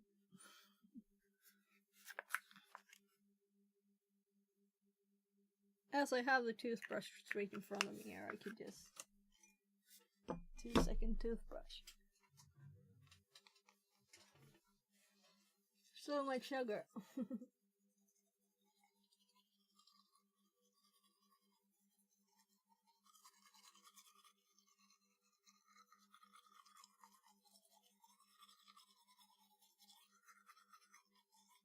Virtio and Guest Tools, exe.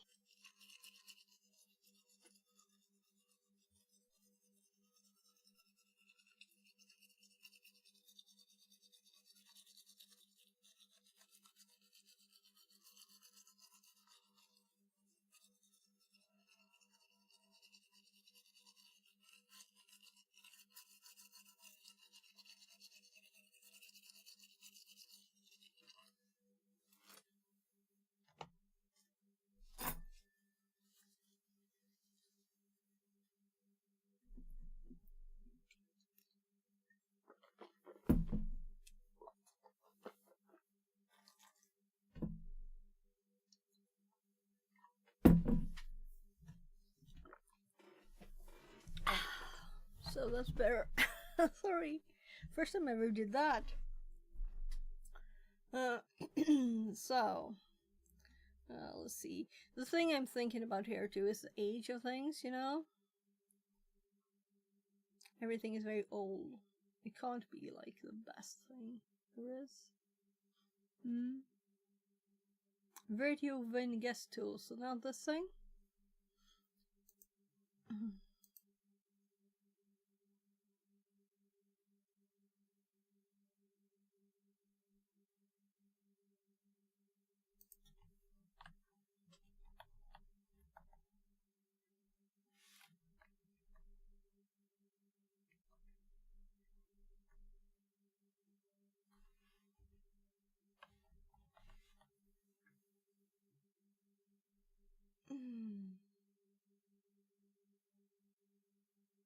Spice guest tools latest exe.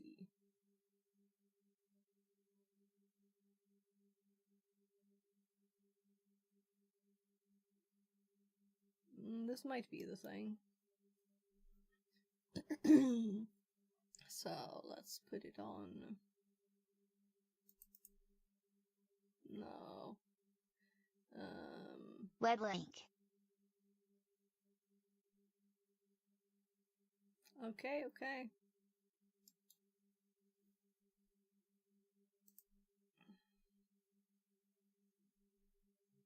So it's not even on their site?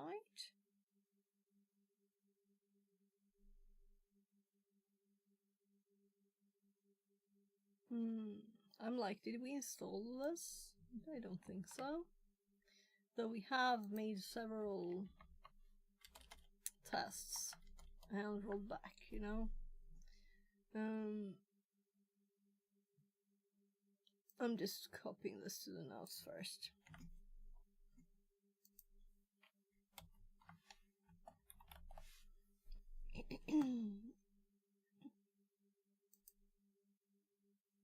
Yes, that's also new to me. I knew it's from Fedora. Okay. Why is it from Fedora? Because they use this too? Why? How?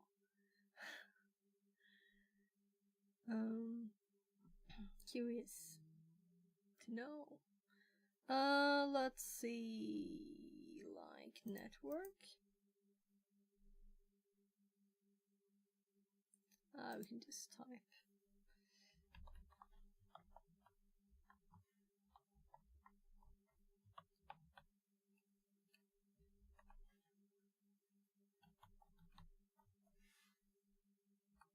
Shared. Yeah, I think that's it.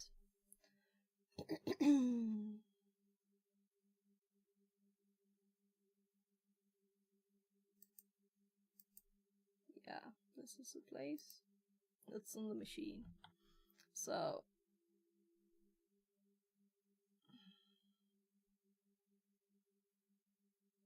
don't have it up because we just started it, right?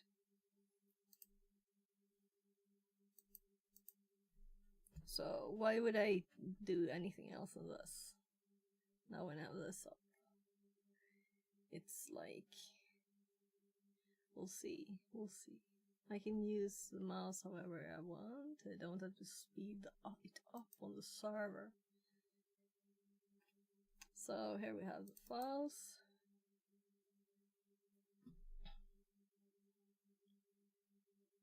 So I couldn't copy paste, I pasted a error message there.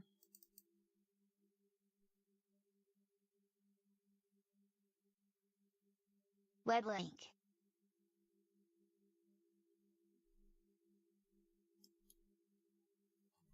So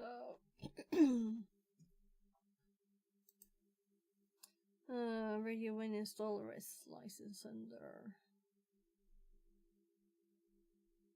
I'm not gonna read that, of course.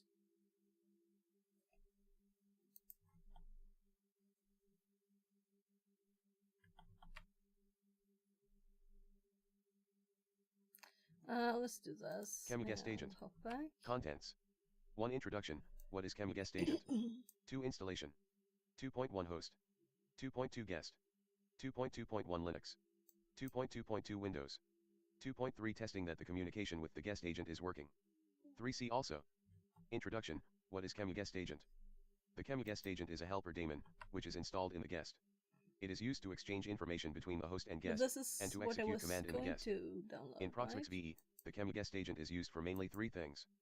1. To properly shut down the guest, instead of relying on ACPI commands or Windows policies. 2. To freeze the guest file system when making a backup/snapshot. On Windows, use the volume shadow copy service VSS. If the guest agent is enabled and running, it calls guest freeze and guest freeze thaw to improve consistency.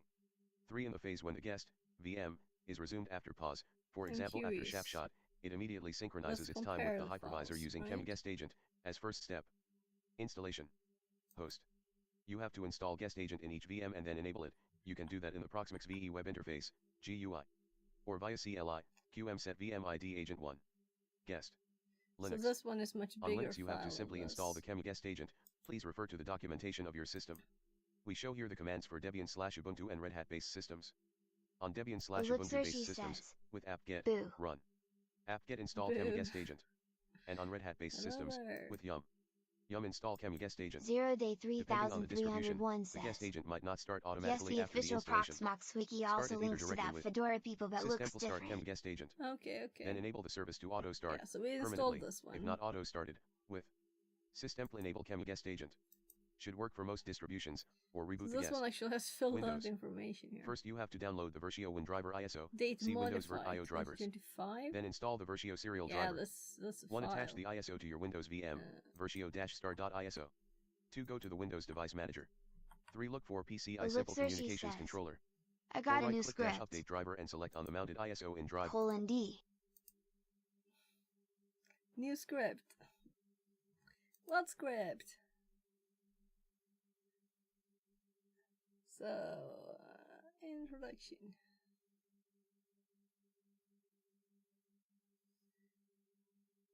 Installation. For my game I'm making. Oh, right.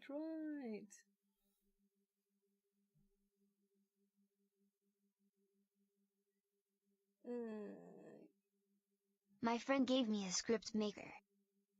Okay, cool.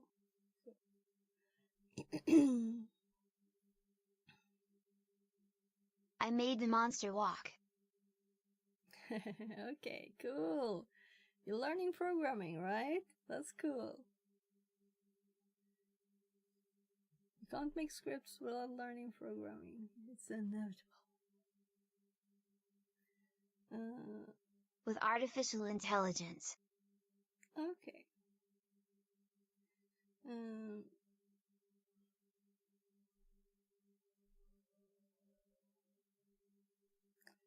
Yeah. So, Debian based, Red Hat.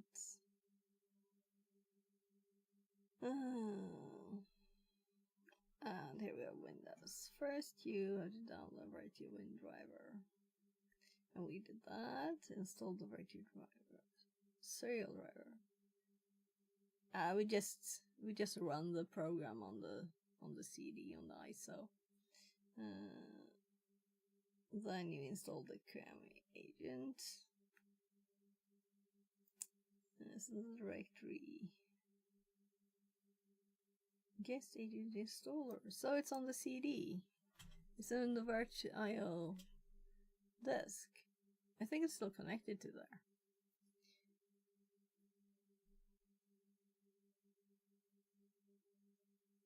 Yeah, so here, let's check this out. So,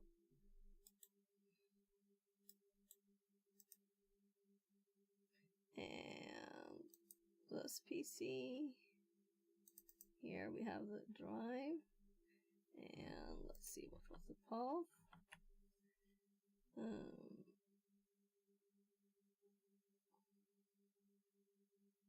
Directory guest agent.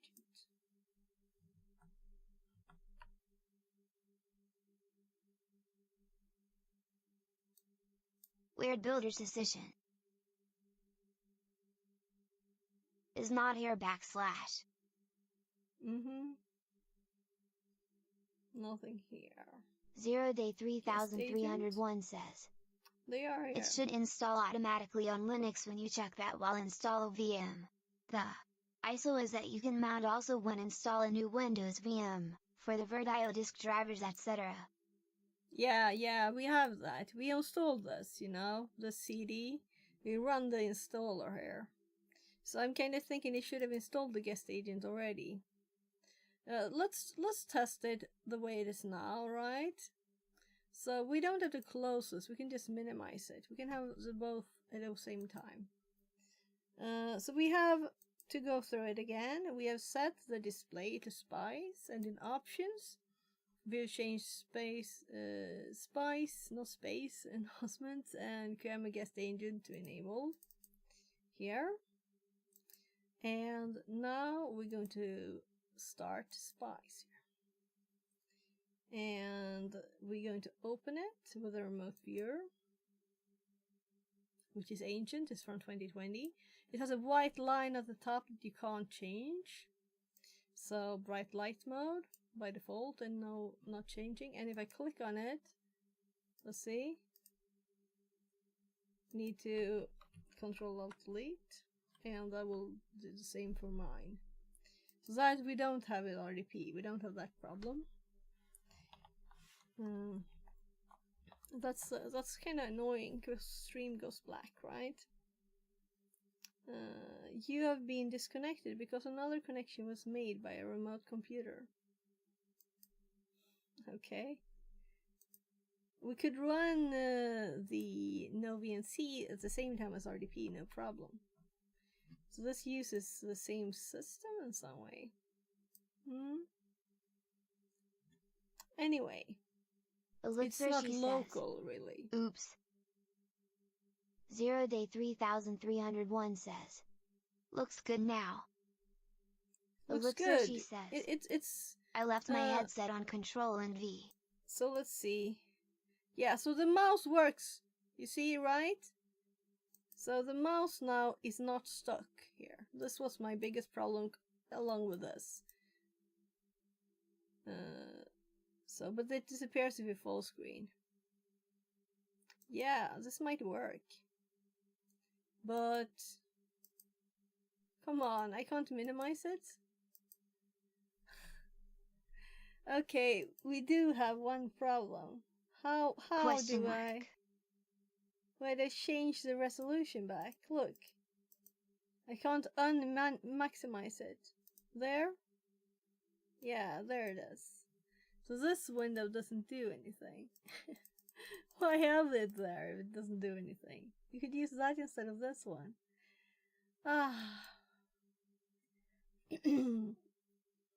So I did not run this one. I run the other one, right? So I run this one. This is what I run. Let's delete this one because we already have a working one. Laugh. Translated from Slovak. Bruh. And we did not run this one, but it's probably installed already, I'm thinking. It should have been. Ads. Oh, ads. Frown, frown.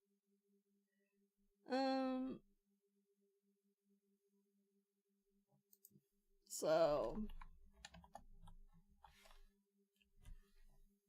we'll just wait for ads. I'll wait.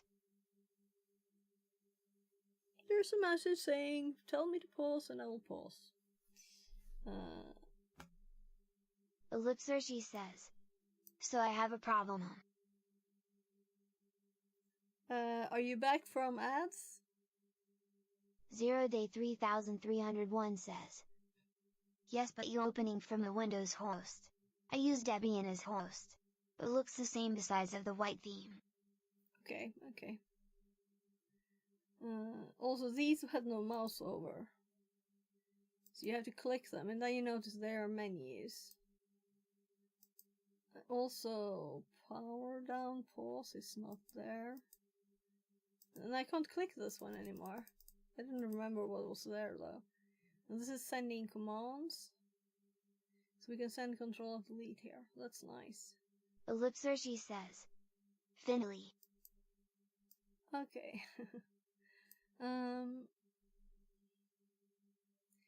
Yeah, so we're going to try cut and paste, copy paste. And I put Notepad here for this purpose. So let's just copy something. I'm just grabbing anything here and pasting. And it worked. Thank you very much. Thank you. We have it working there. So now we have it working, and we will update the installation instructions, right? My other script does not compute with player. Okay. Yeah, I don't know anything about it. I don't even know what type of script it is, you know. So I can't help you with it. And we're doing like a thing. We're going to install AD. But you're welcome to ask things. I just might not know anything about it, okay? So let's just copy something here that is from the machine and open Notepad here and paste. And it worked. So that's good. We have working copy paste, and it doesn't anymore steal the mouse. Blame to see. Translated from Spanish. Blame to see. Oh, that was a bad translation. CLPA. Yeah, I don't know what CLPA is. CLPA. C. What's that?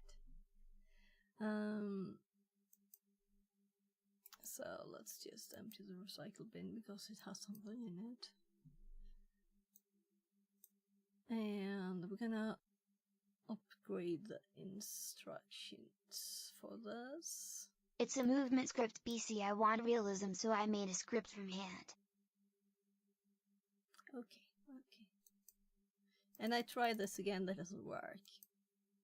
So I guess if you didn't have RDP, this might be good.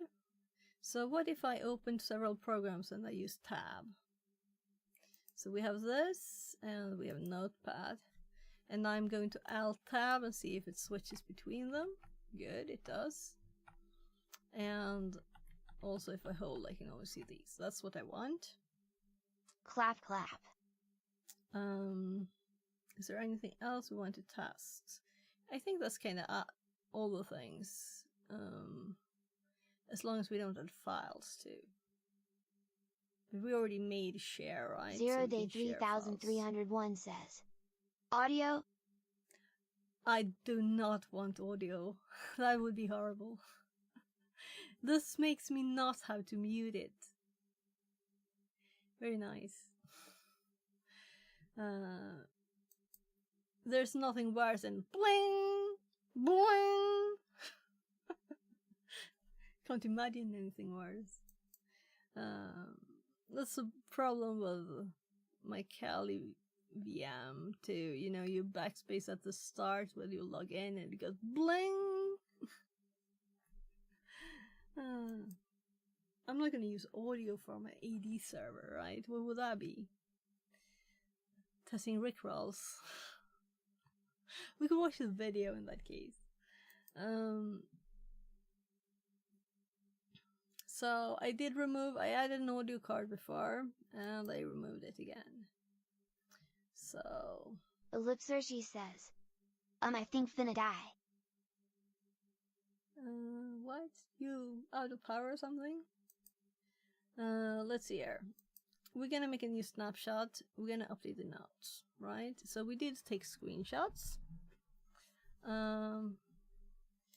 So on our client, our PC installed the Spice client, and now we have a next step.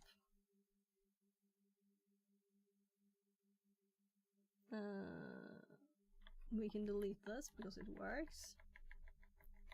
And we're going to instead say install the And I have this down here.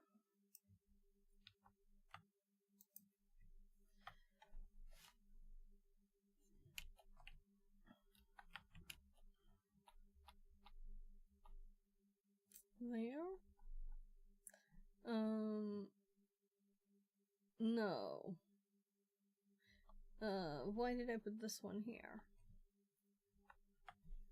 It's one more thing to do here. Go to hardware and use P device. 0 day 3301 says. Add audio device. Haha, yes. Just if you need audio in Kali for YouTube etc, but it's not made for goods quality. Yeah, so why would I watch YouTube on Kali? I don't know. I mean, if I have my PC.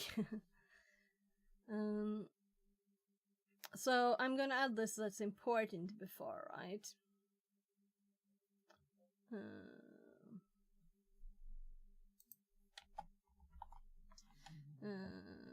Folder sharing if you want to. So now I have to go on that meeting. Hey guys. Okay, thank you very much for helping. Have a great meeting. Bye bye.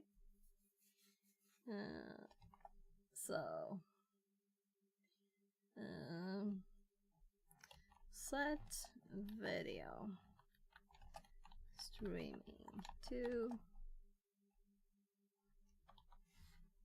all. We could actually do this, right? All.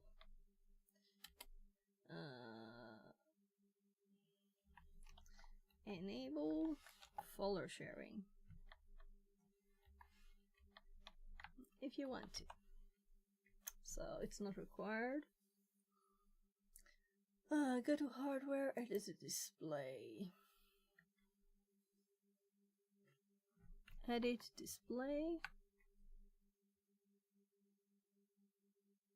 I could say double click display. Making it instruction instead. Double click display.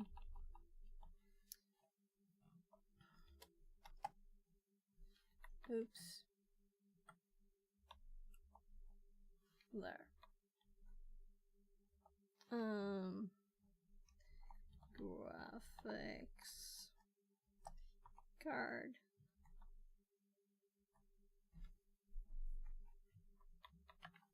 Set graphics card to Spice.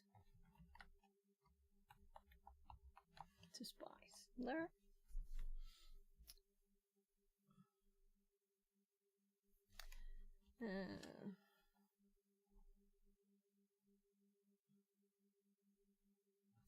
Maybe set memory.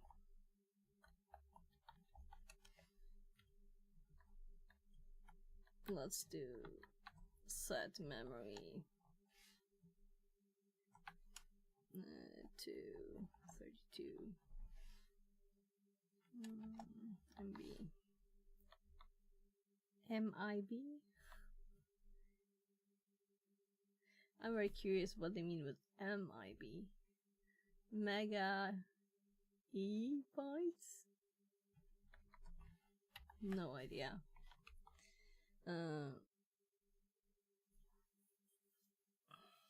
So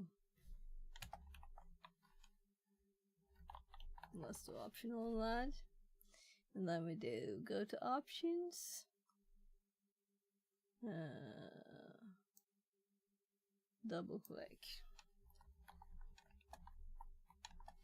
Spice enhancements. And we go into setting of Spice in Proxmox. And before I do anything more, I'm gonna just cut this. And this is done.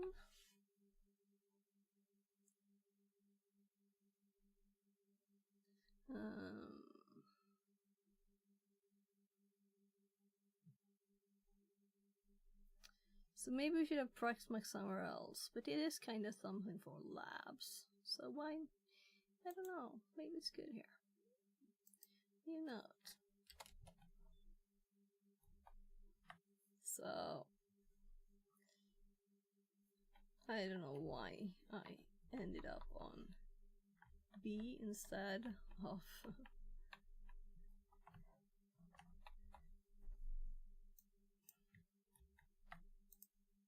in the settings.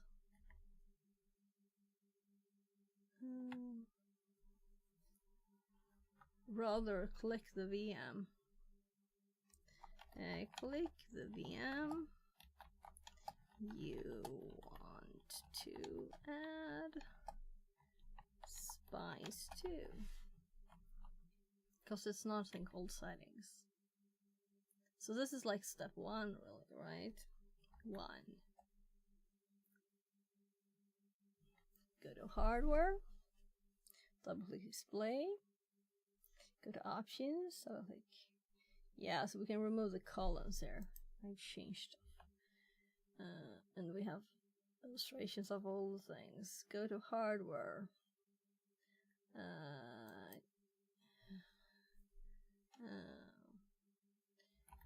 Click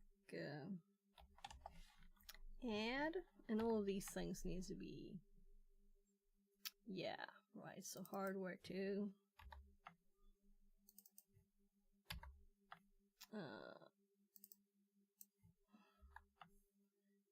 Memory. I guess we do the actual name, right? Memory MIB 232.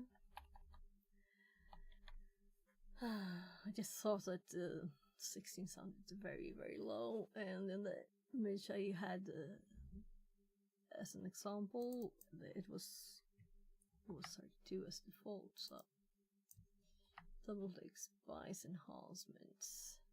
Set video streaming to all, enable forward sharing if you want to. Go to hardware, click add audio device, and C plus audio device. There. Go to hardware, click add. What's that? Click add, comma, audio device.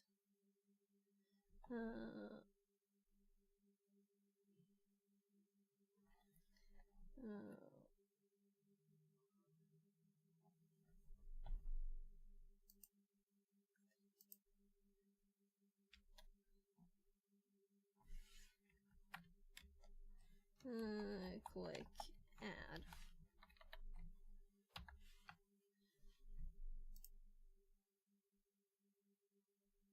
So those only had one image, and it's kind of obvious to click OK. And here there was an option, so I just said click add.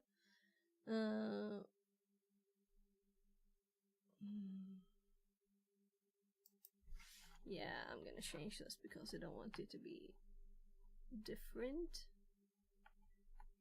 So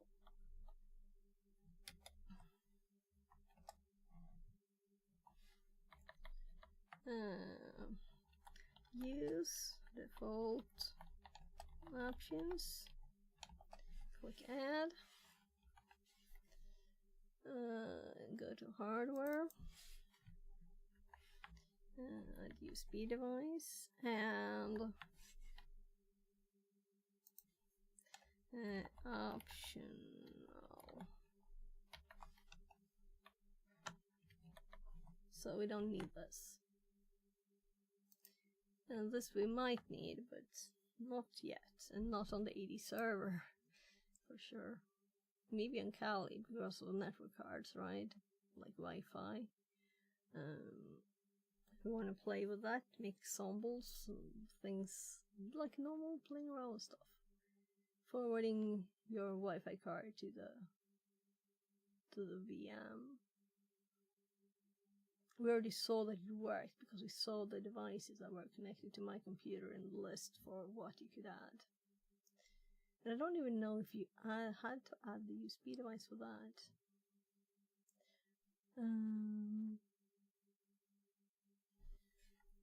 I'm sure it was default options, but should I check it?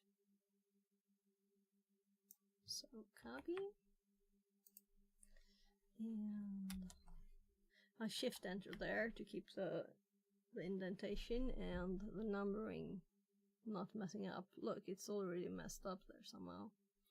So maybe if I only click this one, it will just a space here and will update, right?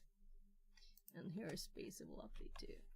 So on the client, our PC, install the Spice client, Linux, Windows. To enable file sharing, we also need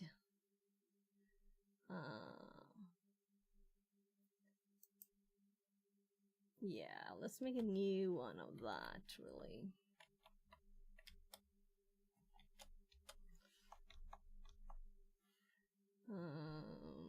One dot space, it will automatically do it. I've been so annoyed at that. It's funny now when it's actually useful. So I need a quick bio break. I'll be right back. I'm going to check with my kids. There.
dirty microwave for my other kid with some pancakes too. He also wanted something.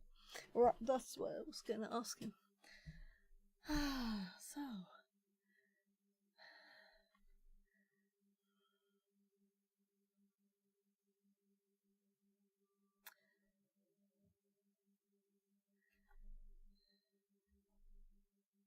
So we have not done anything about that yet, but this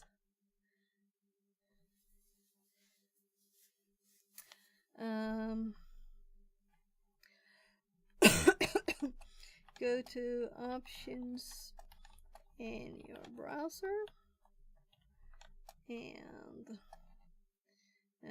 temporarily enable, let's see what it's called in Firefox. So we still have the settings up, right? Ask whether to open or save files.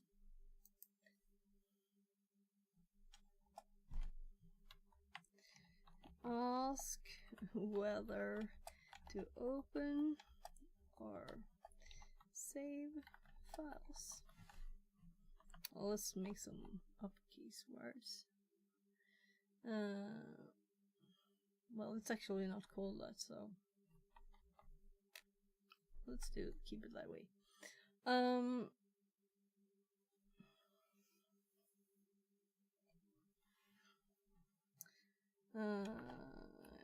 Click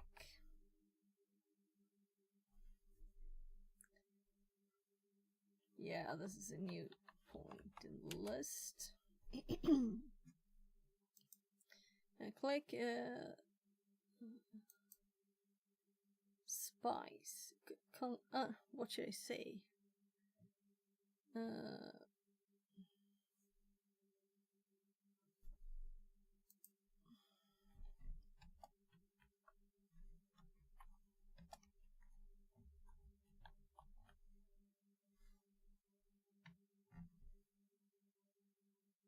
There's no arrow down thingy, right?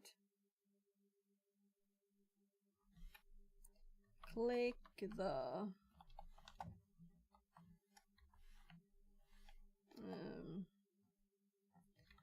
arrow down menu and select spice. A file should be downloaded and you should get a question. No, that's later. You should get a question of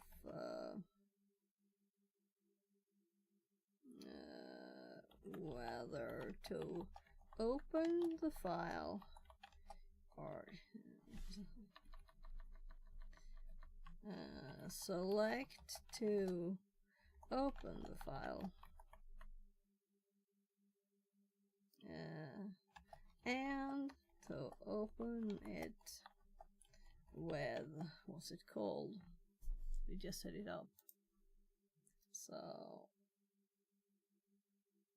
vert viewer connection, maybe remote viewer.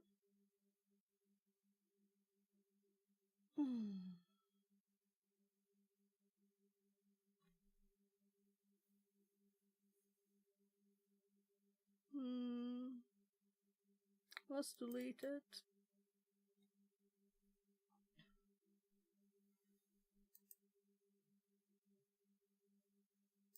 So why can't I delete this line? I want it to be as it was when it was fresh. Well, we just click here. Console, spice, here. Remote here.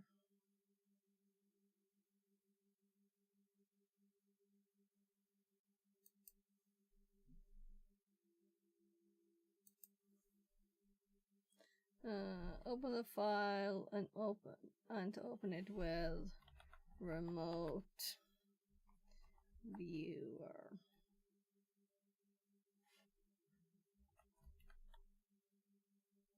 .exe.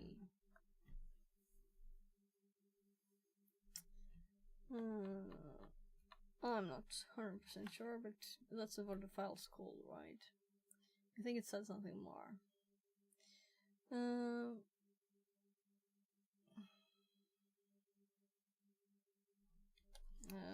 A file should be downloaded and opened.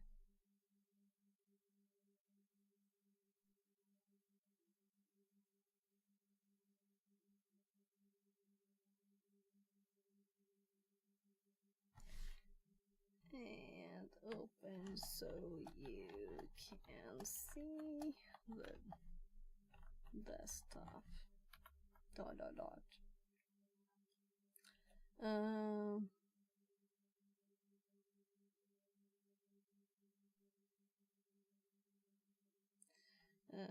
set your browser options back. Well, is this not necessary? Yeah. So I'm not saying how to set it. I'm assuming a certain knowledge, right? Not certain knowledge level in the instruction. That's good enough. So maybe I should do the file sharing bit just to have it.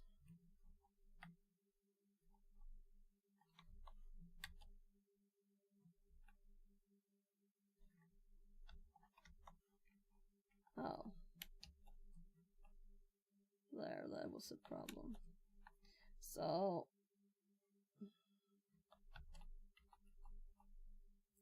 install the guest tools for Windows.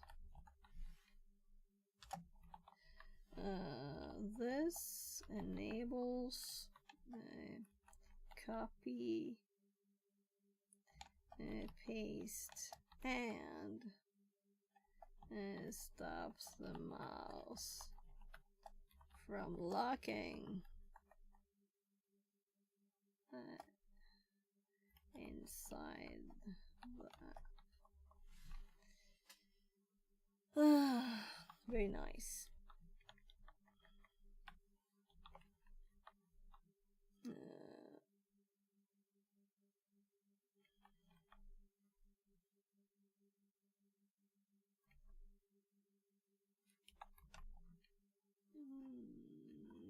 Download.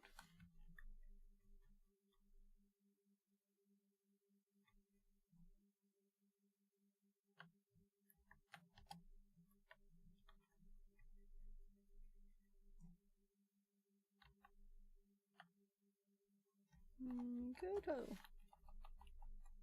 I'm sorry for the slow speed here. I'm soon done. Download, ready, and I put a space there by mistake. And there.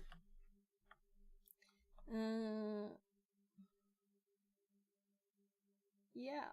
So I'm not putting restart and stuff. I don't think we really need to, right?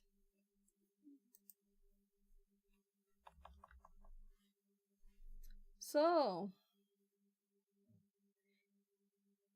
finally, it's time to install AD. It's not a big thing. It's very quick. We have scripts finished. Now we can copy them.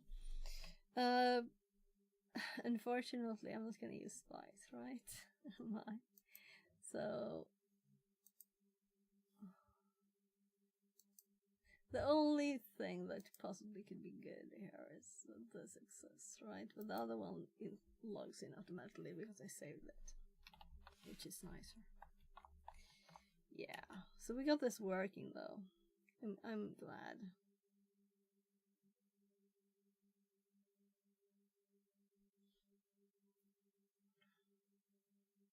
Will it auto expand the size or not? No. So another reason why not use this. Shut down event tracker. Unknown reason.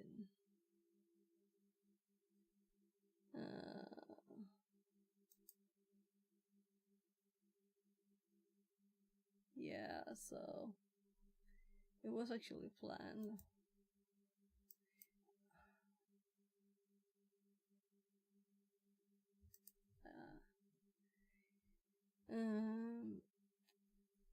I've moved this up so many times now.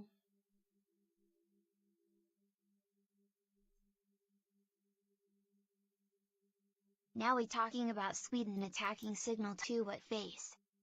What? Is there some news I missed? Sweden attacking Signal? Oh, you mean like the government wanting to... Yeah, but that's old news. So then, some weeks ago, the military said, everybody in the military has to use Signal. And then it was kind of like, yeah, so good luck, government.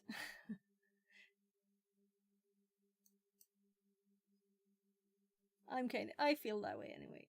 I don't think it's a big, we don't have to worry much. Knowledgeable people saying stop.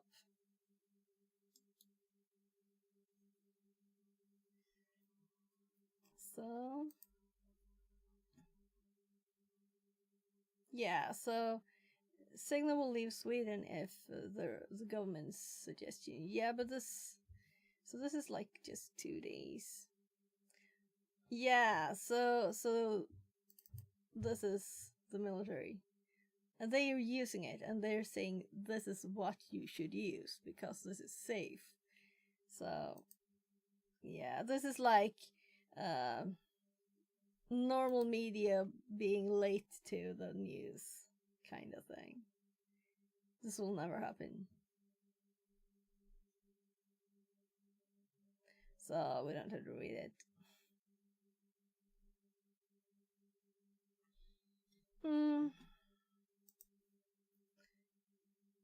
Yeah.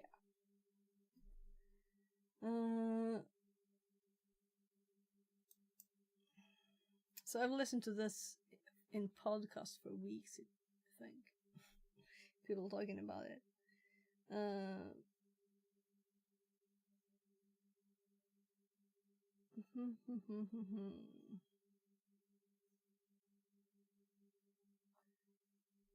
Let's remove the pink. It always makes it hard to read. I'm kind of thinking, is there anything else we want to mention?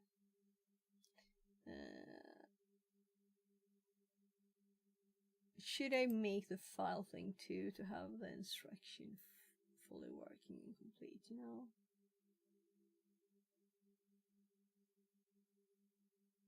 I don't really want to, and I don't see any use for it, so I don't think I will.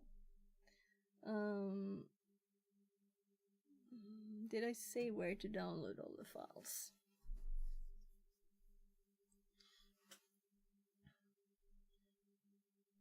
Vert Manager download.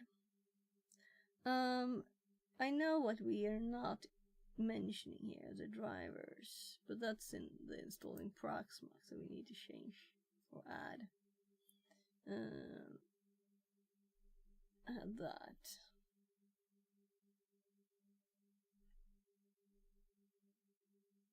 What was this? All right, we set up move the pools and stuff. First.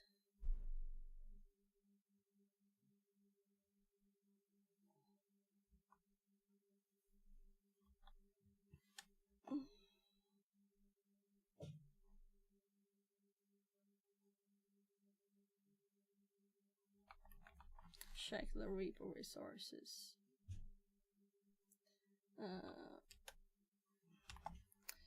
Remove the ones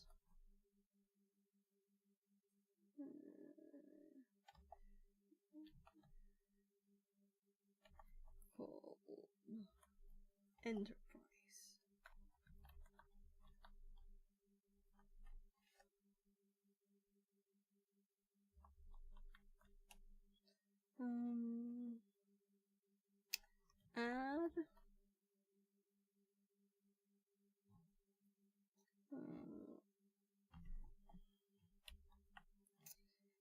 PDE, no.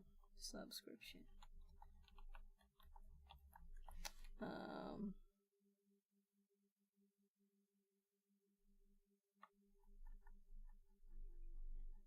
Oh, I had it here.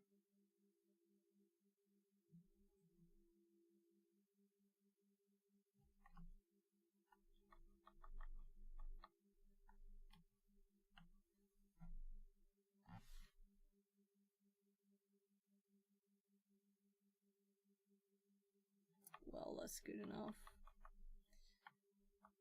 Updates for us. So I think I will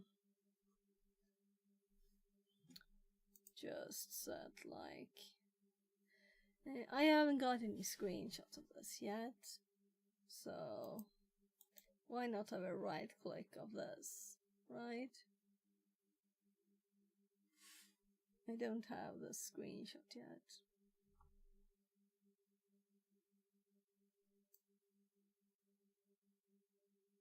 I don't have any screenshots really. Like what version it is. It's only this big screenshot, right? Oh yeah. We do have that big screenshot. That's the only thing. And it's nothing really more than this. So set up the disks.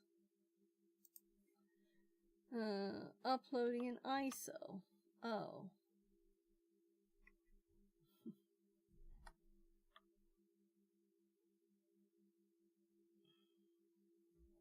Should we do uppercase ISO?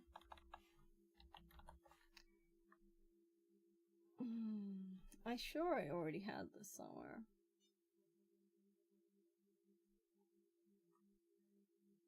So we don't need the full logs. It's working fine. I just wanted, as we were like, it was late and I was closing it down and I was tired.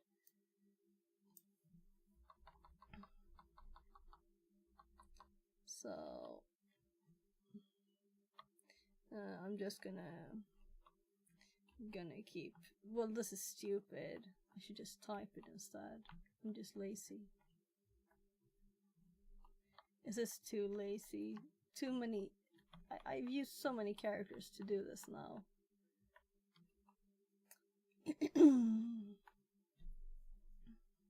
And this one was actually for underneath. And then we have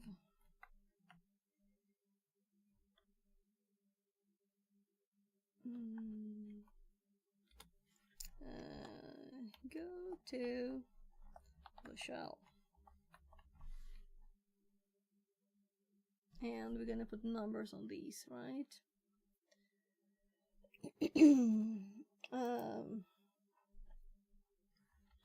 Updating Proxmox. I guess we could make a separate file of this too.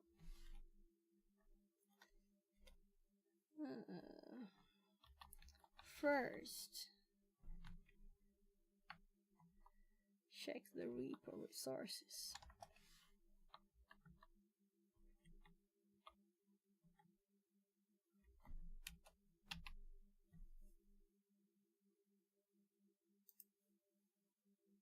Two,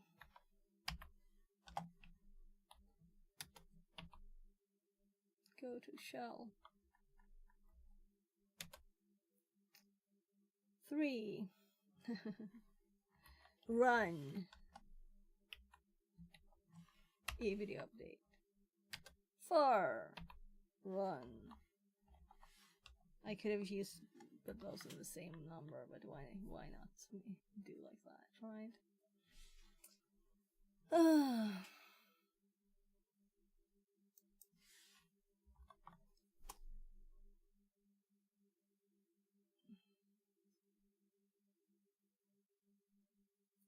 Let's say fix here, because if we don't do this, it will fail, because that's how we started. This is for the installation, definitely, right? As we won't need to update the resources, and then we just run a normal apt update, so upgrade. Update upgrade. So this is definitely part of the installation. It's not interesting anywhere else. So workarounds for graphics card sharing. This is still a to-do. Let's make the to-do a header. And I never used the right side one. But I saw that people had headers in there. I don't have any headers in mine.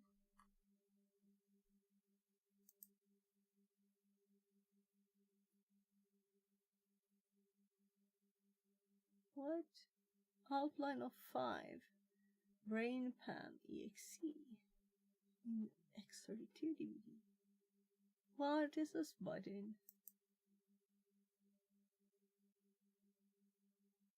Ooh. So it actually worked when I clicked it. Now you can see updating Proxmox and to-do here. And then we're going to add uploading an ISO. And we're going to add that. And then we're going to add, well, resizing partitions. So uploading an ISO feels like it's afterwards, right? Download Proxmox. Flash the ISO to USB, boot to USB, follow the guide for installation, go to UI.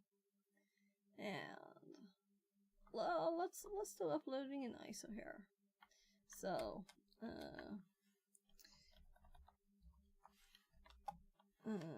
basic installation.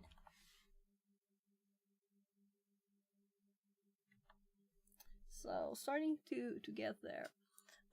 Uploading ISO. Let's do this one. Click on local ISO images.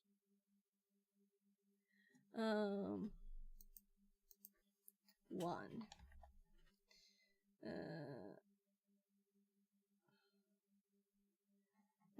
Expand the server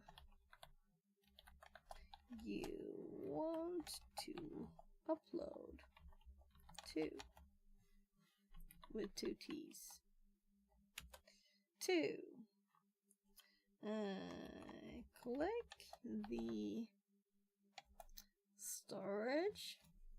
Let's see.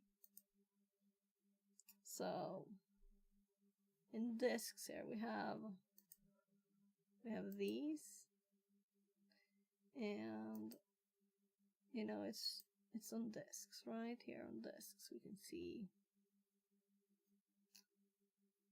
Yeah, it's not very obvious here. We have to go here to see the storage better.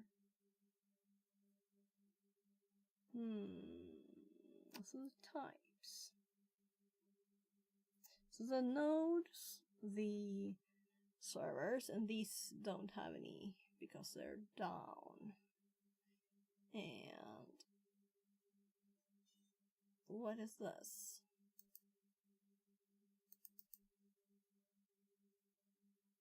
This is what I was looking for. I didn't see the local network here. I was looking for this before, didn't find it. I thought there must be something to do with networking, right? So we could probably set up virtual networks here. Nice. Nice. Permissions. And add group user. So this is a network card. The physical one.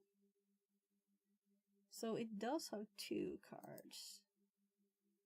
Server. So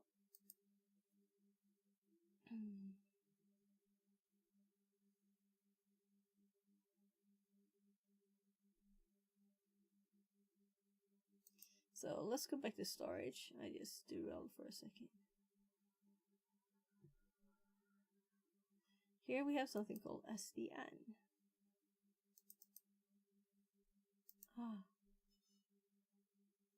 And then we have zones, Venus, options. Oh, we can set settings here. iPad, VNet firewall. So now I have to keep clicking here. You noticed firewall before, I think.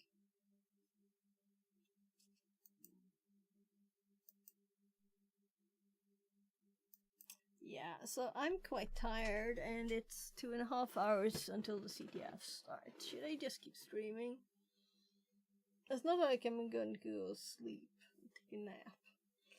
It's not like I'm very serious about it. I just found out about it like yesterday. Well, I'd seen it before, you know, but for some reason I was in there. Knock on the door.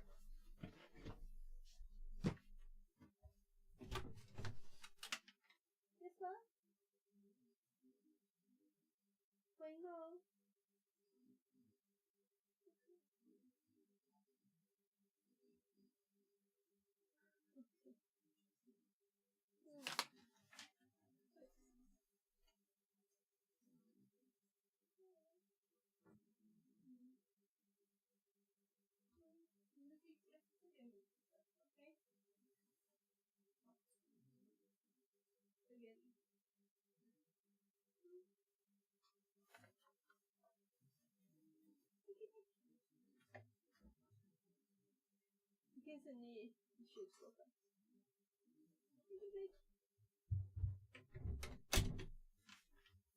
So,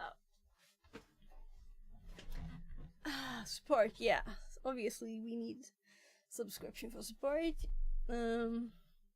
What's HA? I can see a heart there, like health.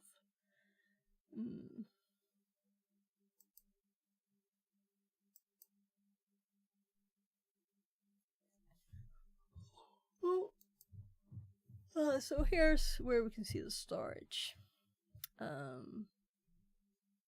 So what if I double click something? What if I double click local? No.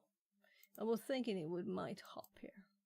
I'm trying to make it easy to find this, not depending on the... Back. Was a quick meeting little. Welcome back. I'm making documentation.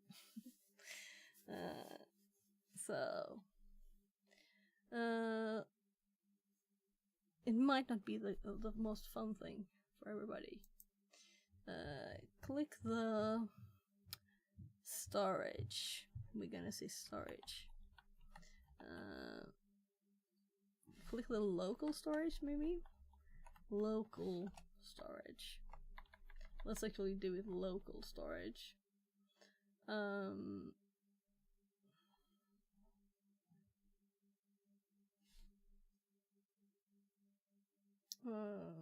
Let's actually do it too, right? And then we have ISO images.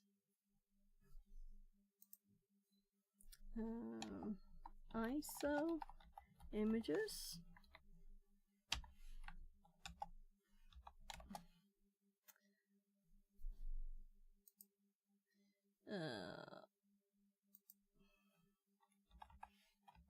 And click upload. That's good enough, right? So just so we don't like miss what on earth we were doing. Very little thing. We have the like little menu there too. What else? Did you choose the non-subscriptions repo to get updates? Yeah. So we did that 2 days ago there when I was installing it. So I'm kind of thinking, should I have a screenshot? Nah, this is not necessary. Let's see here. It's down in the updating section here. So from other ones called Enterprise. Add PV no subscription. Get a shell. This is how I did it. I know it had one, but it looked like very tiny output windows. So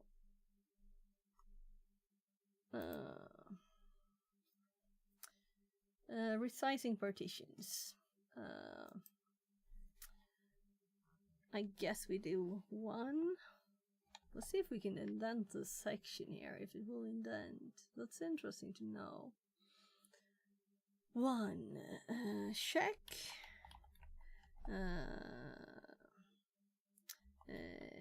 Partition info.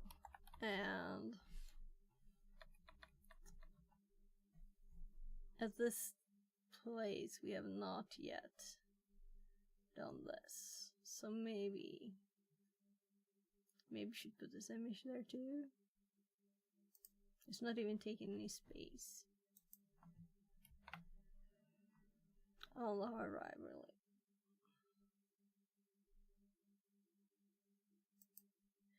Nah. Let's just say a little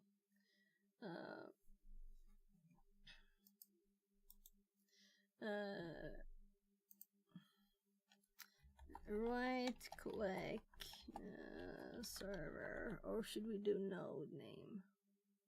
Let's say server name and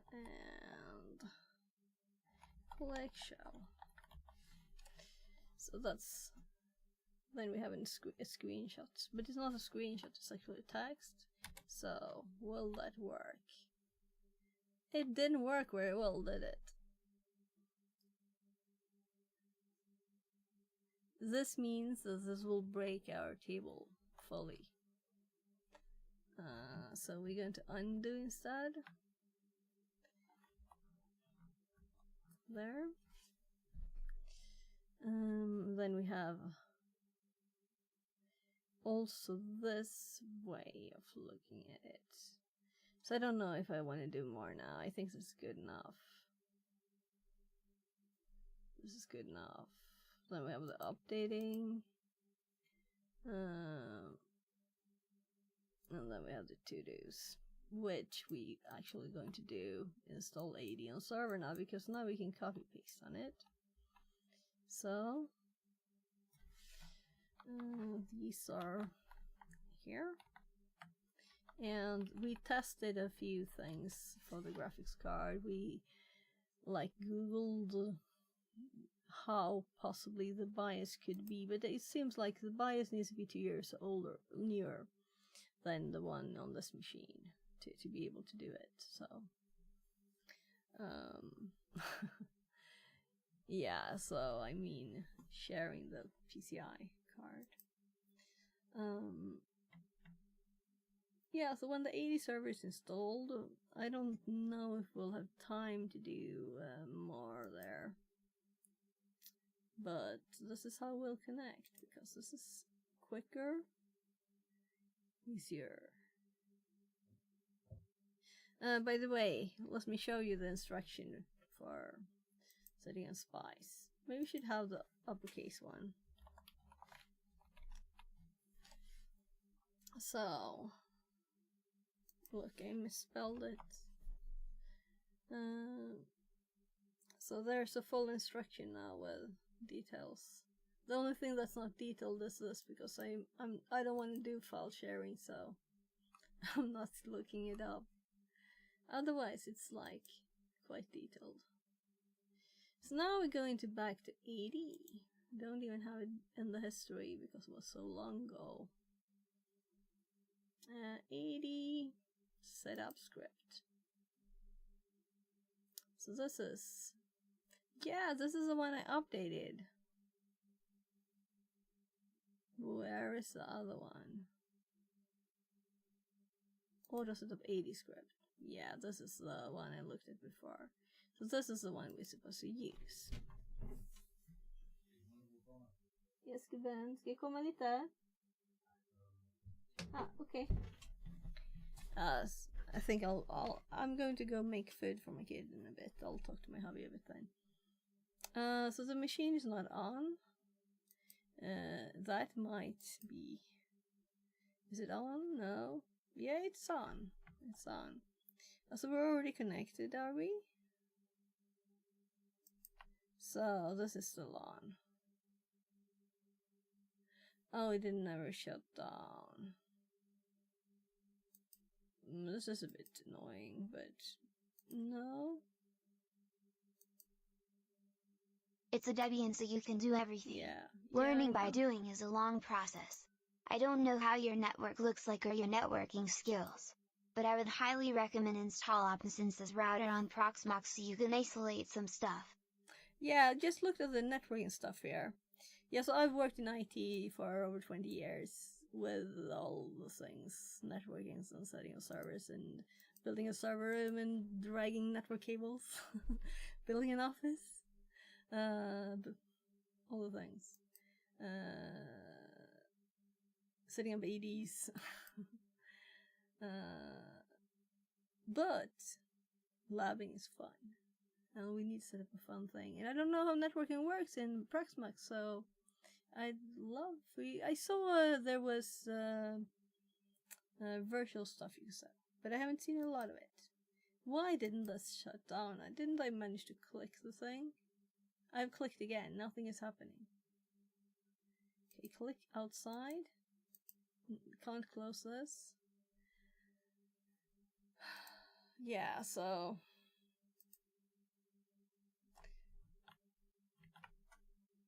now it should be able to connect. Let's just connect.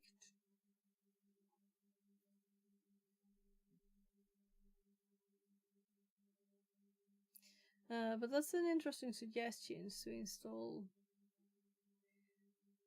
router or maybe, you know, lots of stuff virtually. I've never done that. Virtual network stuff. I just have lots of network stuff physically.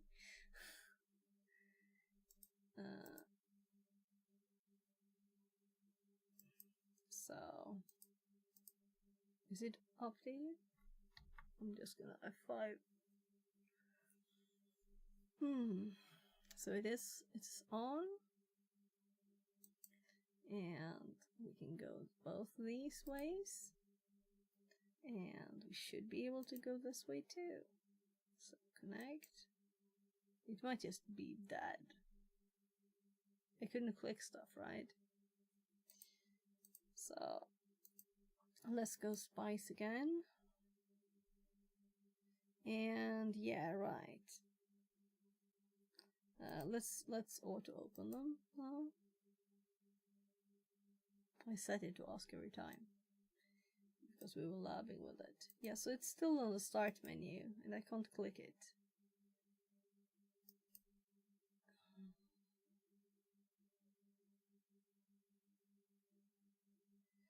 So let's send it a Control-Alt-Delete and see what happens. I have over 15 VLANs in my network. For NOC/SOAK/PV/DMZ/lab/IoT and so on. Segmentation is quite important for security. Yeah, it is. So you have a lot of stuff. I mean, I don't have 15 computers, and I think I have a lot of computers or devices. So I wouldn't need that many networks because I don't have that many devices, right? So tell me more about your lab setup and all of the things. You have like, do you have home like sensors and stuff? Do you have ESPs? What are you running? So this is really not working very well, is it? I tried Control-Alt-Delete and it's just not.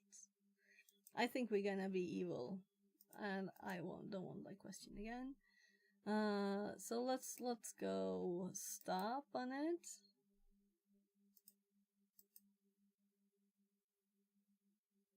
And we will start it once before we do the snapshot. I was gonna do the snapshot now. So it is off. Let's start it.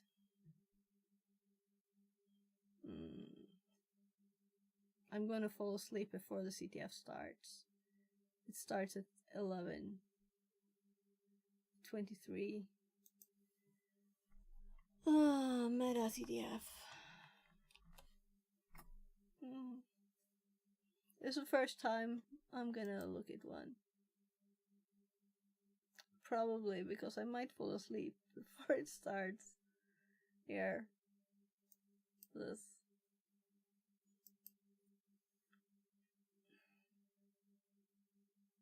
So we have 2 hours from 23 to 1 my time, the Central European time.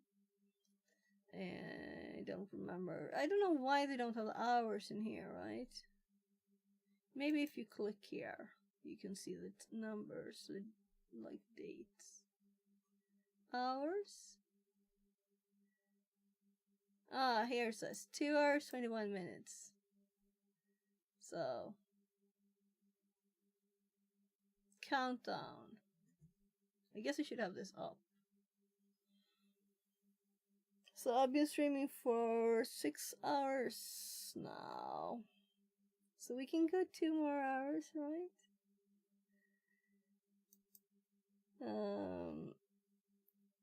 This we don't need. Yeah, I don't care. I have Haha, 26U rack for Proxmox servers, HPML 350, the big ones. And my old gaming PC is my options. Not many end devices, but a lot of VMs, and I like to monitor that with a firewall. Okay.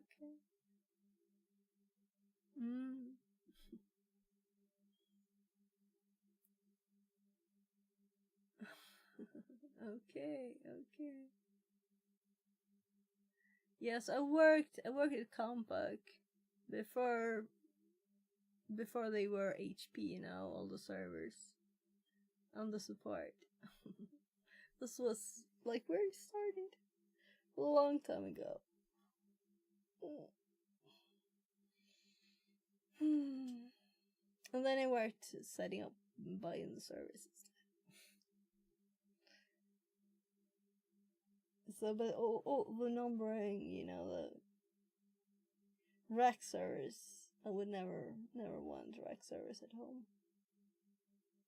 But, well, if you have a big house and have a server room, but I don't know.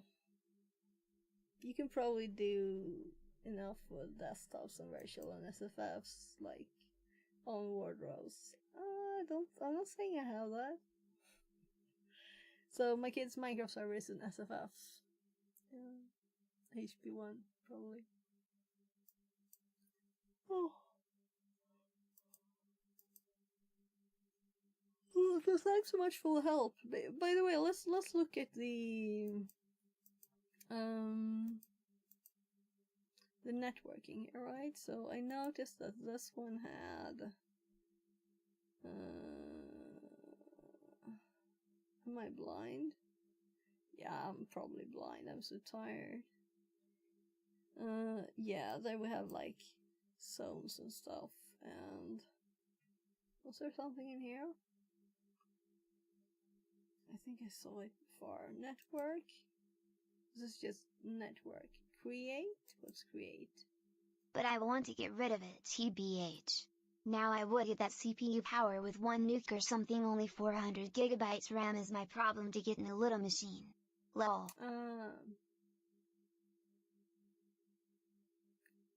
400 gigabytes RAM. Well, let's say that I couldn't afford that.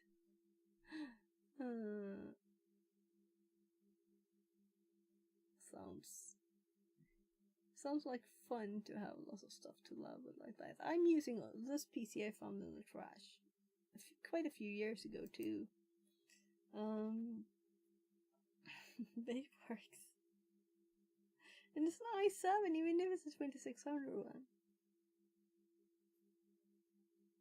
Yeah, by the way, can we see like the specs of this machine system? Hosts? Oh, it's just a host file. I keep thinking it's something else. Nah, we can't see much about the hardware here, can we? System log. Oh, this is nice too. This is just a rebus, right? Oh, this is happened since we started. So it didn't have any updates before. Should we do the with the server running, run the graphical update one? let's refresh it first.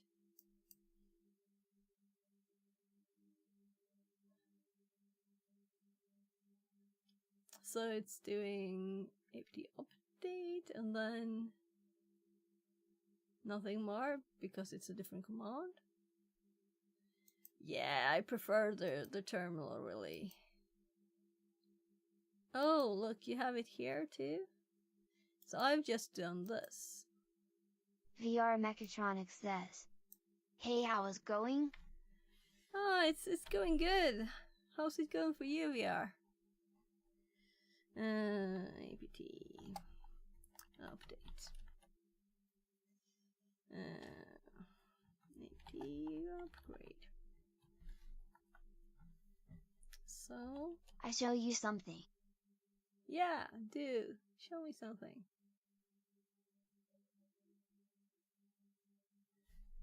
So let's this one go.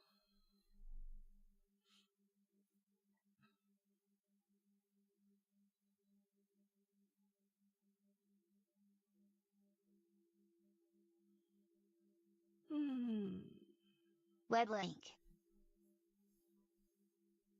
Oh, Sweden. Cool. So let's see. Bachelor programs. Total English and open to international applicants. University of Gothenburg is a perfect place to start your university education. Yes, actually, when I was on this meetup with cybersecurity people for the first time, I actually met a lot of people that were not Swedish from all over the world, like Indian stuff, everything. I don't know where everybody were from, you know. But they didn't know Swedish. That is amazing. And what they had just offer finished for. their cybersecurity education. So they were starting to look for work. Are you interested in that education? Yeah, and it doesn't matter if you're Danish or Polish, right? It's just international. So have you spoken to them? Have you sent an application?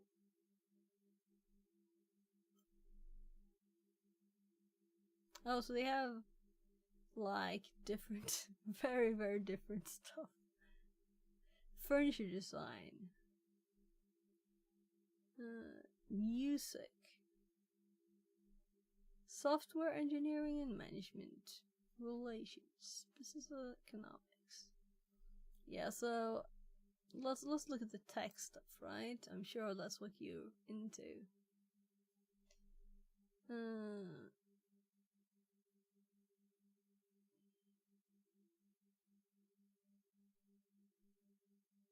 Science and technology. Look, this one is really amazing. Web link. Esports. Academic esports. Cool. Oh, Norwegian one. Yeah. Go for it. Just apply to stuff. Why not, you know? Mock VR esports. Yeah. So, send an email or call to this people here. They have email addresses and they have phone numbers. So you just call.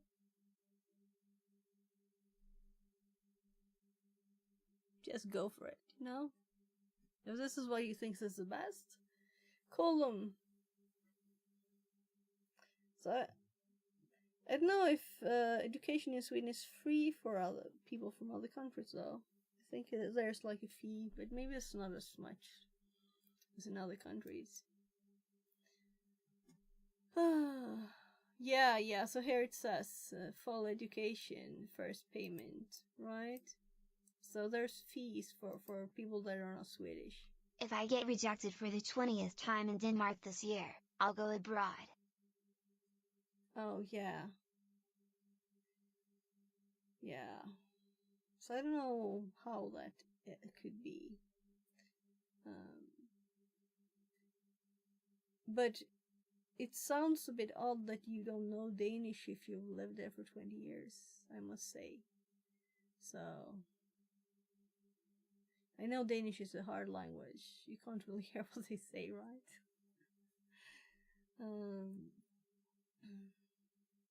I could never listen to a Danish course, I think. But I can talk to Danish people with, half Swedish thing. Though sometimes I would switch to English for Danish people, even though we're so closely related, most words are like almost the same. But if they pronounce them in a very hard way to hear, it's not easy to hear it. Yeah, so this is a countdown timer here. Let's actually make sure that we install AD now, because that's. But I like specifically choose English to improve my language skills. Yeah, but you're living in Denmark, and from the 20 years applying, I'm kind of thinking you lived there for 20 years, didn't you?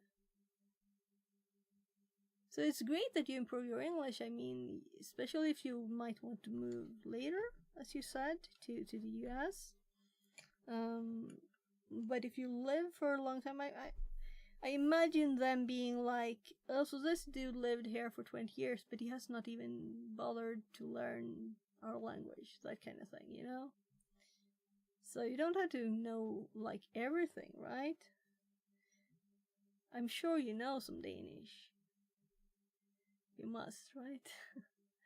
Just go shopping and talk to people, you know? You'll talk some Danish. So I know you're studying English now, and you used ChatGPT, you used these streams a bit to learn English too, right? So let's refresh this list. So that's what that did. No updates. I'm going to go make some spaghetti. I even mute the commercials ads so I don't hear them smile. So why? If they're in Danish. I even listen to, in podcasts, I listen to cybersecurity ads because, if I haven't heard them before, to learn about the tools and programs and companies. I have to go microwave some food for my kid. I'll be right back. So, back there.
Fredrik skulle kunna testa det.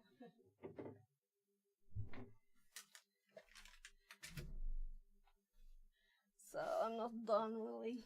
I'm just, let's see, headache pills. You know, the first 5 years didn't make any difference to me because I had to work to be entitled to free education, but after 15 years of rejection, I don't want to hear that language anymore. But do you understand what I mean? That way of thinking about it won't make them want to help you, you know? But there must be something off, you know, in the sync. I told you I could, like, call for you if you wanted to. I could call people for you and seeing if we can, like, find out what happened, there must be some misunderstanding. So, I'm tired of the headache, I'm going to take some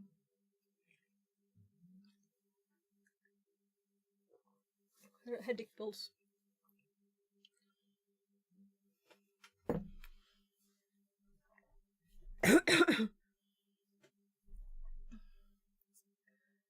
So, work for 5 years.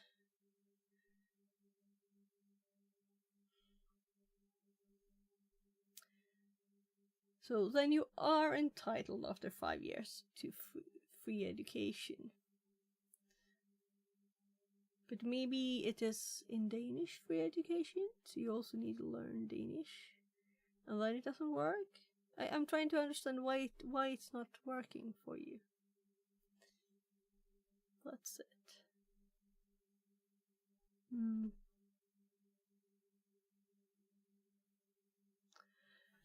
I'm tired. I'm gonna go check if his food is done. It should be.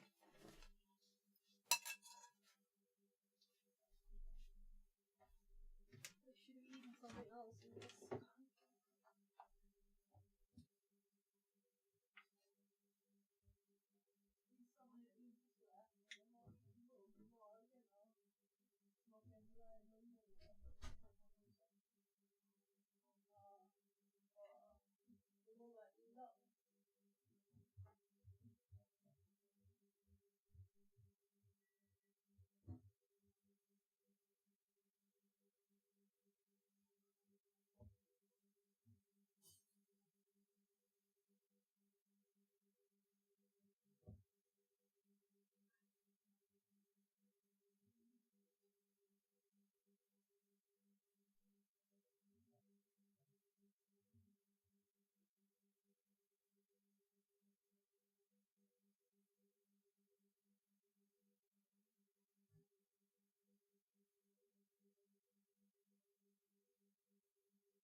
So,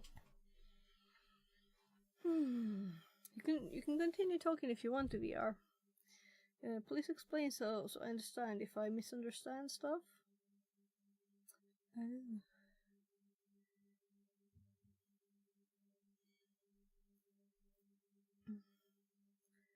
What's wrong with my phone? I don't know what happened.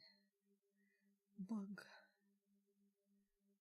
When I was scrolling through notifications, one just stuck on the middle of the screen and it was black on top. So when I slid it to the side, I couldn't scroll up. I could scroll up and down, but it was just still there, you know. Very odd. Thank you for the YouTube subscription, someone.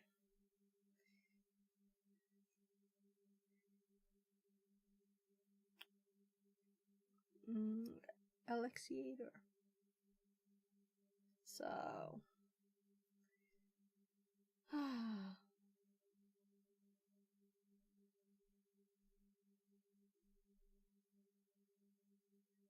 Just quickly removing some stuff here. Right.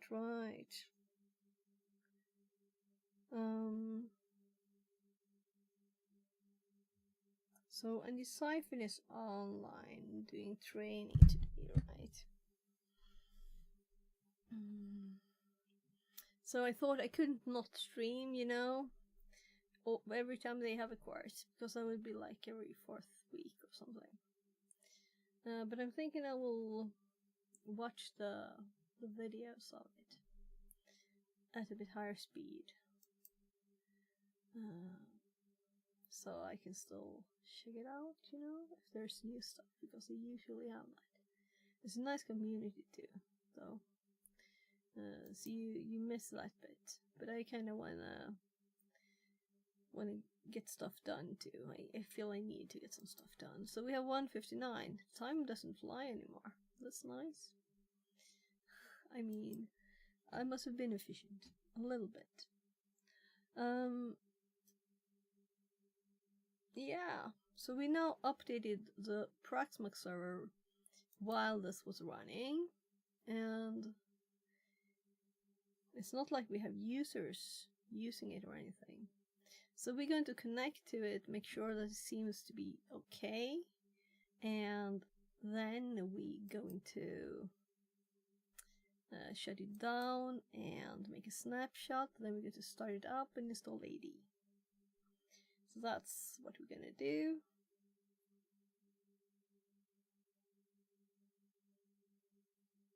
And my hubby said it's like a pink spotlight in the out of the window here. You really want to have it like that? So I've been having it for over a year like that. Should I start doubting it now?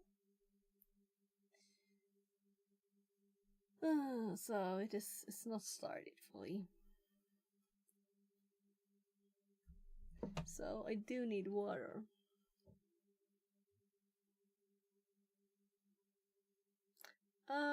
I'll actually go and get the water and see what happens with this, because this is not normal.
So 4:05.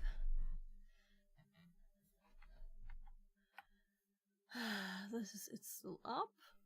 Yeah, I'm kind of thinking we're going to go back to this one.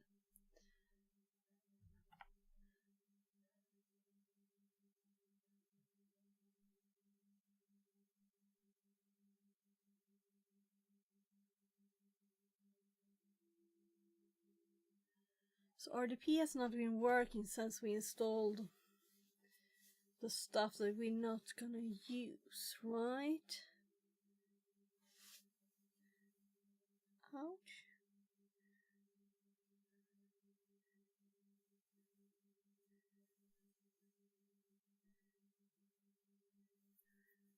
$505. So we saw the desktop there for a second, and then something stole it. That's what I think. I think it was stolen. I think the RDP was stolen by spies. And that we will connect with spies, no problems. And this is the reason.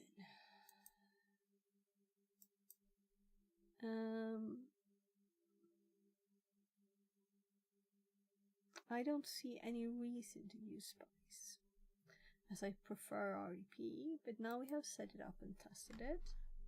We were just gonna install AD, but now I'm going back to, we're just going back. We don't really need to do this. We can just do a stop, because we could really just reset this, right? So we don't even need to do that.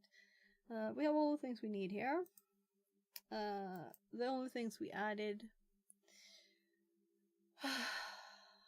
were the spice things. And it's nice to know how it works, but it doesn't seem to be working perfectly. And I want to get 80 done today. And I'm thinking I should have an hour before the CTF to get some food and stuff, probably. Because it's very late too.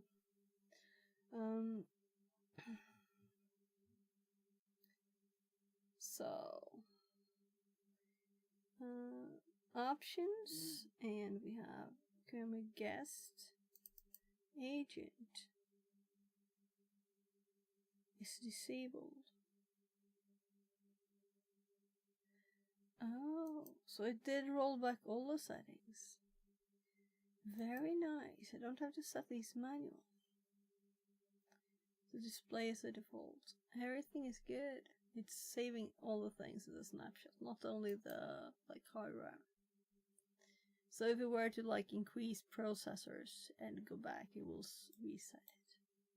So this is just ready to go for installation of AD. Let's start it and connect with RDP and make sure that it works, so it's not anything else that's a problem. The one thing I would want to install is to also do, I did close this tab down. Well, a lot of Proxmox here. Yeah, so it just was installing it from the CD. So let's hop to the notes, and this bottom Proxmox.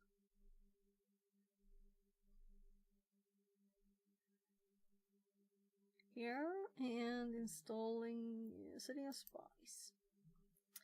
And then we have this.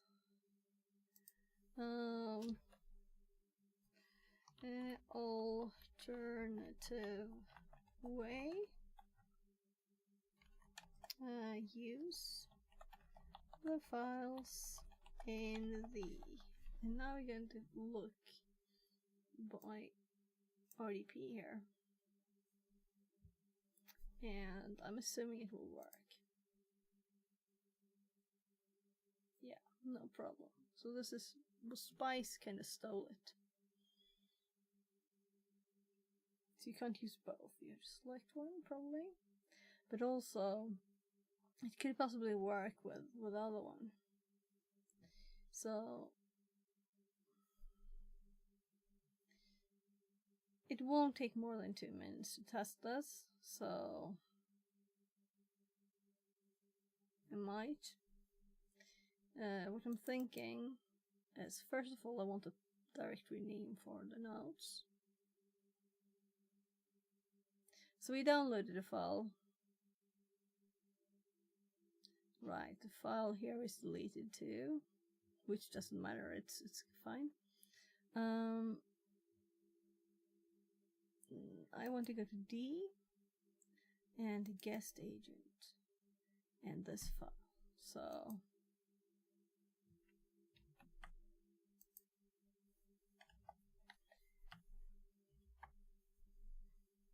and this one, come on, F2.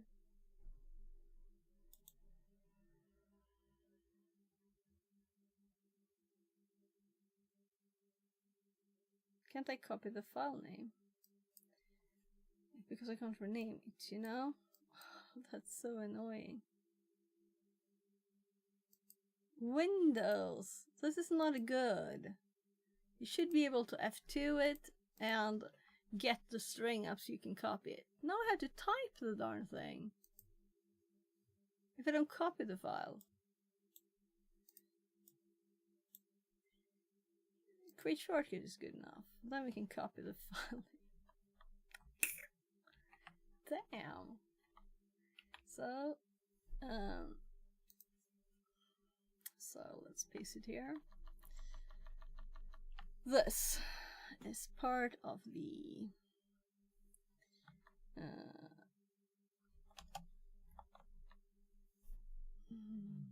which is name Vertio. Vert.io Win CD ISO.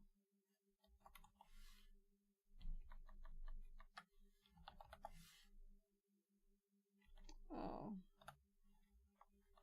Vert.io there. So let's just quickly run this file and see if we get the same problems and the same working things.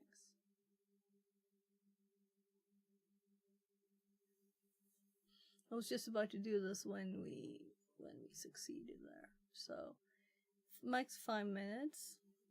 So 12:16 max on this. 12. So did anything happen?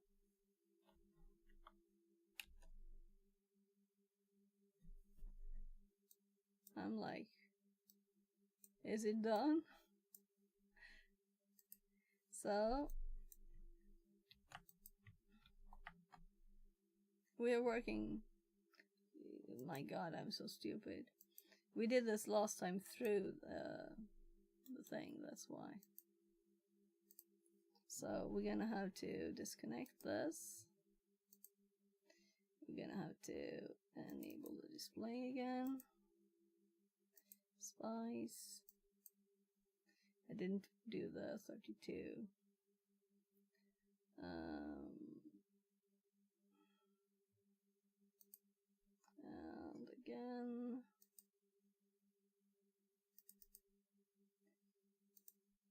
All. Yes. A reboot. Yes. Let's see, I've never done a reboot before.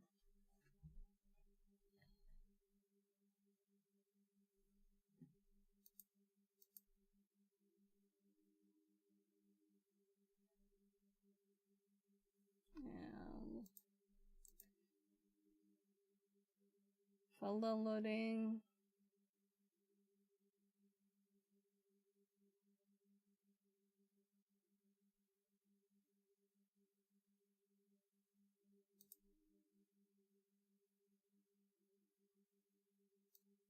Okay. That's not very good, right?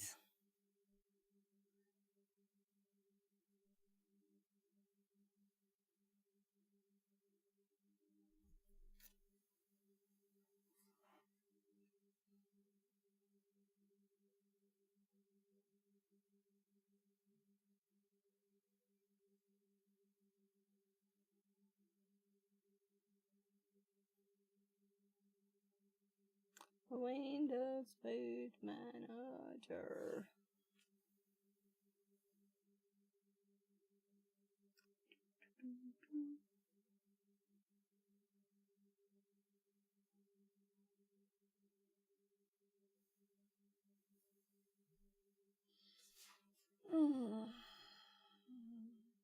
If it's slower, I will fall asleep.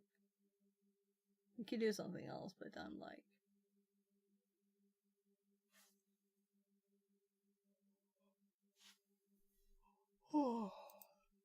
So...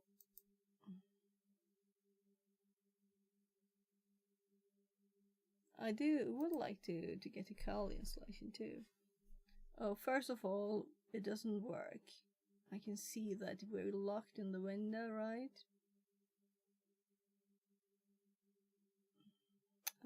Let's run the installation once more from here. Maybe it doesn't work very well when it's not using this and it's not enabled and whatever, you know.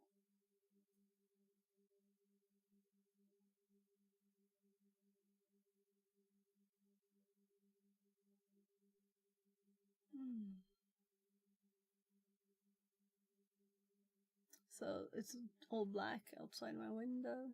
Caffeine, cacao, and 50 milliliters spirit, that is real good taste. I do have cacao. I do not have anything with caffeine.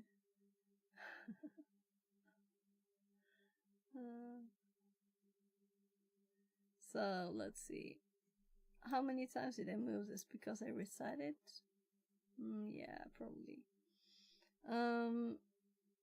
Let's open this. Let's open this. Let's open that. Let's go here. Let's run this one in the right place, right? Oh, look, we got an actual thing here now. I think it was the same. Anyway, so if it is installed, oh yeah, I can't get outside the windows. It just started working when we run another executable.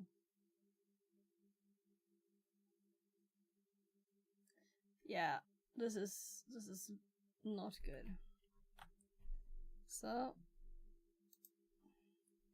I said I'd give it a maximum of that number of minutes, so now we're resetting it. Snapshots, rollback. That was just a quick test. So I'm actually going to remove the alternative way from the notes because it didn't seem to work as well as the other one. Though the other one crashed.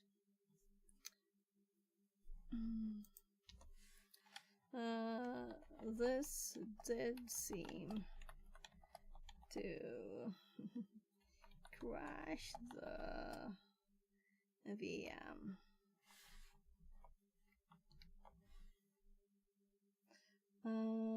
Actually, let's Control C, Control Z.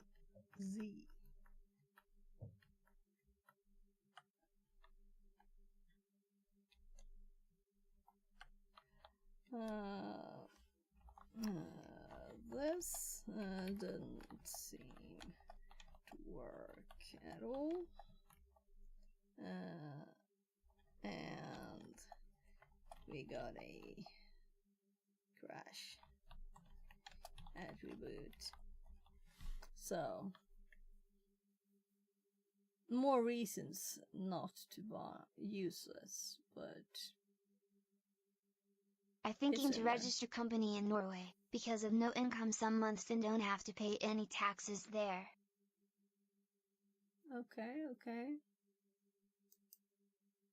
Do it. Especially if you want to study there. It's good to have as much connection as you can, right? It's not very far to even go there and do it.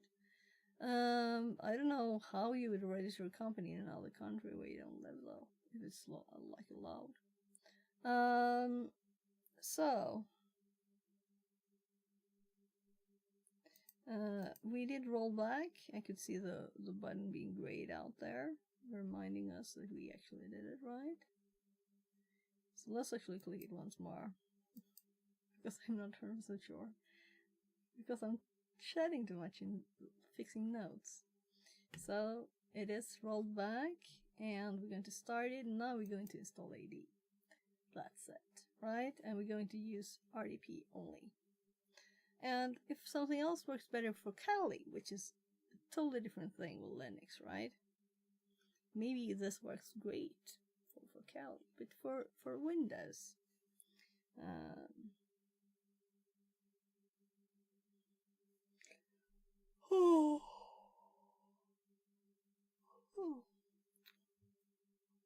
So if we had not enabled RDP, maybe we wouldn't have had any crashes, right? Let's actually write this.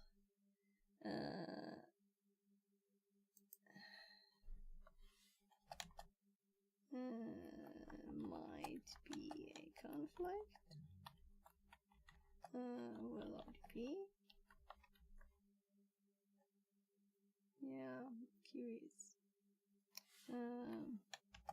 As RDP closes now when we open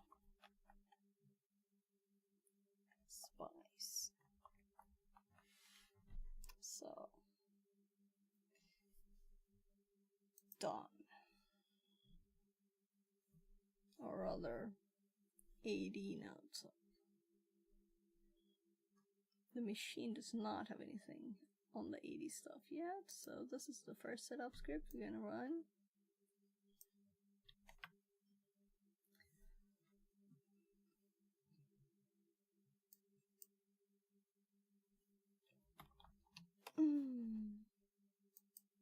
My battery's running out again. That's a sign of closing up to lots of hours. I've used two full charges. Though it used to be 8 hours. I don't think I used them before today. So it's definitely the battery's going down. But I've used them like this for over a year or so.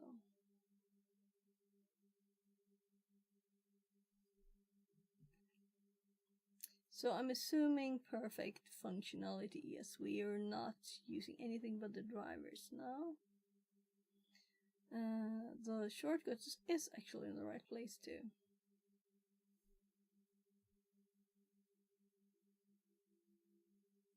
And we want PowerShell.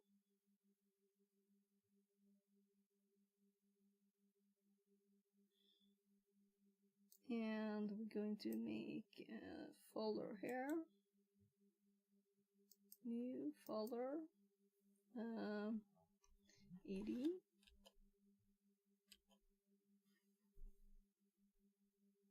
And let's cd desktop AD.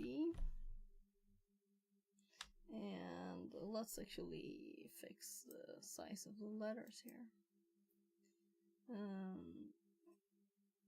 Font 28. Okay, so I just cd'd to that, as this is where we'll put the files. Let's make a new text document and call it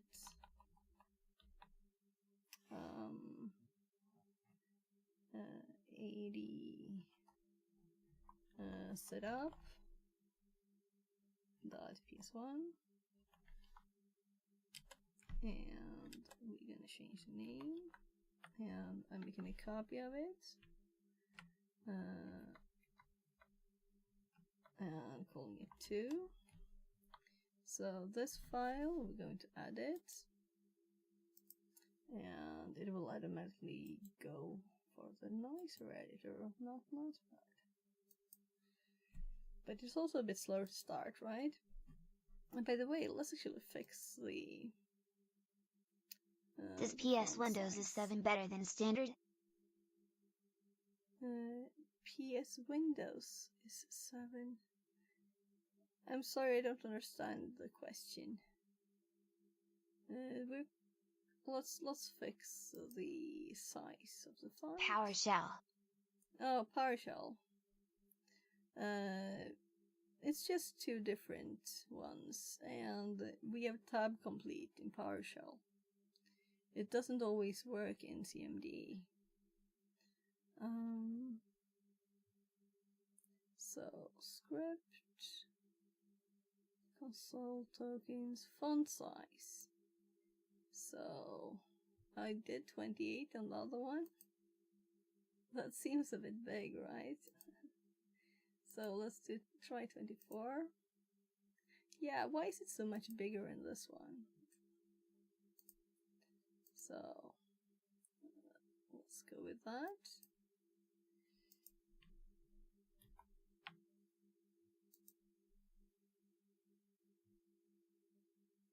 Yeah, right, we'd actually run it here too. But I do prefer to run it in a normal one, I think. So why does it have squigglies? I'm curious now. String is missing a terminator. Yeah, it's missing a terminator. And I totally missed that. It must be a copy-paste thingy, right? So, already it did its job. I also updated the notes, so...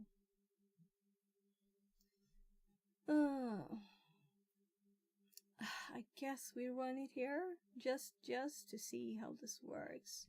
I did open the other one up here to run it here, but well, let's try the new.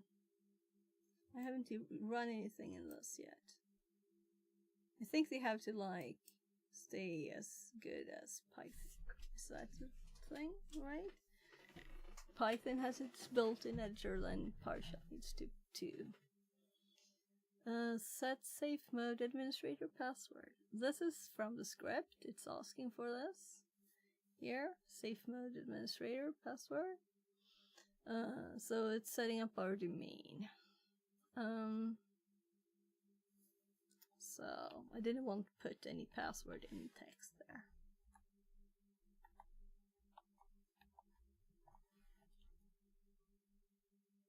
So it's not a very secret one, it's just hopefully crackable. No, it won't be. It won't be crackable. Maybe I should put something like password 123. This is actually random, uppercase, lowercase, special characters and numbers. But it's not very long, but it's kind of long enough, right? What is it? 4, 5, 6, 7... like 9 characters. It would probably take some time to especially for this computer to brute force it.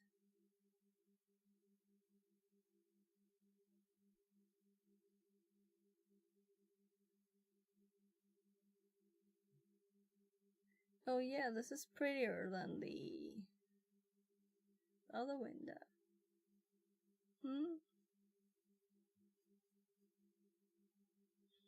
Still got the headache. Notice when I'm nodding. It's 1.5 hours left to start time of the CTF.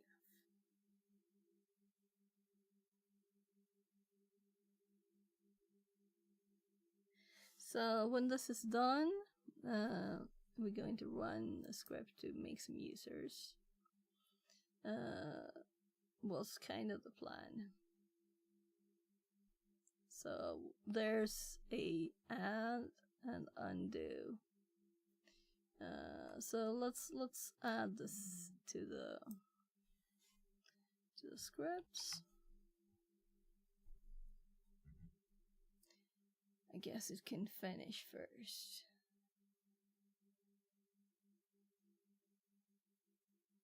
So I was gonna edit it there, but let's edit it here. So we have this is just getting information. So I deleted these because we went back and forth a lot of times. And just running them.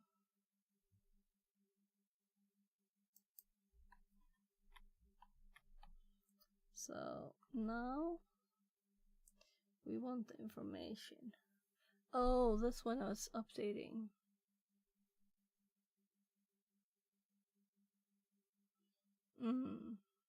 Yeah, because we managed to block errors, but then we want output. So we have a to-do here to add if this exists afterwards. It failed to delete it.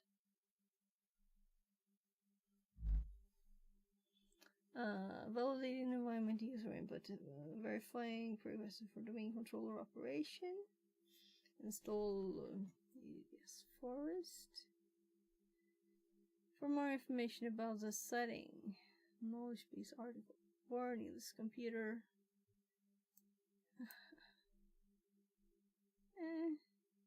So let's say that I kinda regret doing this, right? So now you can see more.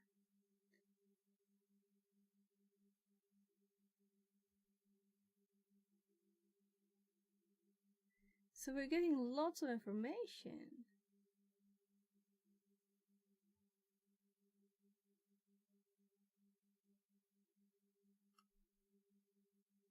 Yeah, do you know why we're getting more information? Because I use an actual domain. That's why. At least one physical network adapter, not have static IP address assigned. Delegation for DNS server can't be created because authority parent C1 zone. C1 zone cannot be found. It does not run Windows DNS server. If you are integrating with an existing DNS infrastructure, you should manually create a delegation to the server in the parent zone to ensure reliable name resolution from outside the domain. Support to come, otherwise no action is required. Warning, Windows Server 2022. Domain controllers have a default for the security setting named Allow Cryptography Algorithm compatible with Windows 94 that prevents speaker cryptography algorithms. I remember reading this when establishing security channel sessions. For more information about this, see knowledge base. Warning, this computer, at least one, is the same error again. And securing Windows System 32 config.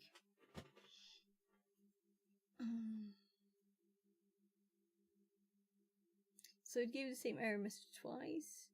Makes me think it might be some kind of odd loop.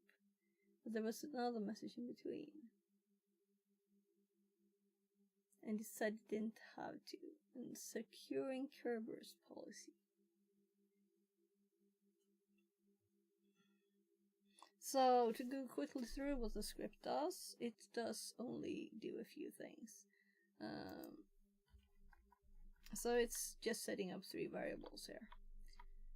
Domain name, NetBIOS name, and safe mode administrator password. That's all. And then it does install Windows feature 80 domain services, include management tools. And then it does install 80 forest, 80ds forest. And it uses the same data here, or rather this is where the data is used. And it installs DNS too, and force.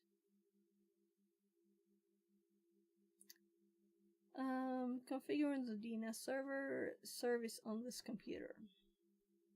And this is not really intended to be an actual AD, I just used my domain because I wanted to see what happened. Right?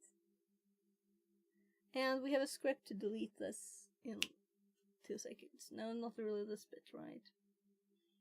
We can do it anyway. We can make a script to delete in 2 seconds. Well, the installation took more than 2 seconds, didn't it? I think we're on like 5 minutes. As it's 12:34 now, so one more minute.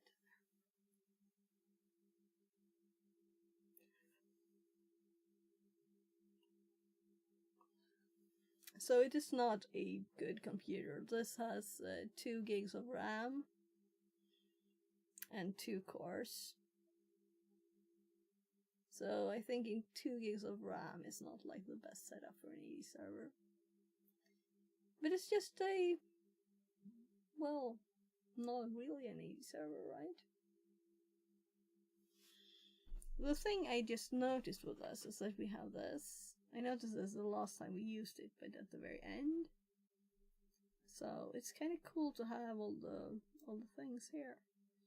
I like this. I'm getting like flashbacks to the old VB script days when I had like VSH stuff up and everything.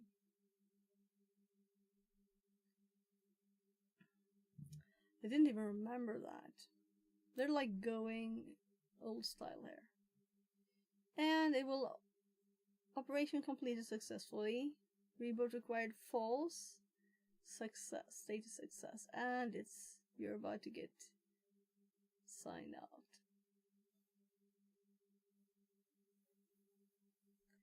So we didn't get any logs from that. Well, it will be logged, of course. By Windows. I'm just like copying that bit.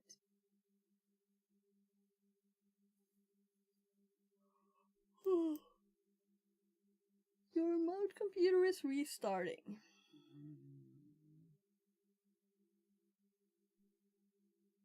And if we wanted to now, we can just go in and check Novi and see here and see it's starting before Windows is up. So we can like look at the real screen. Go into BIOS if we need to.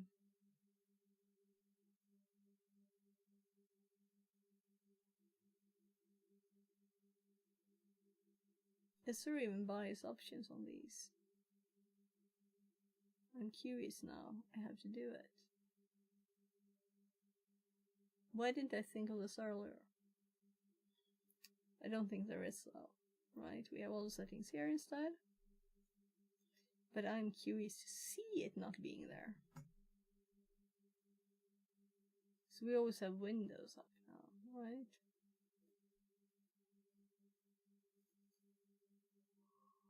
Oh, that's Windows. So let's give it a little time.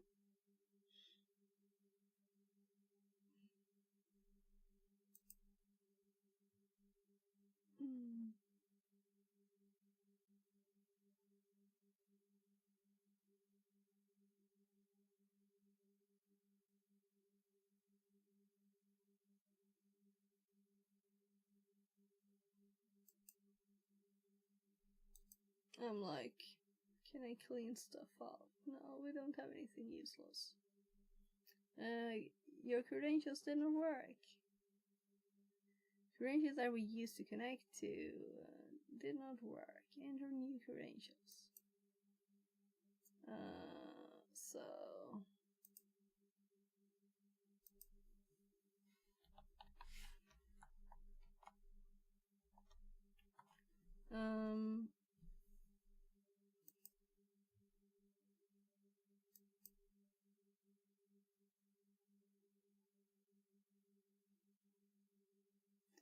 it's the same information though, but it needed that.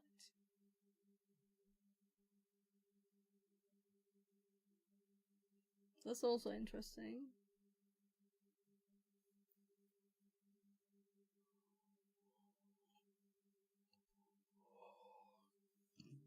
As we installed AD,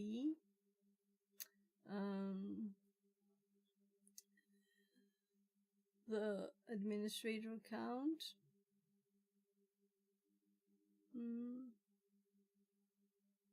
So there should be 2 now. The machine one, which we should be still able to connect to, right?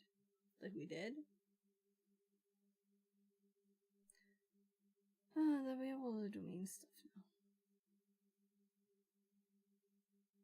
I guess we should create users that are actually not only test users, right? But we will set up like more test stuff. So, if we look at the other screen, oh well, you can't see that screen, sorry. It's just starting. Oh, so sorry. Oh, so sorry. So you missed the whole startup. It wasn't much, it's more like this. First we had a black screen with saying Proxmox. And I connected with no VNC. It's warm in here. I have 2 big warm computers running.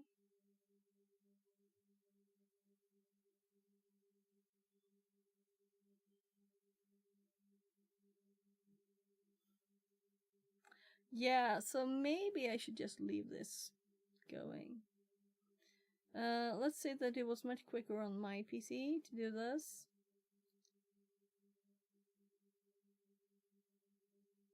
Than on the Proxmox one. Let's actually check the status. So we can go to Proxmox here and we can, so where did we see the machines? Summary? No, this is not what I'm looking for.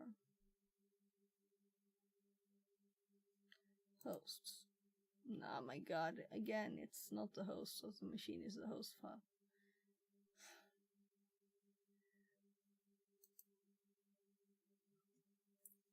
So where do we see all of the machines and their data?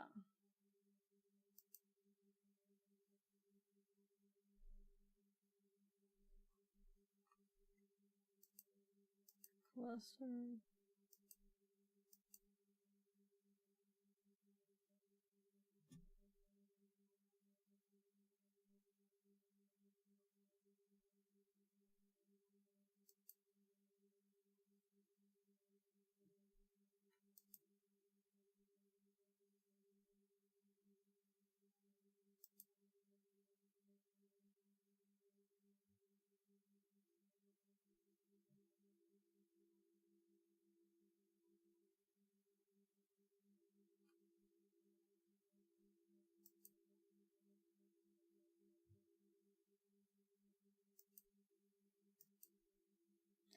I must be blind not to find this.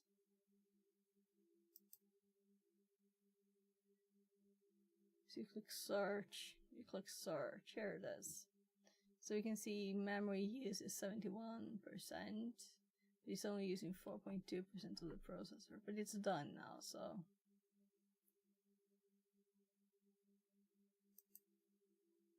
There.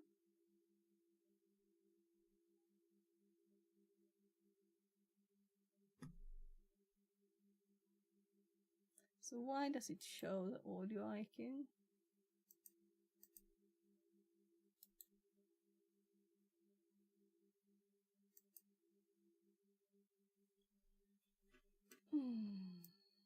This is a server. Why would we want that?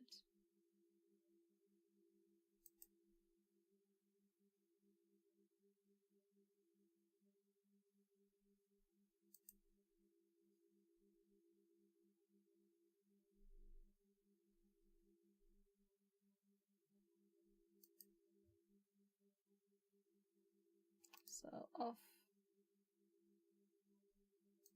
There. Let's check ED out. And the easiest way to see that we got some new stuff is to check the admin tools, right? Well, we already noticed that it worked. So we have Active Directory stuff here now. So I'm gonna put some shortcuts here. Meaning I will right click and just do taskbar. Into taskbar. Into taskbar. As this is a lab machine for AD, it's just good to see all the things there.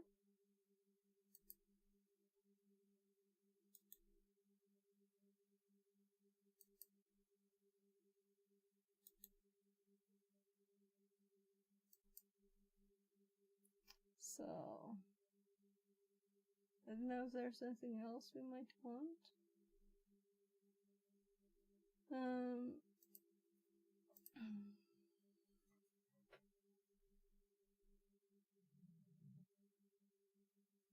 users and computers.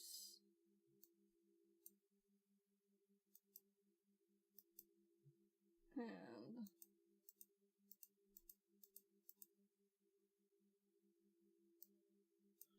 here we can see our computers is empty because we only have the domain controller for now. So we're going to install a Windows 11 machine, or maybe more machines. So we have some clients, and I failed bypassing the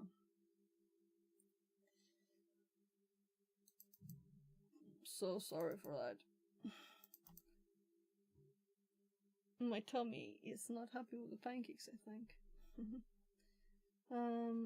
So here we can see that we don't have much. We have the administrator and the guest, right? And there's some groups that are defaults. So we're going to run the script to add stuff to the AD.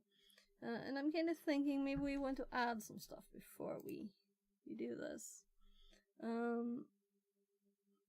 So it's adding an S angle because I was testing. Let's just call it Sophia instead. And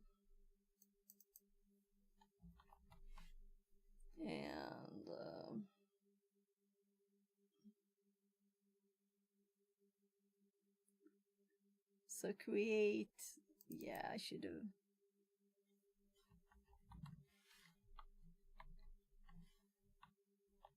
Shouldn't have changed the name maybe. Then we did JDO. And yes, silently continue. We don't need these anymore. We're going to rewrite it. Let's do it in the editor, right? Let's try it out more. Oh, this is the undo one. So I was thinking it was too messy. It's not that hard to Oh, there's a CSV file too required. Where's the CSV file?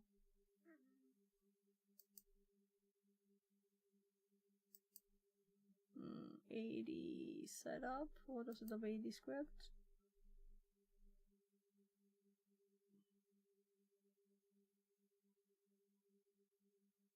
Here, but I didn't add the second line.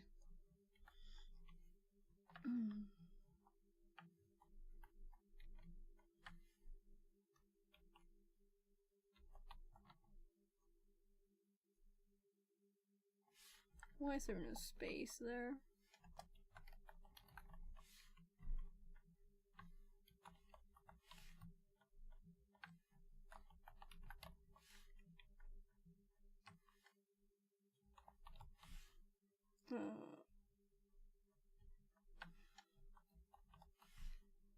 Oh gosh.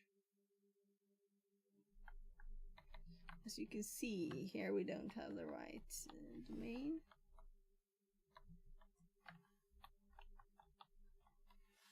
Let's actually do this.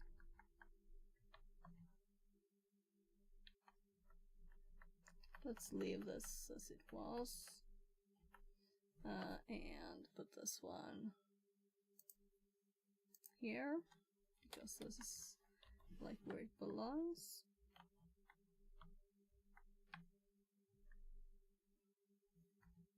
I wonder if I used SH before. And the password, I didn't manage to make a new one. Let's just keep that. I'm trying to remember.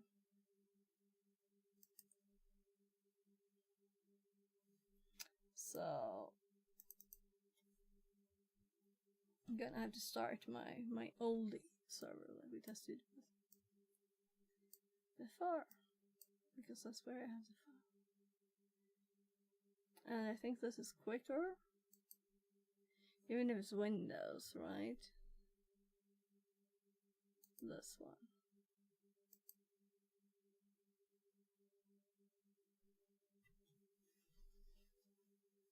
So now we have two AD servers. This one is using example.com.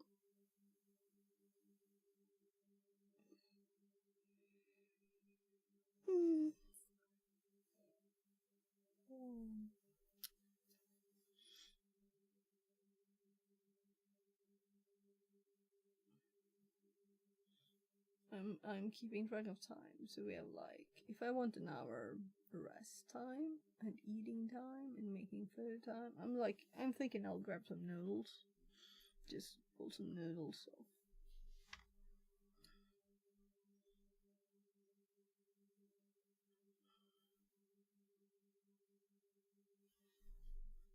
So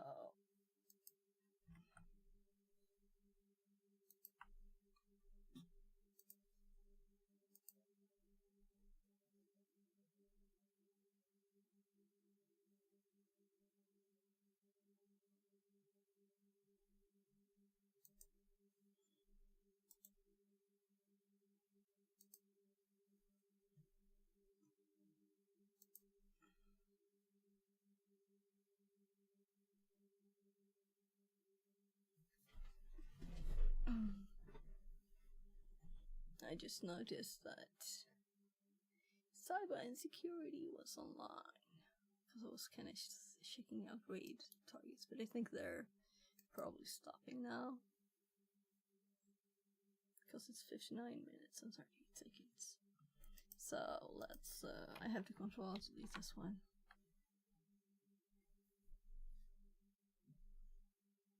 Test.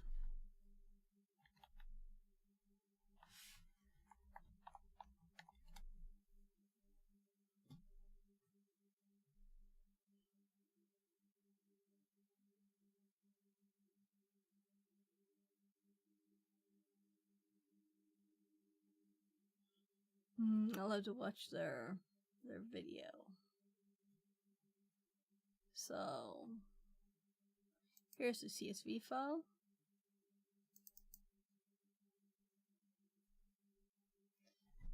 So let's just, yeah, it's CN users.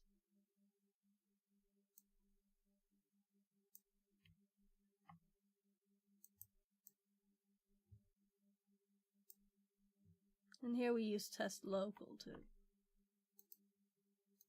So I guess we do manage and do that. So we get rid of it. And let's actually paste before I... There. Oh, look.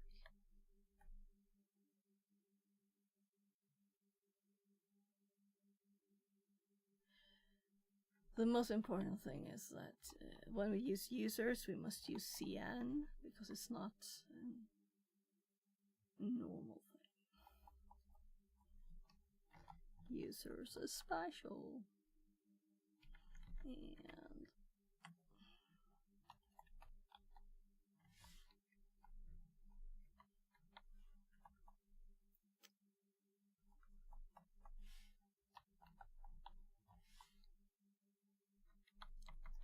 here.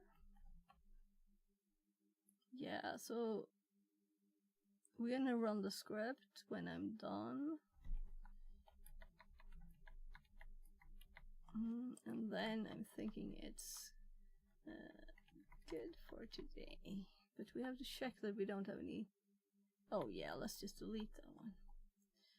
We don't need to fix all of them. Actually, let's grab that password. As I really tried hard to find one that was acceptable for the server. So it's QWERTY123 QWER. Oh, I was gonna hold shift there. Well, QWER. So this is okay. Yeah, so this is 456 with shift, right? Yeah. So I tried to make it logical, and I will never remember that. It's much easier to remember random letters. As password 123 doesn't work, you know.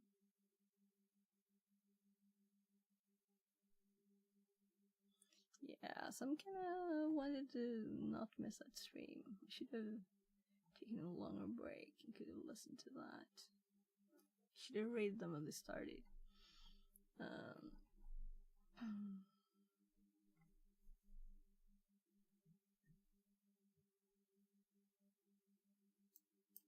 Well, let's just check in. Jason, I don't know what your thoughts are, but I think it's safe to say that, like, you know, there are probably some dormant Windows protocols and some dormant Windows systems that have not been thoroughly tested, especially against today's standards, that are probably at some point in time a future issue that we could address.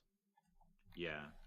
I mean, you think about, you know, just the level of information that we're constantly finding out, and we're like, gosh, I didn't even think about that from a year or 2 or 3 or 5 years ago.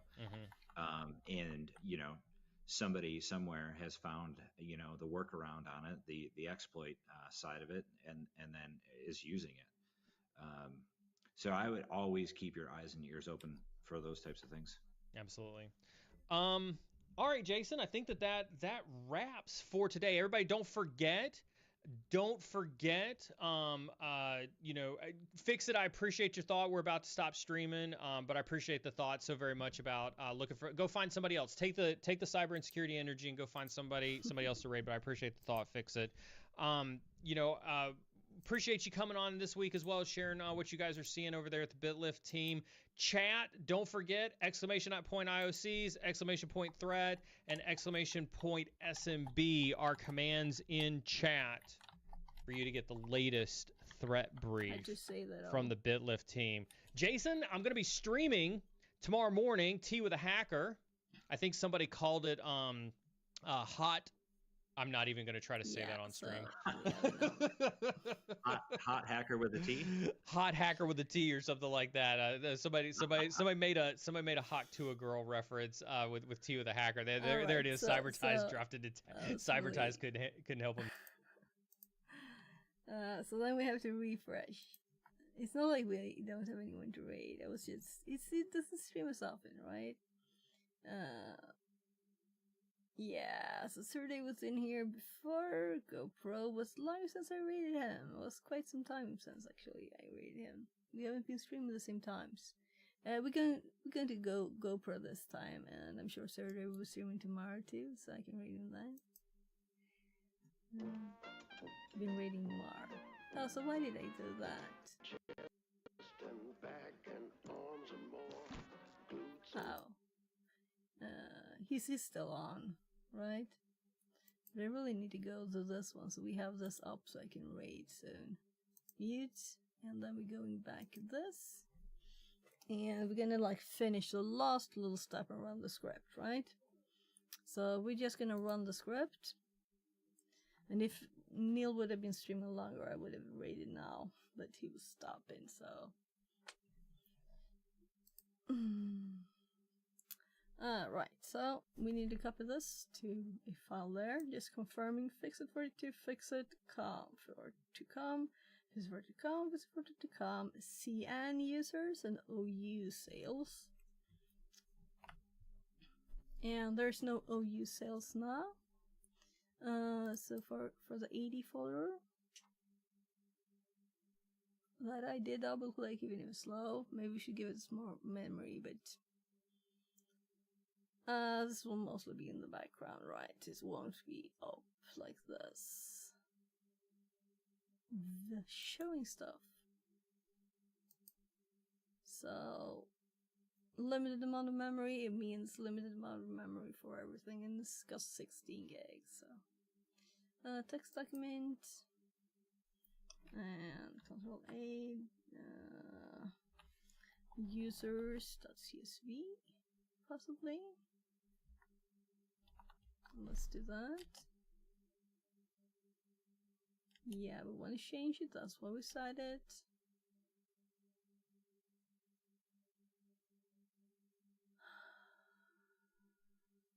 Is it opening something else in Notepad? I don't know. Yeah, Notepad, please.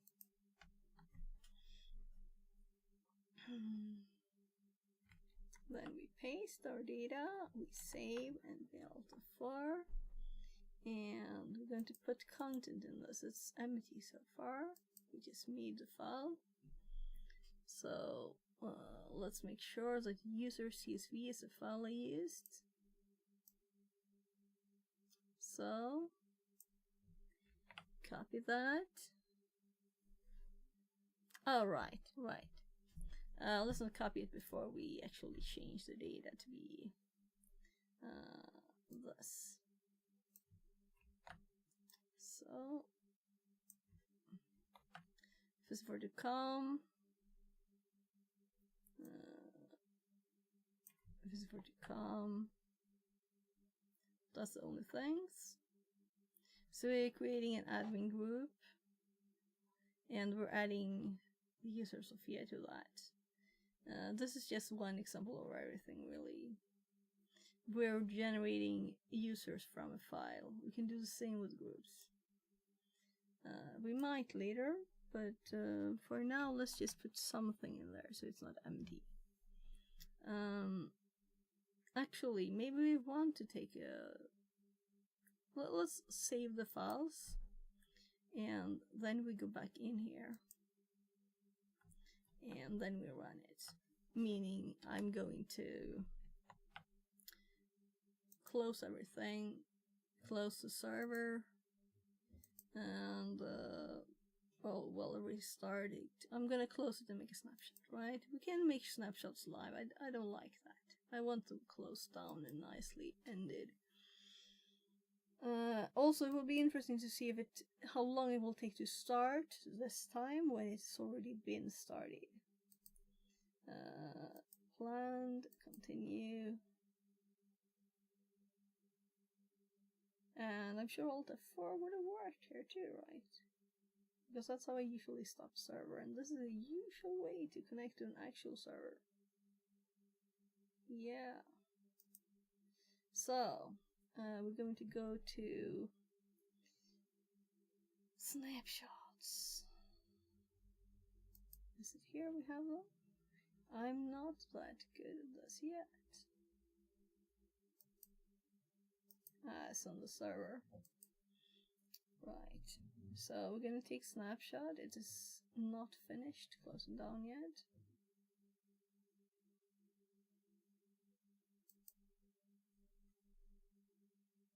So let's quickly check in what it's doing.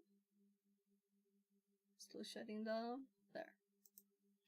So now let's take a snapshot and call it 80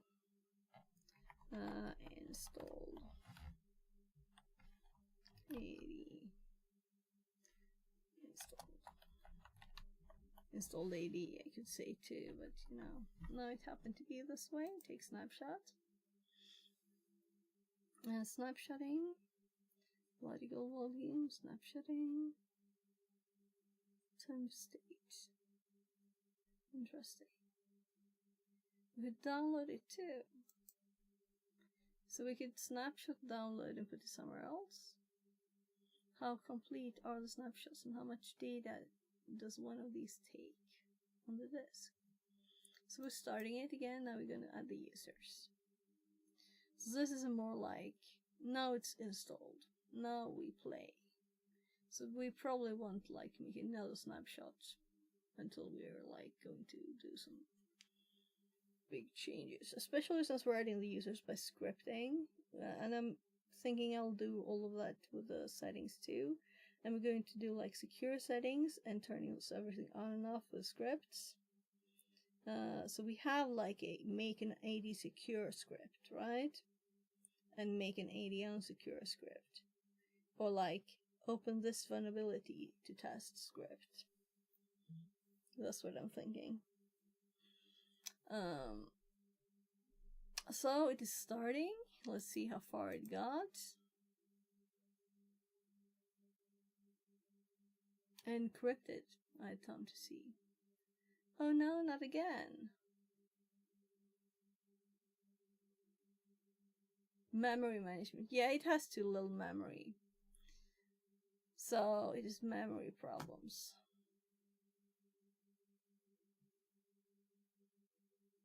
We need to give it more memory then.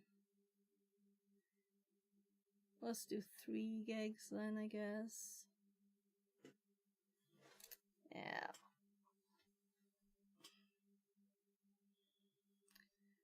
I'm thinking of updating the previous thing we had about it crashing at restart, because it might just have been memory management, right?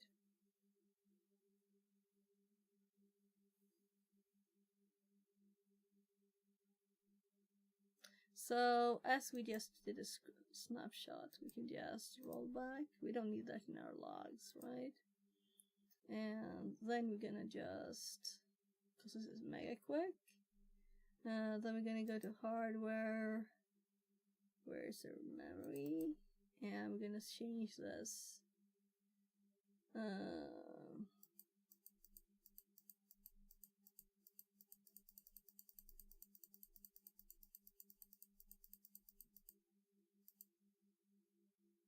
372.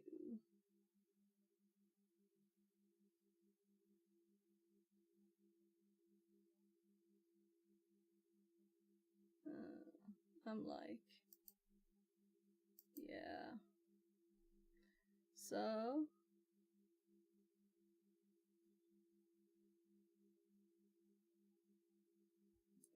that's it. Let's see if it wants to start nicer now. Yes, gubben. Jag tänkte sluta alldeles snart. Ja. Just a sec. Vill du någonting, gubben? Jag håller på att stänga av nu och så ska jag äta lite. What is it?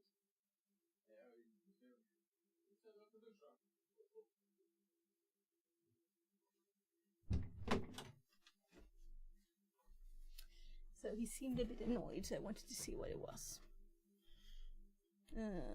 So there, you're still streaming, you know. It's not like we were gonna do anything else. Usually play games, plays games on this computer.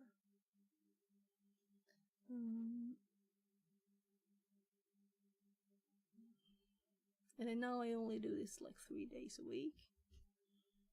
So, well, I don't count the IRL stream. Yes, really?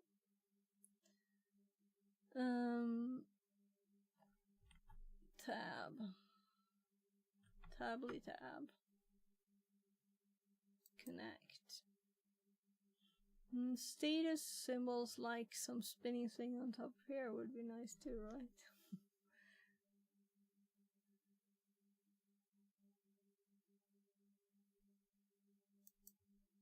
So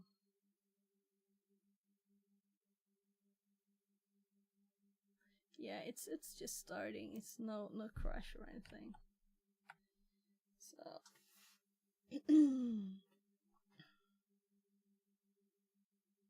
yeah, I didn't save last time. I unchecked it, I think.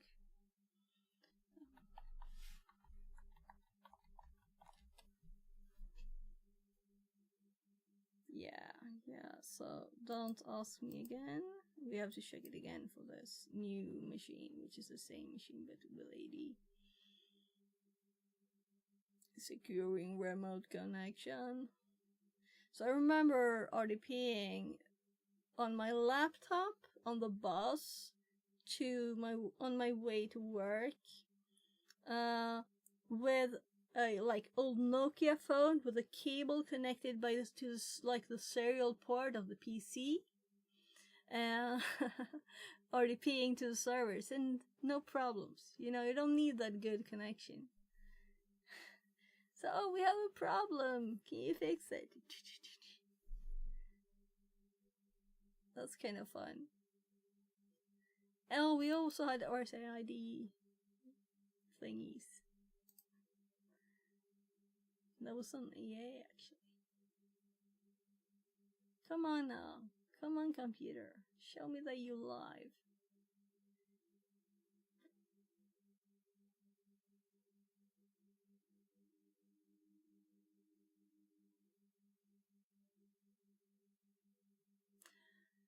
I guess I should get more RAM for this machine. It's not like we're running a lot of clients if they all require a lot of RAM. So we couldn't install Windows XP without adding 4, I think. Windows XP. Windows 11. Yeah, it's the same feel. I get totally the same feel for Windows XP and 11. Now, I liked XP before, you know, long ago. Kinda.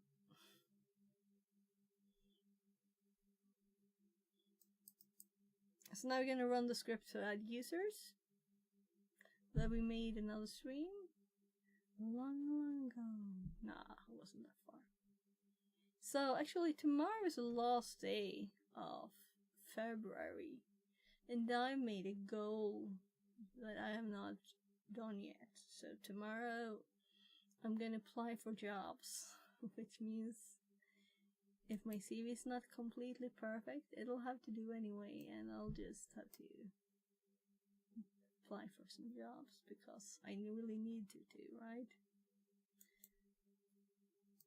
So I was more happy about the memory now. We could just increase it a little bit too. We don't have to do a whole gig. Increments. Oh.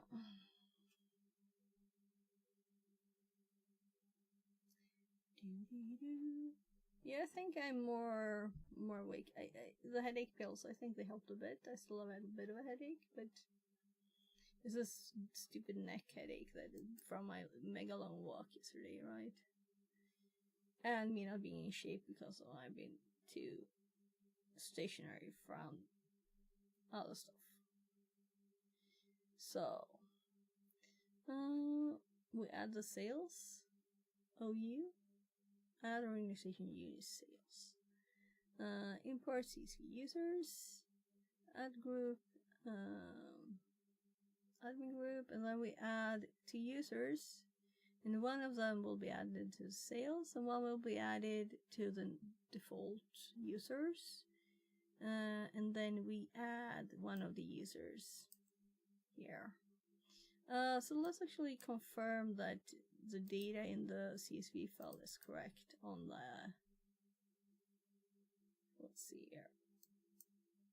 So, Sophia.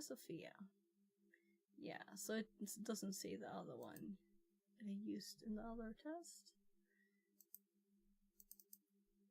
Alright, it didn't say this font size.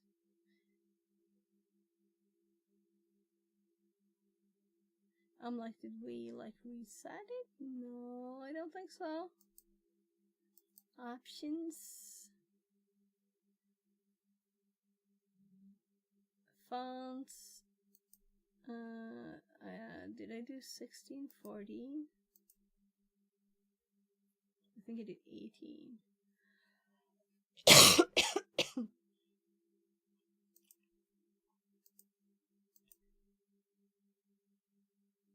Oh, this is a bit big maybe, but so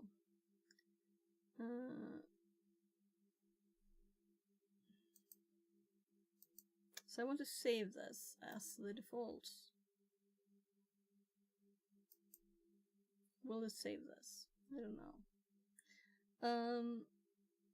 Let's run the script. F5. Yeah, so default kind of like normal run button, F5. And I kind of regret doing it in here, but let's scroll up the whole darn thing. It does the thing, so then it prints. So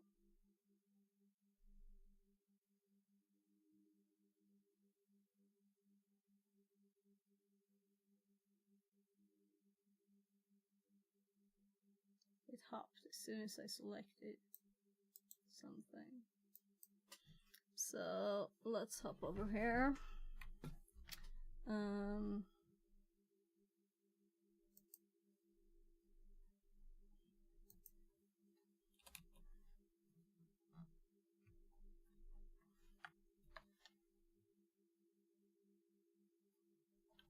Let's do SH. We could do PowerShell. So that's what it is, right? And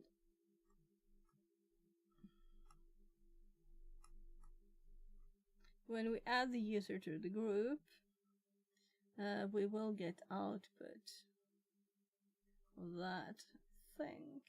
Maybe not. Maybe it's just printing. Administrator user, we have guest user, we have KRBTT, we have John Doe, which is added to the sales here. And then we have Sophia Engwell in users and administrators group. Main local, well, users, guests, I guess I should read print operators, pick operators, replicator, remote desktop users, desktop configuration operators, performance monitor users. I'm not gonna read all of them, we're just scrolling until we see the one we added, right?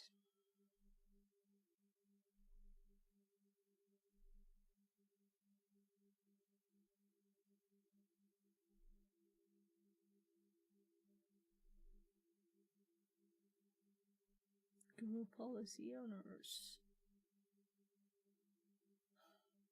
Oh, there's a lot of groups. I could text search for sales.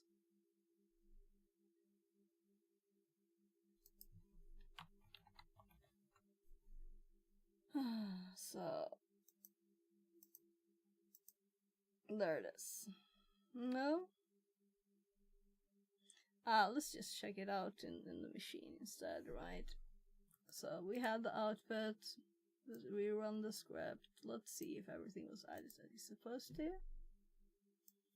We can close these. We save the output. So let's go into users and computers and see. Here we have our sales OU with John Doe. And here in users, we have Sophia Engwell added. So the sales group. I mean, we didn't add a group, did we? No, we added a group called admin something. Admin group.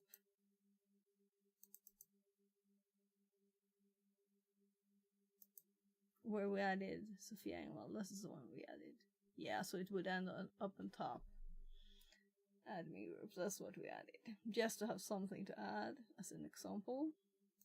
So we also have a script that we can delete it all with, but then we have to update all the things. And we kind of want stuff in there now, right?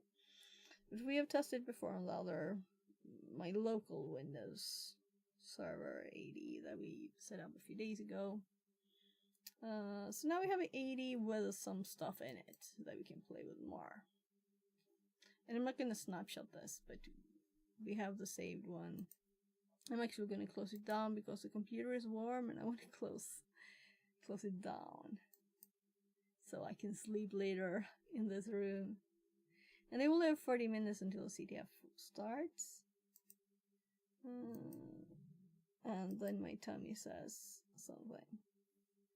So we're going to have to wait for this to shut down properly, and then we're going to shut down Proxmox too. Well, let's close the other Windows server down. So shut down, plan, continue. Yeah. Which one is the quickest, do you think? That one, I think. because this one is still not done, and that one only has 2 gigs of RAM.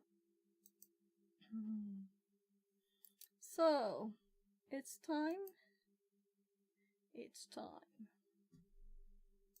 Is it done? Yeah, I'm just gonna close it down. I don't have to wait, you know? So let's just do a wait. And yeah. F5. GoPro Salon. GoPro. I'm sorry if it was like, oh, why did that happen? Slow, yeah.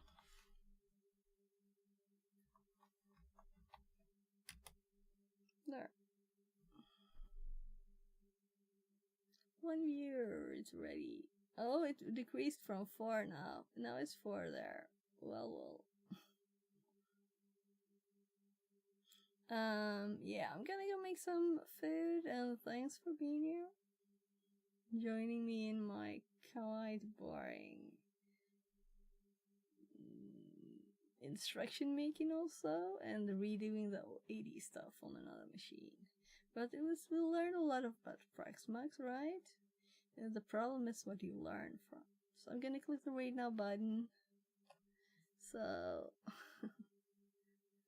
not to have the repeating infinite thing. So bye bye. Thanks.